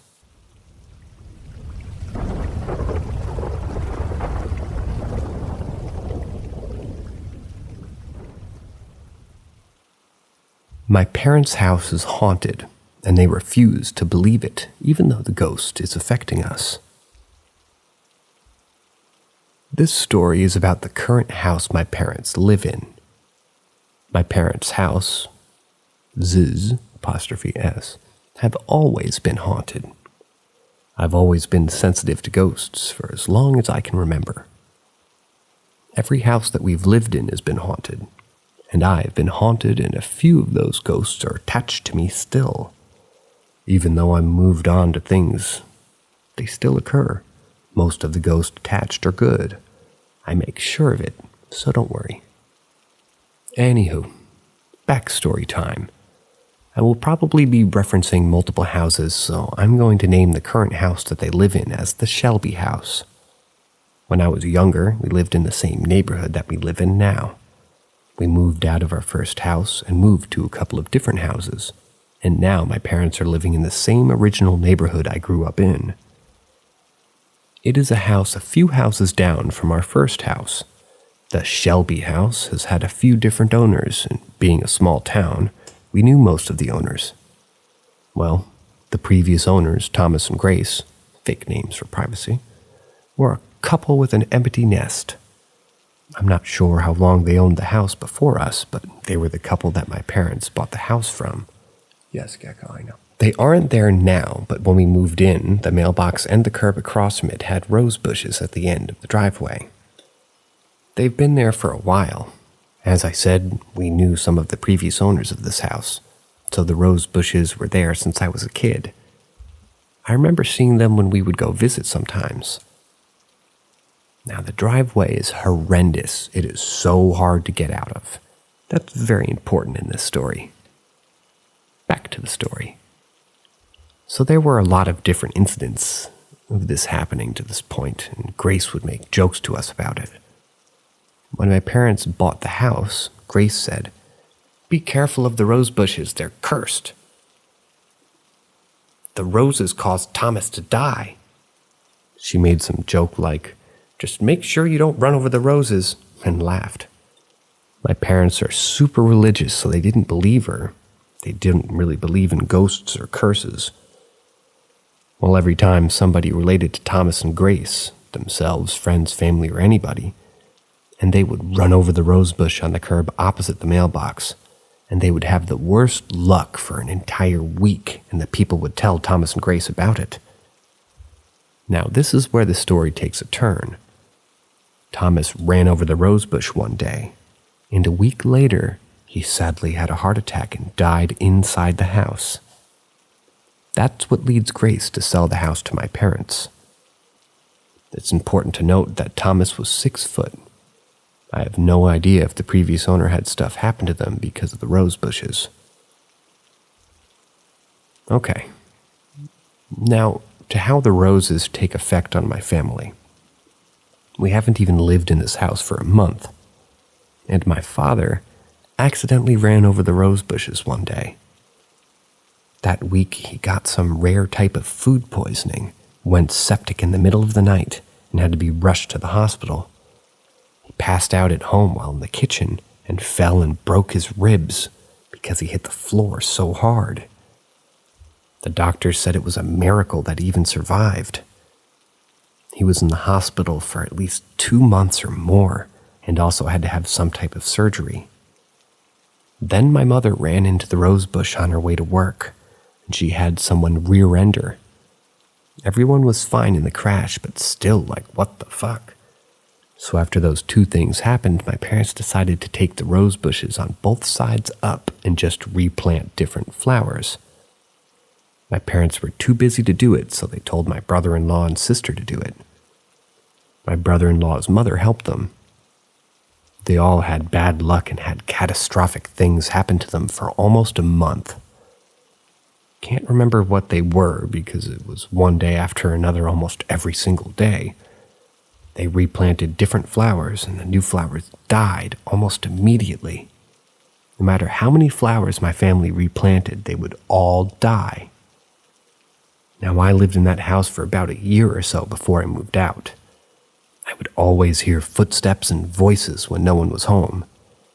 I also had nightmares of me being haunted and possessed and bad things happening to my family. I would constantly have sleep paralysis. It was to the point that I wouldn't sleep because I was scared to have nightmares, or I would sleep in my car or sleep when I would come home from school around lunch. Well, one day I was home alone, and I was eating lunch in the living room, and I was on the phone with my boyfriend at the time. From the couch, you can see into my room and the hallway at pretty much any angle. I was on FaceTime and just watching GMM like every day when I get home from school. I remember I was eating ramen, and all of a sudden I see this 6-foot dark figure just walk into my room from the hallway. And then I heard someone go into my room. I saw my door open, and I said, "Okay, your boyfriend's name is spelled Eoghan, and I have no idea how to pronounce this. Yogan, I think somebody's in my house." And he said, "Okay, go get the pew-pew and stay on the phone. If something happens, I'll call the cops." I grab a knife from the kitchen and I walk into my room and I check it out. In my brother's room in the bathroom, and no one's there. A couple of days go by and the same thing happened. It kept happening. So I told my brother about it, and he said the same would happen to him. The day I moved out of that house, all of the nightmares of me having possessions and being haunted and bad things happening to my family and sleep paralysis all stopped. My brother tells me he has them now, and most nights he won't sleep in the house, he'll just go to my sister's and sleep. Every time I go to my parents' house now, I go home with a giant migraine, and I just feel like my entire energy was drained out of me.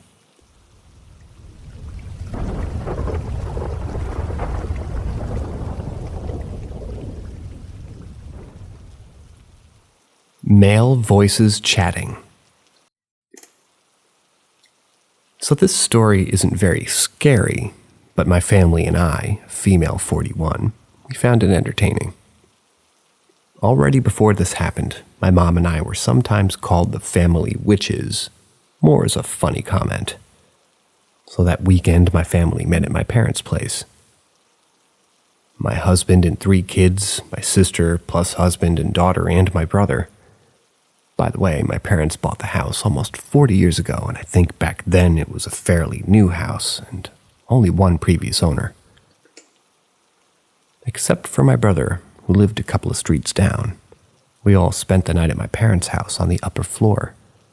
After a nice day with barbecue and chatting and having a good time together, the larger room upstairs used to be my room when I was younger, and the 5 of us slept there spread across 3 beds. Everyone was in bed and asleep already, but I could not sleep. I heard 2 men chatting, and it kept me awake. It wasn't loud, I couldn't really make out what they were saying, but it was clearly a conversation by 2 men. So thinking that it must have been my dad and my brother on the porch beneath one of the windows, I decided to go check. I opened the roof window a bit and expected the noise to become louder, but nothing. No one was outside. I also checked the 2 other sides of the room that had no windows, but opening them did not make the voices louder or clearer to hear. I only heard them when the windows were closed and the outside night noises were quiet. So my next rationale was that somebody left the TV on downstairs. I opened the room's door. As the house's floor plan is very open, you can hear everything from downstairs when you open the door. But it was very quiet downstairs. I went downstairs to be sure everything was indeed quiet. No one there, everyone sleeping. So I went to bed and eventually fell asleep. The next morning I came downstairs to a nice family breakfast, but was still quite tired from the short night. When I was asked if I didn't feel well, I told them the story. My dad shook his head in disbelief and in German said something like, "Not again," laughing at my mom. She immediately said, "See, I told you, I'm not imagining this." Turns out my mom heard these voices a few times already, but my dad brushed it off as nonsense. She was excited to be validated by what I heard. She had never told us about these voices.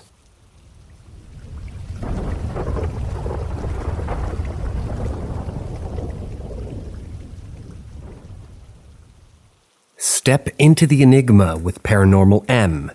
Our stories will take you on a roller coaster of disbelief and wonder. Subscribe and hit the notification bell to embark on a journey through our latest captivating tales. Am I haunted? Or is my house haunted? Or can this be explained? After going to college and moving back in with my mom for the summer, I've noticed that some things in my house are off. My family moved to the Woodlands, Texas, around 2009 when I was 8. We bought this house from a family of 4, and they were the only previous owners. Growing up here, I can only think of 2 main occurrences that were scary or just off-putting. Sometimes I would wake up in the middle of the night and feel that there was something else in the room with me. Another time, my brothers and I were playing our spin-off of hide-and-go-seek, where one person would hide and leave a clue as to where they were hiding. The other 2 would go around looking for the clue and then them. In this case, my brother was the one hiding, and I was the one looking for him. I found a stuffed animal on the door of our walk-in attic. The door was open and the chain at the top was undone. Whenever I had walked in, something with a deep voice started growling at me, so I ran out and slammed the door. I yelled to who I thought was my brother that I knew it was him and to come out. To preface, this attic was a hangout area that we had fixed up to where there were no actual storage things in it. We would go in there all the time, and we had never had issues with animals getting in there. I called for my older brother to investigate, and he didn't hear a growl when he walked in, and then we found my other brother hiding in the toy room that was down the hallway. Flash forward to the present. My boyfriend has been in town with me, and we were moving my old yearbooks into the attic. I looked inside, and there wasn't enough room in there, so I closed the door and put the chain on it. Ever since I was growled at by something in that attic, I have always remembered to put the chain on that door. That night I woke up in sweats from a bad dream where someone was living in the basement of my old house, and my room was extremely hot. I woke my boyfriend up and we decided to go into my brother's old room, which was significantly cooler. But when we turned on the light, the chain was off the door to the attic. We both looked at each other and were like, yeah, no. So we turned around and went back to my room. Later that night, I had another nightmare that people were trying to murder my friends and I. Today we were talking to my mom about what happened, and she said that she thinks there's a friendly ghost. She said that our dog, on different occasions, has stared up to something on the staircase. This staircase leads up to both my room and my brother's. She also said that my other brother's lights to his room are just on sometimes when she knows she didn't turn them on. Nothing scary has happened to her, which is good. I feel that if there is some entity in our house, it only lurks upstairs. I also think, though, what if it's me that something is attached to? One time I was asleep at my college house, and I woke up at exactly 3 a.m. I looked at my phone to check the time and thought, weird. And a moment or two after I set it down, a picture frame on my wall fell and shattered on the ground. I was freaked out and then cleaned it up and went back to sleep. On another occasion, I was laying in my bed and I heard a rustling underneath. I looked underneath it and a black cat dashed across my room. I was freaked out, but since it was cold outside, I let it stay in my room for the night. It was extremely timid and wouldn't let me near it. One of my roommates had accidentally left her front door open 3 or 4 days. This was prior to this happening. But in no way did I think a cat would have walked into our house and then camped out underneath my bed. None of us had seen it at all in the house throughout that timeline, nor had we seen it prior around the area. The next day I had to call animal control to get it out because it started growling at me. And once she released it, we continued to see it around her back lot and driveway until we moved out, January or June. I don't know if this was coincidentally superstitious or just a cat seeking refuge. I do feel safe in these things that have happened could be explained by some logical reason, but I feel it all lines up a little too nicely, especially the deal I've got with the attic.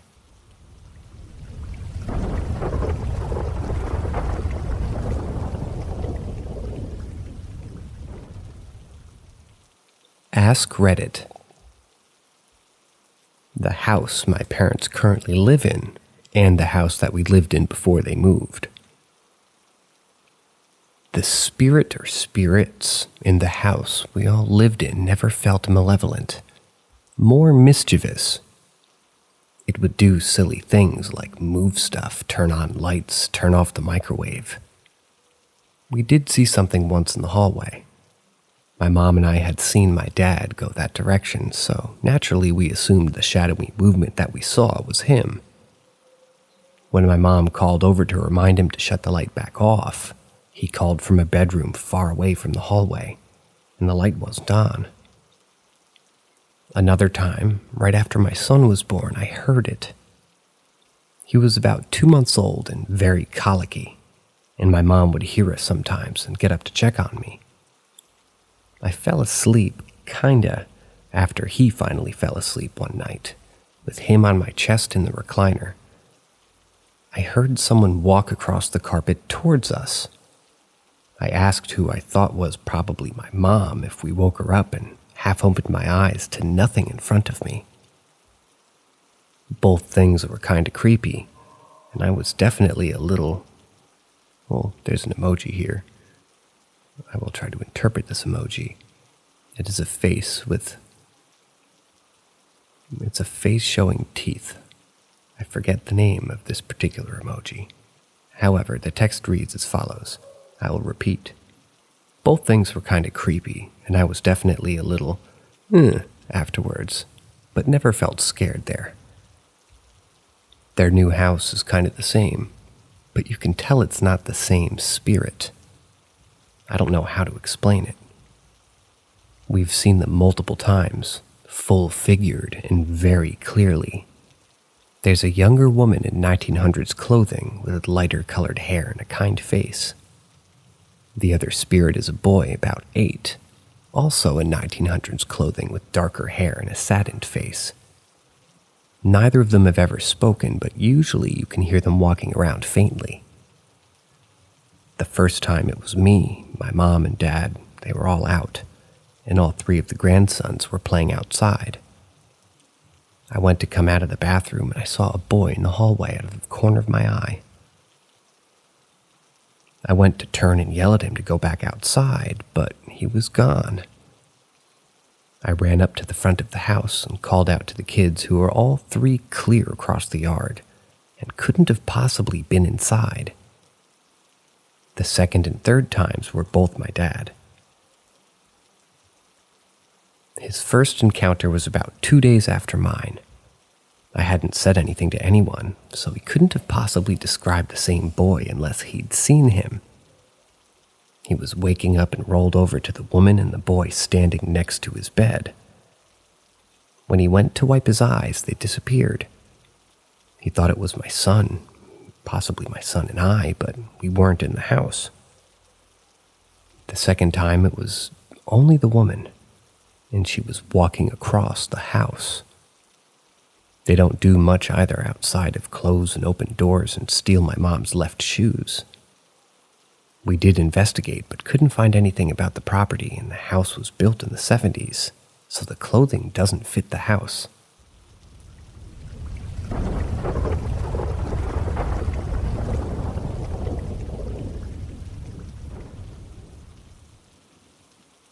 Help needed with crystal ball. I don't believe in magic, but a few times in my life I've seen things I can't explain, and I've come to believe it's not so much about what you believe, it's how hard you believe it. Indiana Jones.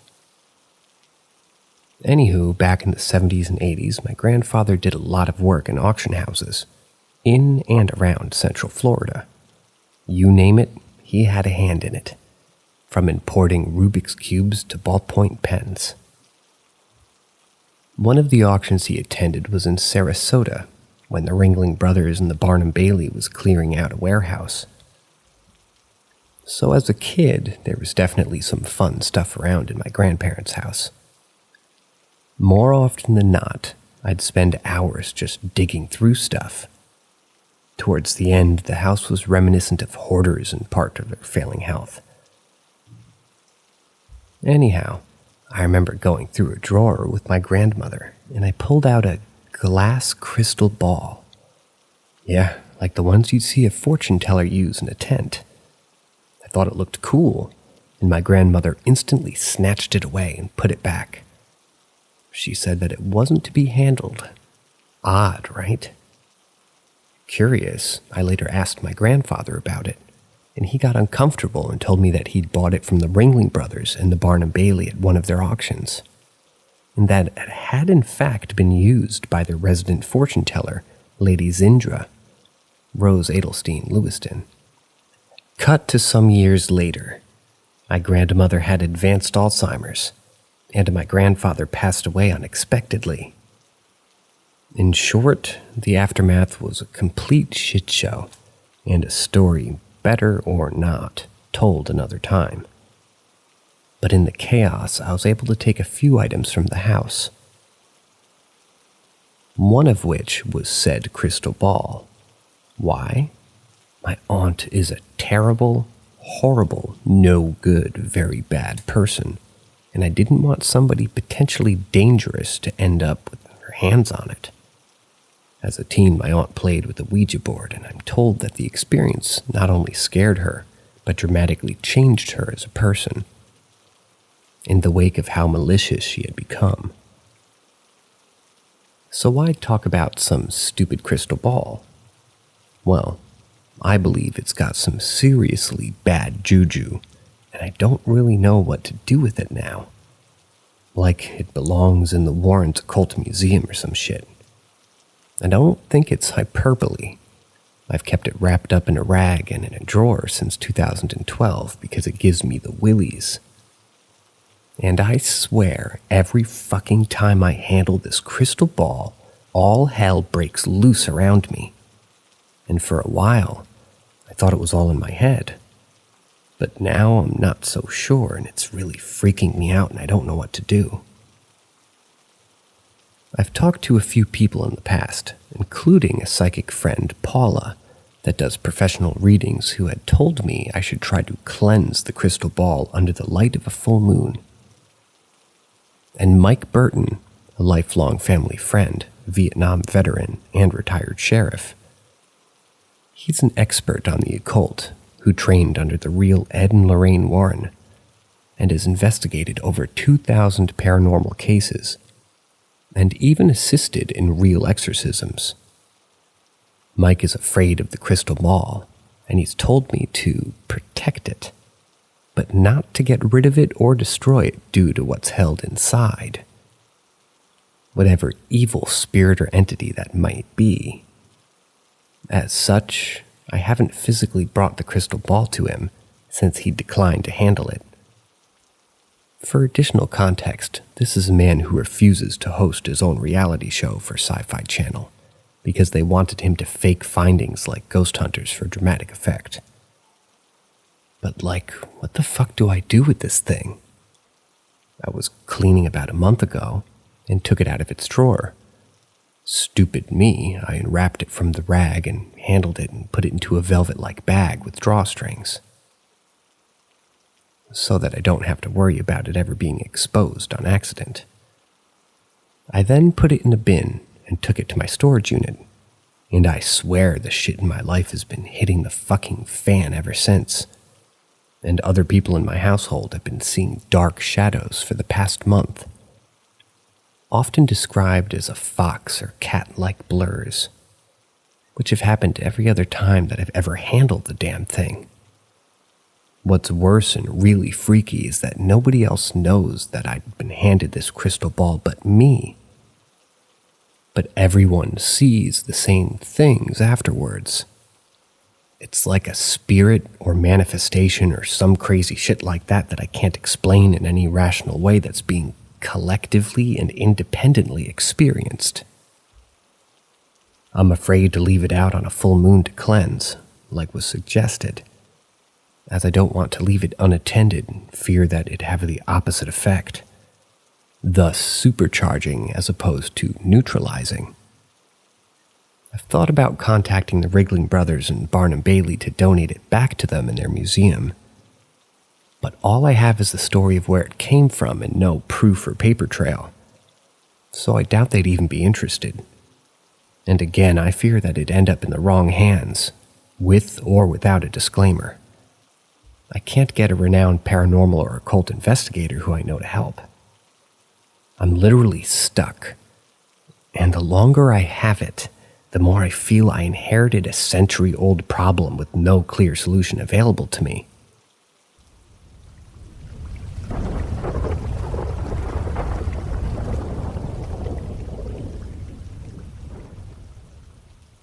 I have this weird nightmare, and I know something is wrong.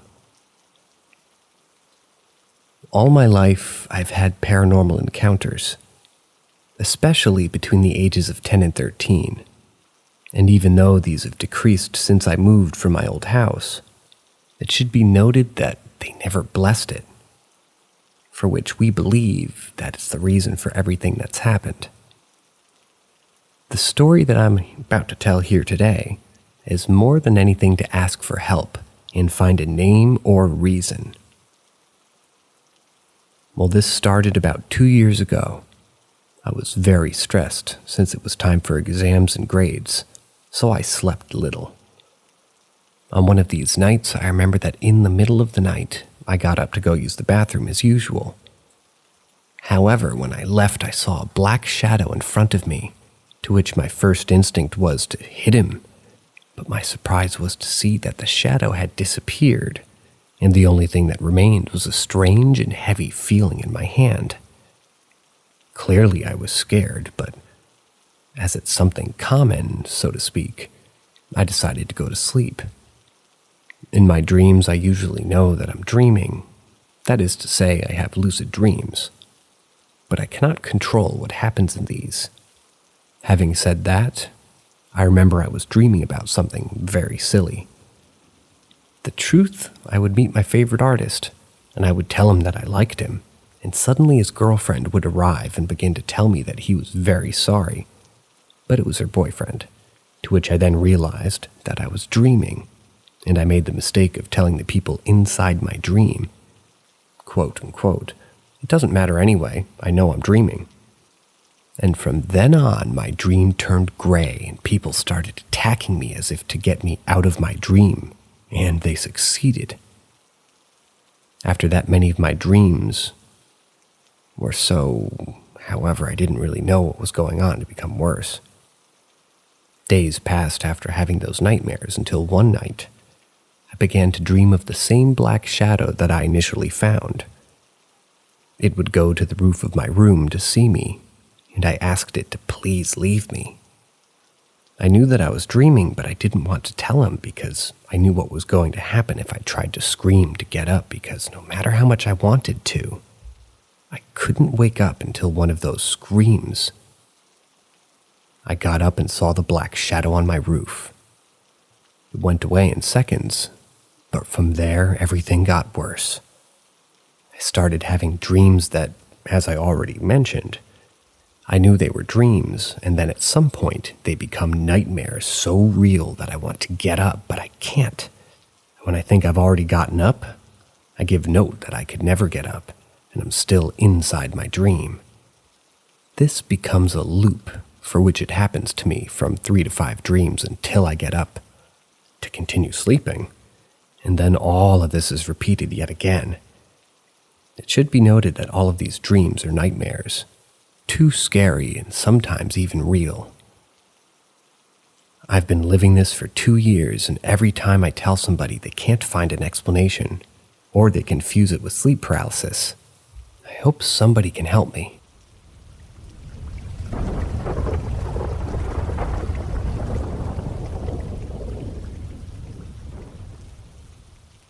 Ask Reddit. I don't think this person falls under any of these supernatural categories. However, I really need to tell this story to somebody because I can't help but think about it from time to time. I ran errands with my mother a few years ago, and there was this woman who kept looking at my mother and smiling at her. However, my mom didn't notice her while I did. I didn't think much about it. I thought it might just be a work colleague, so I didn't say anything. My mom often meets relatives or her work colleagues as we live in a small town. However, at some point, the woman approached us and hugged my mother, complimented her and all that. The woman was really kind and told us that she'd been living here for about 3 years. However, I have literally never seen her before, neither has my mother. Here comes the strange part. The woman told us where she lives, apparently near my grandparents' house, which is really weird because we would have seen her if she really lived there, but okay. My mom once wanted to stop by the woman's house, however, it turned out that nobody lives there at the address that she gave us. It's been a few years now, and we've never seen her again, which is so strange. It's as if the woman has never existed. I'm so glad that I was with my mom that day because otherwise, I would have never believed her. I really wonder what happened to that woman. I mean, she told us that she's been living here since about 3 years, and if she had any plans of moving, she probably would have told us.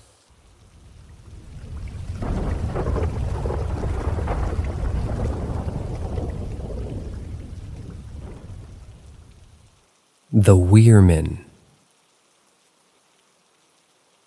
This happened to me and my then roommate a few years ago, somewhere like September, October 2019. We were just chilling on the couch and listening to the rain outside, when at one point we started talking about how the rain sounded like the sea, and how we pictured a lighthouse on a windy shore. I know this sounds like we were high or tripping, but we were absolutely not. We were completely sober. Slowly but surely, the conversation between my friend and I started to shift to visualization, or perhaps a hypnosis. It's unclear to me how this normal conversation about a lighthouse turned into the shared vision or dream that it did. But at one point, we were both there, in the lighthouse. We both saw a man there, dressed in a yellow raincoat. He had a weathered face and a gray beard, but his most remarkable feature were his eyes, or actually the lack thereof. In the place where his eyes were supposed to be, there were 2 black holes, as if they had been kind of gouged out, and only some rotting black skin remained. We both felt this intense urge to get out, so we ran away from the lighthouse to the woods as he followed us. I'm not sure about how we woke up from this hypnosis, dream, vision, whatever it was, but I remember realizing that this was bad and we needed to wake up. So I urged my roommate to do so. After I returned to my body, I gently woke them up and we discussed what happened. They were completely freaked out, as was I, and I was grateful I woke them up. We both caught our breaths, and then we had finally processed what happened. We checked the time. When we had entered this state, it was around 12 midnight, but when we woke up, it was about 3 a.m., yet it felt like we'd only been doing this for about 15 minutes. The next day, we both separately drew the man that we saw. We were both illustration students at the time, and without having discussed what he looked like. We drew the exact same man, had both colored the space around him black, and had also given him the exact same name, the Weirman.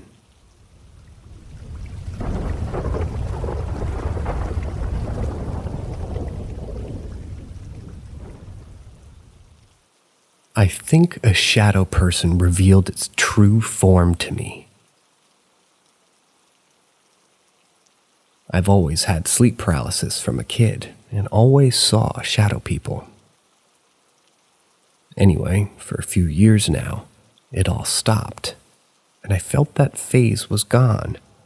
But something happened recently.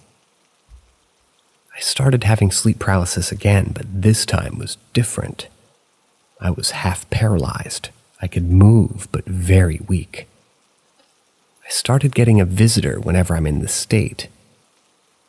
Unlike the ones in the past, this one wasn't humanoid.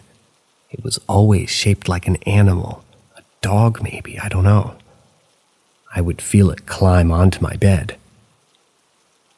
So anyway, I decided that since I can actually talk a bit in this state, even if it was weak and I slurred, I would ask it when next I see it what it wants from me. Fast forward to a few days later, it came again. I felt it climb onto my bed as usual, so I proceeded to ask it what it wanted. It was as if this entity stepped out from a shadow and approached me. Our faces were almost touching as it stared into my face. Its face was like a mix of a person and a robot, but super creepy with large owly eyes. It didn't talk to me anyway, just stared at me for a long time. I dragged my bedsheet and covered my face when I couldn't bear it anymore, but I knew it was still there. I weakly peeped a few times, and it stood there just staring. It eventually vanished after a long time.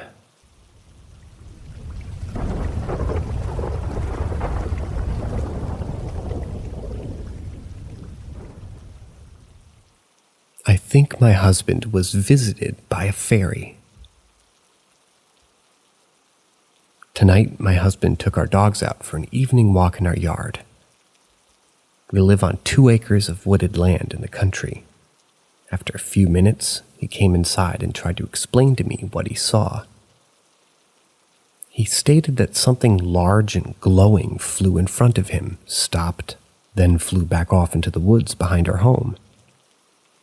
He swore it looked like a human with wings. We looked up moths and tried to debunk it and found nothing that looked anywhere near similar. We went back outside to see if we could see anything else.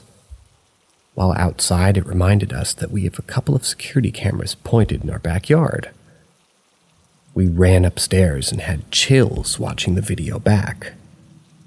First thing we noticed, one of our dogs suddenly stopped with his tail pointed and was staring into the woods. A second later, you see something fly, basically flutter in my husband's direction from the same place. It was large enough to be seen on a camera a good distance away. Unfortunately, it wasn't visible on our other camera. I was too shocked to record the footage, but plan to first thing tomorrow, and I can share that here. But what does this mean? Why did it show itself to him? Is there something that he should do? ETA footage. So I uploaded the whole thing so you can see how my dog's acting. My husband didn't say a word, and her dog was not even looking in his direction. You can see my husband's shadow in the bottom right as he's heading back to the patio. I didn't upload the camera that showed my husband's reaction as he didn't want to be shown, and you couldn't even see the figure in that camera. Around 21:58:44 is when it first appears in the right corner near the third tree from the right, and then flies towards my husband. Also, I trust what my husband saw. He said it was a fairy, and I believe him 100%.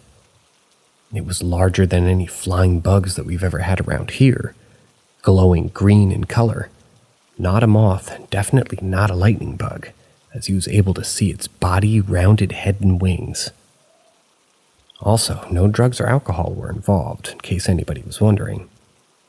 I wasn't posting to make anyone believe what he saw, just looking for advice from others who've had more knowledge to make sure our home, animals, and children are safe.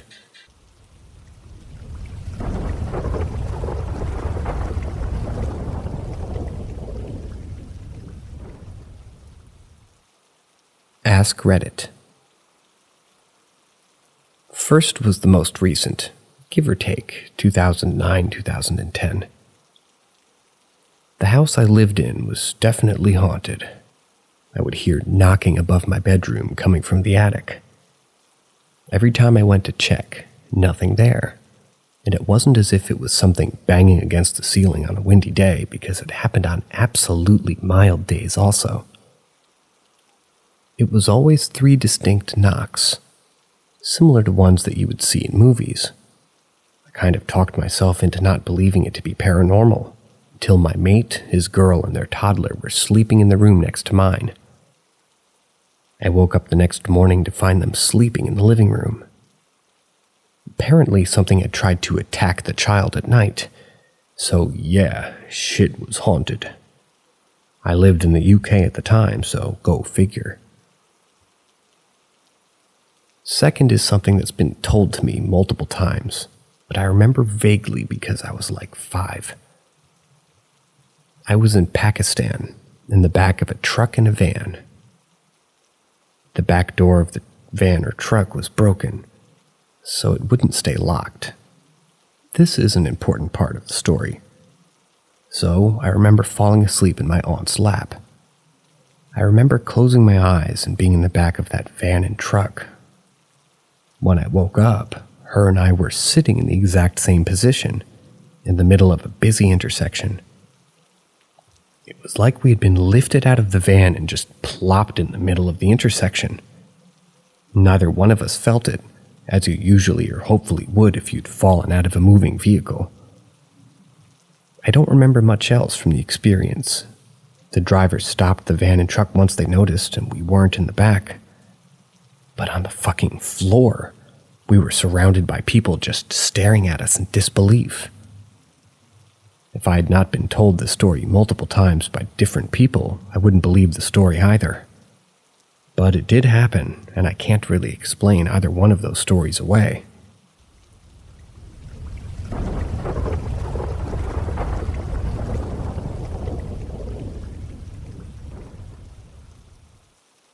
I lived in a flat built on a mass grave.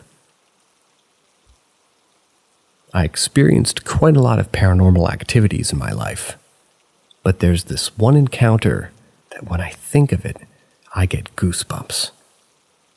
I was a kid, maybe 9 years old, and I was spending time in my room playing video games on the computer. I was very focused.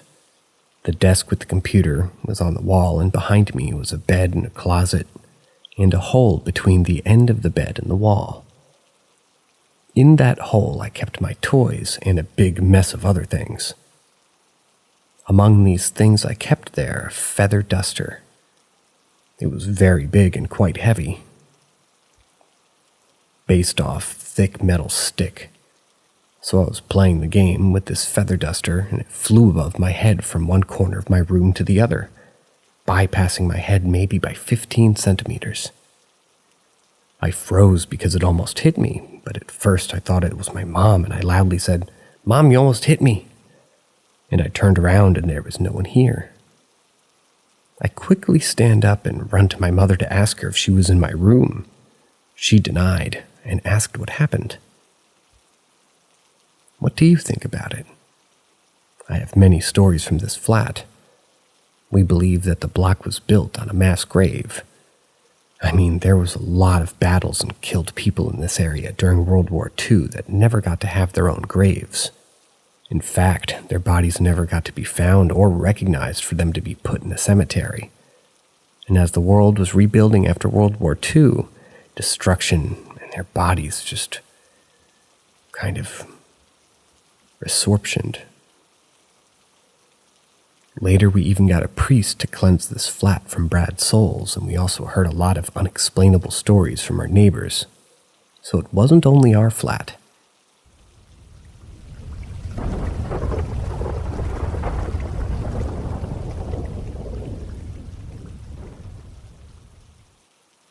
Ask Reddit. This happened a year ago. It was me and 4 other coworkers, and we just got finished with a 16-hour shift. Headed home from the Shasta Trinity Forest area of Northern California at around 3 a.m. Now, if you've never been in that area, you'd know that it could easily be an area for an inbred cult of cannibals to call home. There's absolutely no civilization in at least a 2,000 square mile range. So we're driving through the mountains on these crazy, creepy back roads. Tired as fuck, and while the area is beautiful during the day, it's spooky as fuck at night, so we're already feeling uneasy. As we're driving, some big fucking dude in a jumpsuit comes stumbling onto the road holding some kind of dirty stuffed animal and just looks right into our headlights. Again, this is hours away from anything.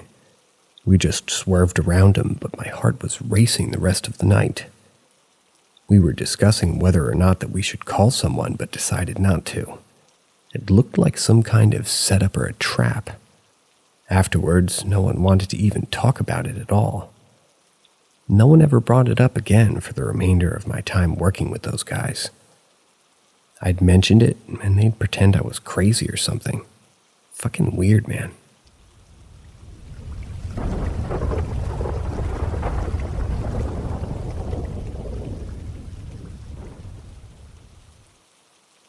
I thought it was fake, but here I am on Reddit.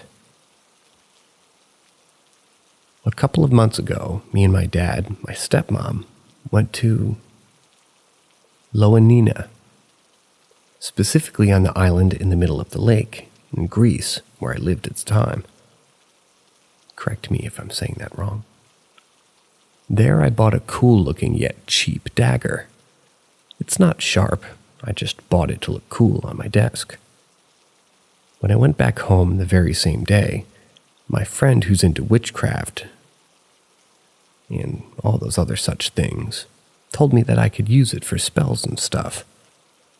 So without believing in these things at the time, I tried a ritual in which you talk with spirits. It's basically like a Ouija board, but with a lit candle and some thread. I won't go into detail about how the ritual is done, but you basically just talk with spirits. I didn't believe it would work at the time, so I messed around and did everything my friend told me not to do. That was definitely not a good idea, though. Because apparently, it's all real. Ghosts, or rather spirits, beings beyond our senses and comprehension, and even demons. I know unknown beings are real ever since other paranormal experiences, but I've posted about that before. But I was not expecting ghosts and demons to exist as well. Anyhow, after I messed around with the ritual, I had angered the spirit that I'd communicated with. When I asked it questions, it told me it was a 42-year-old man from the UK named Geoff, who died in an accident at the supermarket. After I finished talking to him, I unknowingly ended the ritual incorrectly, and then I headed to bed.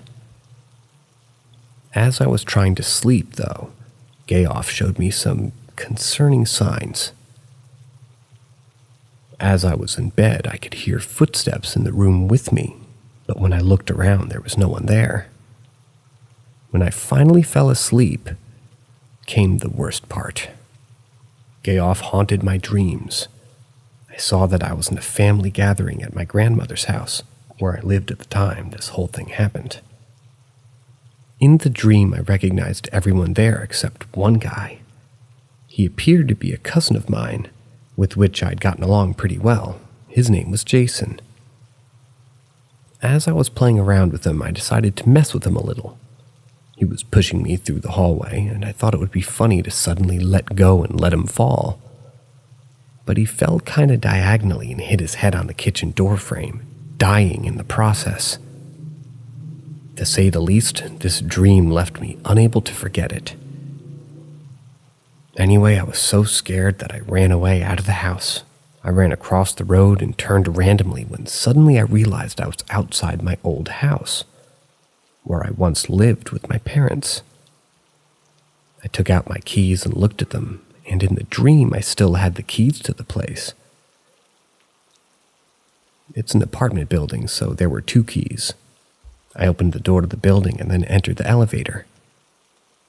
There were originally 4 floors, so there were 5 buttons on the aged elevator, including the ground floor. But in my dream, there was a 6th button with no number beside it, between floor 3 and 4. Out of curiosity, I pressed it and waited for the elevator to stop. After I got out, everything got a bit darker, as if I lowered the brightness in a video game. The floor itself was almost identical to the 2nd floor of the building down to the smallest details, except there were strange pieces of wood as decoration on little shelves in the building hallway. I grabbed one for some reason and went upstairs, expecting to see the 3rd or 4th floor, hoping for the darkness to disappear. Since this was some kind of weird version of the 2nd, I saw the 3rd floor, but the darkness was still there. I put my key in the apartment front door and opened it. When I walked inside, it was completely identical to the real apartment when I lived there. Besides the place itself and the darkness, there were small dark entities floating around, like little black ghosts. They had faces too, but it was as if they were made of smoke.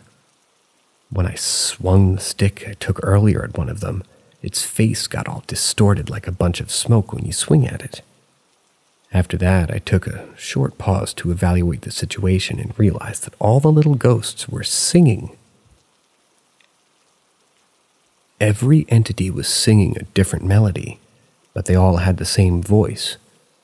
The creepy female text-to-speech, almost whispering, like the ones in the old analog horror videos.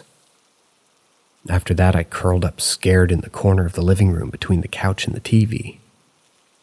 After a few seconds of fear, I woke up at 5 a.m. to a brief image of a very scary face staring at me, and then reality.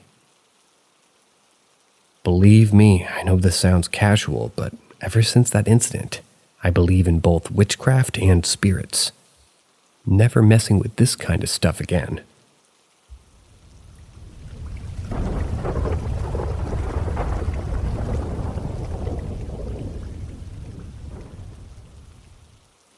Do you think all hospitals are haunted? Probably the one that I worked at was.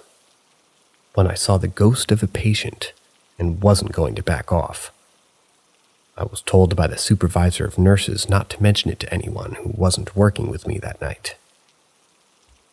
Then there was the fire in the trash can. Nobody was in the bathroom when it started. We nurses had our own smoking area. And the patients had their own as well. We had to evacuate the whole wing, 7 floors, and guess which floor I worked on?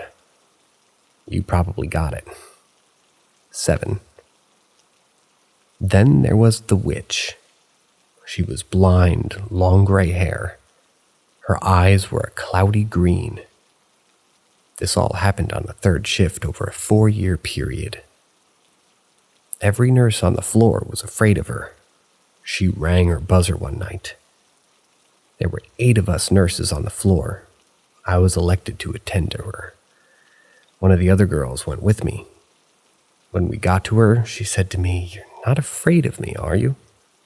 I told her, no, I wasn't. She then said that the fire department's on the way. I asked her why would she say that. She then informed me that she could see them. I told her that they weren't coming because there's no fire. She told me again she could see them. About 3 to 4 minutes later, fire engines, about 6 of them. I have to admit she creeped me out a little bit and there was no fire. A silent alarm went off, mysteriously. I went back in to talk to her about how she knew. She told me that she was born with a veil over her eyes. If you're familiar with this condition, you know anyone born like this can see things other people can't. My great-grandma was born with it, but she wasn't blind. The lady told me that there were people who died in the hospital but weren't at rest. While she was there, I and my friend went in and talked to her every night. She was a very interesting lady. We then started finding out nurses and doctors on the other floors also would occasionally see people who weren't supposed to be there. But we couldn't talk about it. So yeah, some of them probably are.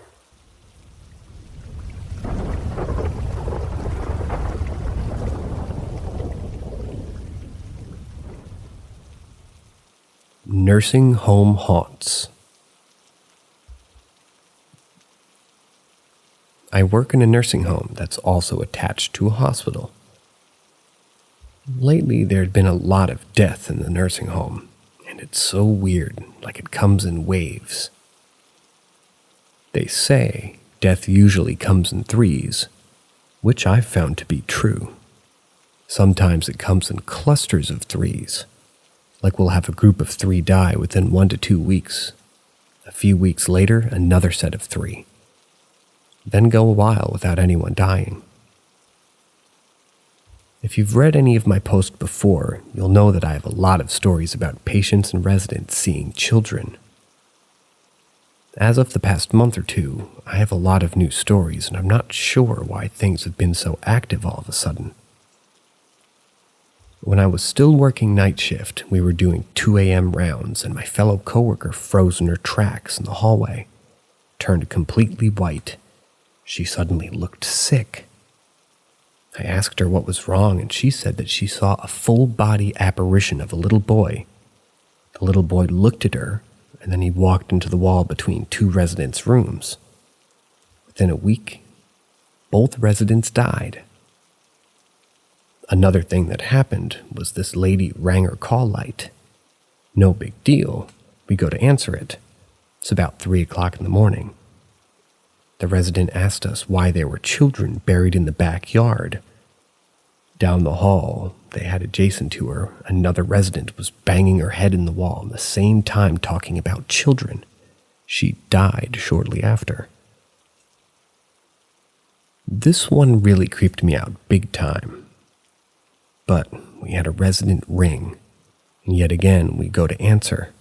She tells us that we needed to see the lady across the hall because she's dead.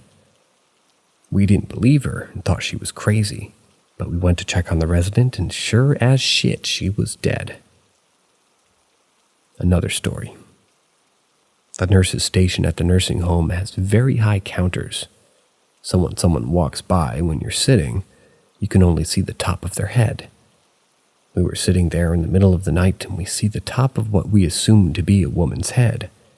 She had short, curly black hair, and she was walking very fast with a purpose down the hall. Come to find out, around the same time on a different unit, another resident who fit that description passed away.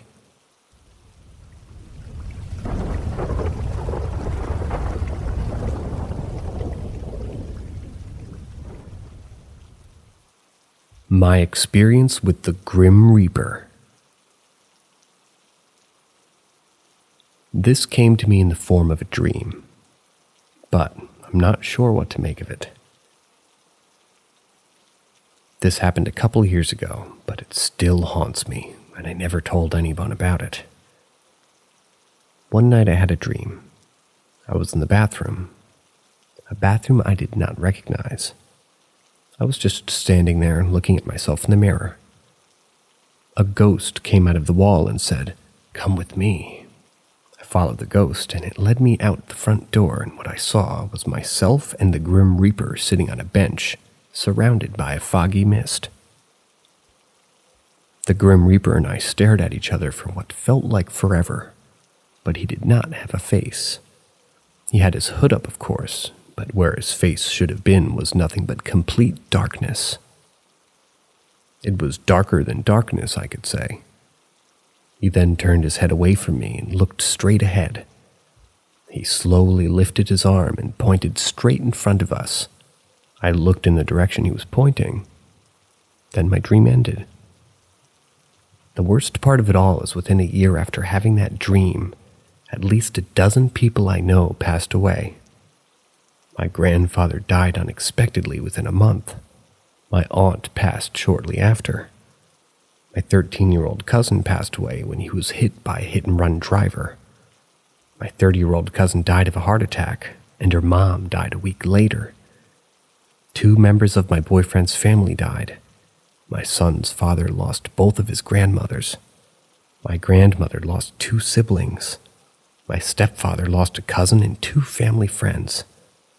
My boyfriend also lost a friend. It was crazy, so much death, and that was all in a year.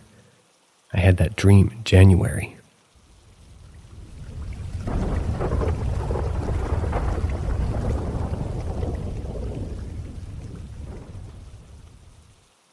The little girl that took my hand and led me into the woods to show me where she laid down and died. This is a story about my mom's house.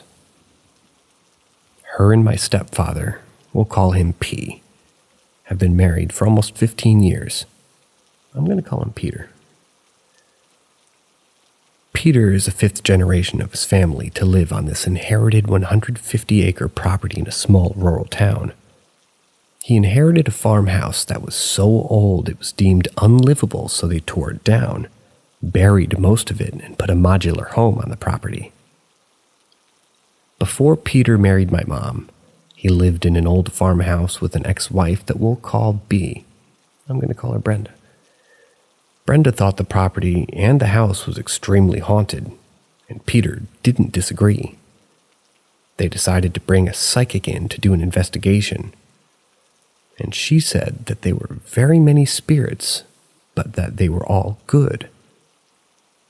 Shortly after, at around 3 a.m., Peter's awakened by a light turning on outside his bedroom window. Living in the middle of nowhere, there was no reason for a light to turn on like that. He looked out the window and saw a little girl standing there. Brenda woke up and looked out the window and saw her too. But then they smelled smoke. They went downstairs to see if their kitchen had caught on fire. Everything in that kitchen burned except for these Christmas wax figures of Mary, Jesus, and Joseph. Peter still has them in a shadow box placed in the kitchen that he has now. They're lucky they didn't lose the whole house. Fast forward to a long time later. My mom and Peter get married and are living happily ever after, and I'm living underneath the same roof of my early teen years. I loved living there. There was so much property to explore, but I remember this one part in the woods gave me the heebie-jeebies. It made me feel so overwhelmingly uncomfortable with so many bad vibes. One night I fell asleep, and I remember having a really weird dream. In my dream, it was very early in the morning, the crack of dawn. I get up and I go out my back door, and I remember the sky being a dark bluish gray, and the air felt refreshingly cool on my skin. A little girl who couldn't be any older than 7 walks all from the woods up to the yard and onto the back deck. She has very pale skin, light blonde hair, and light-colored clothing. She looks at me and smiles. I think to myself about how sweet, warm, and friendly she was. She doesn't say anything, but she holds her hand out and gestures to me to come with her, so I take her hand.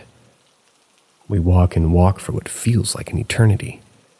Along the way, we pass many ghosts, but they aren't bothering anybody, and they're just there observing. The little girl led me to a spot in the woods that had always made me uncomfortable. Suddenly, the weather turns from summer to winter, from morning to evening. It was freezing. I'm amazed by how beautiful the scenery is, but I then realized the little girl wasn't holding my hand anymore. I look around and I see her body laying dull, limp, lifeless in a shallow creek. Her skin had turned blue and she was curled up like a ball.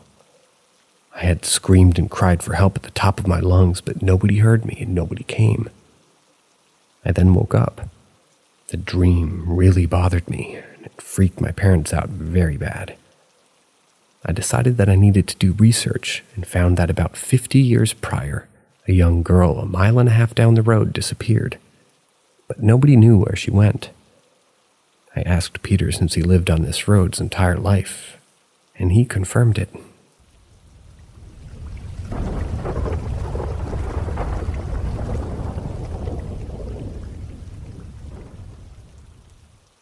man appeared out of nowhere to help me when I got stranded. There was a day I finally had off work, and I decided I'd head to the beach. The closest beach is about an hour and a half away, and I decided to book it down and try to get there on time to see the sunrise on my own. Just a bit of background. I wasn't in a very good mindset back then. I always truly felt alone, kind of lost and hopeless in my life. I really felt there was no purpose in living, really. I'm a person that likes to run away from my problems and tries to find things to keep me distracted and constantly busy. That's why I work a lot and don't have many days off.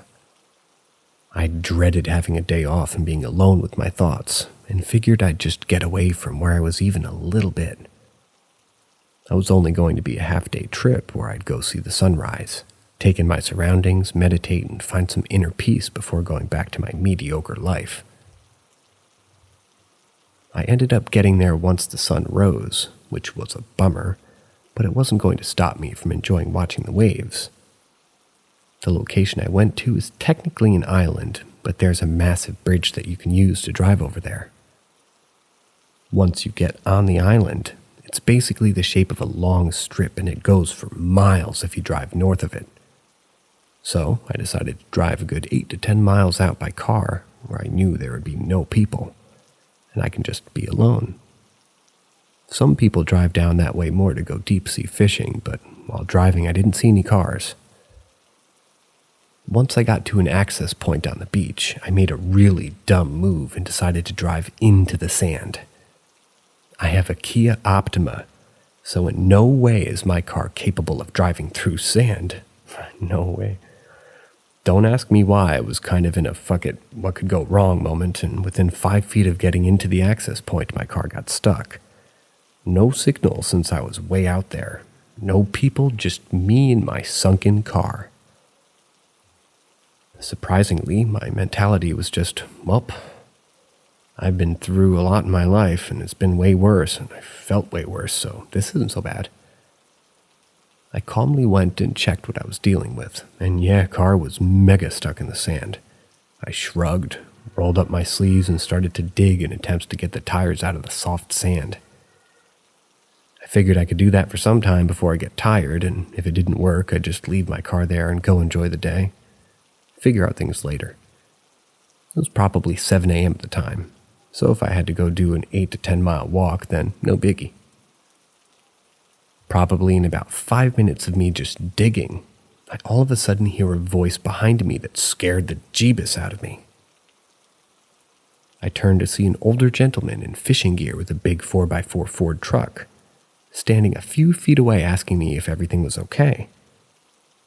The most distinct feature on him was his shirt had his name embroidered on it with an M. Zuniga. He was probably in his 60s, white hair, and I could tell by the tips that it stuck out from under his beige cap. Round glasses and a bit tanned. He looked like a normal old guy to me, ready to go fishing. It was strange, though. I didn't hear his car or even notice him getting out and walking up to me, and I was the only person there. There wasn't much at all really any background noise since I wasn't remotely close to the ocean, so it would have been hard to miss him coming up. He asked me again if I was okay. I said, yeah, perfectly fine for the most part. You're crazy to try to drive this car in there. It wouldn't have made it, he told me. I kind of laughed and told him, yeah, it was a pretty dumb move on my part.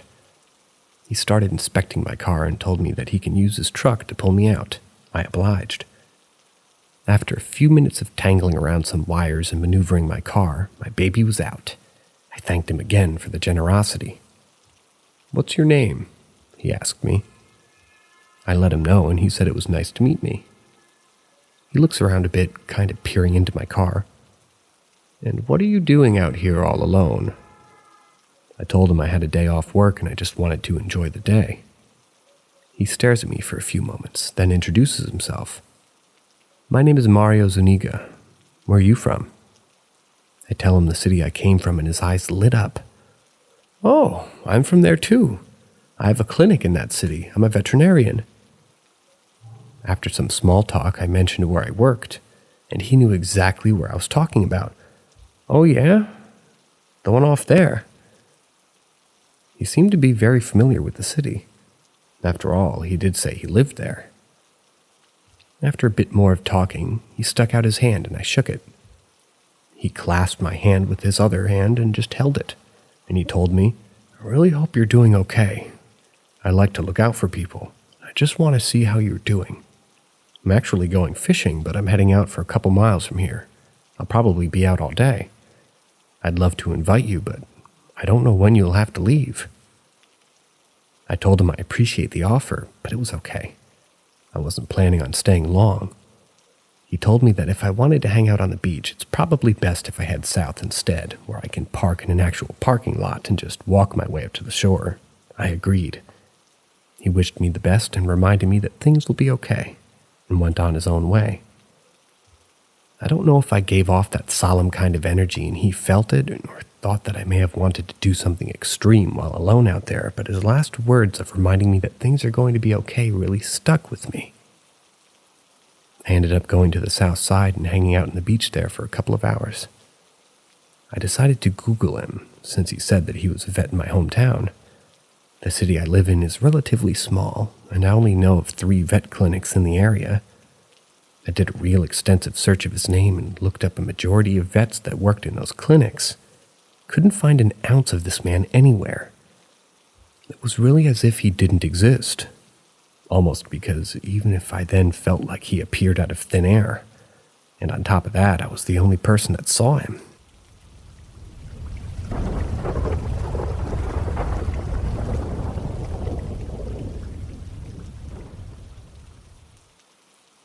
Shadow being plays with me on some nights. I woke up, but still in my bed, and I was kind of between sleep and a lucid state. There are 2 pillows which I use to sleep in my bed, the left one and the right one. When I woke up, I was really close to the pillow, the left one, but I slept on the right one.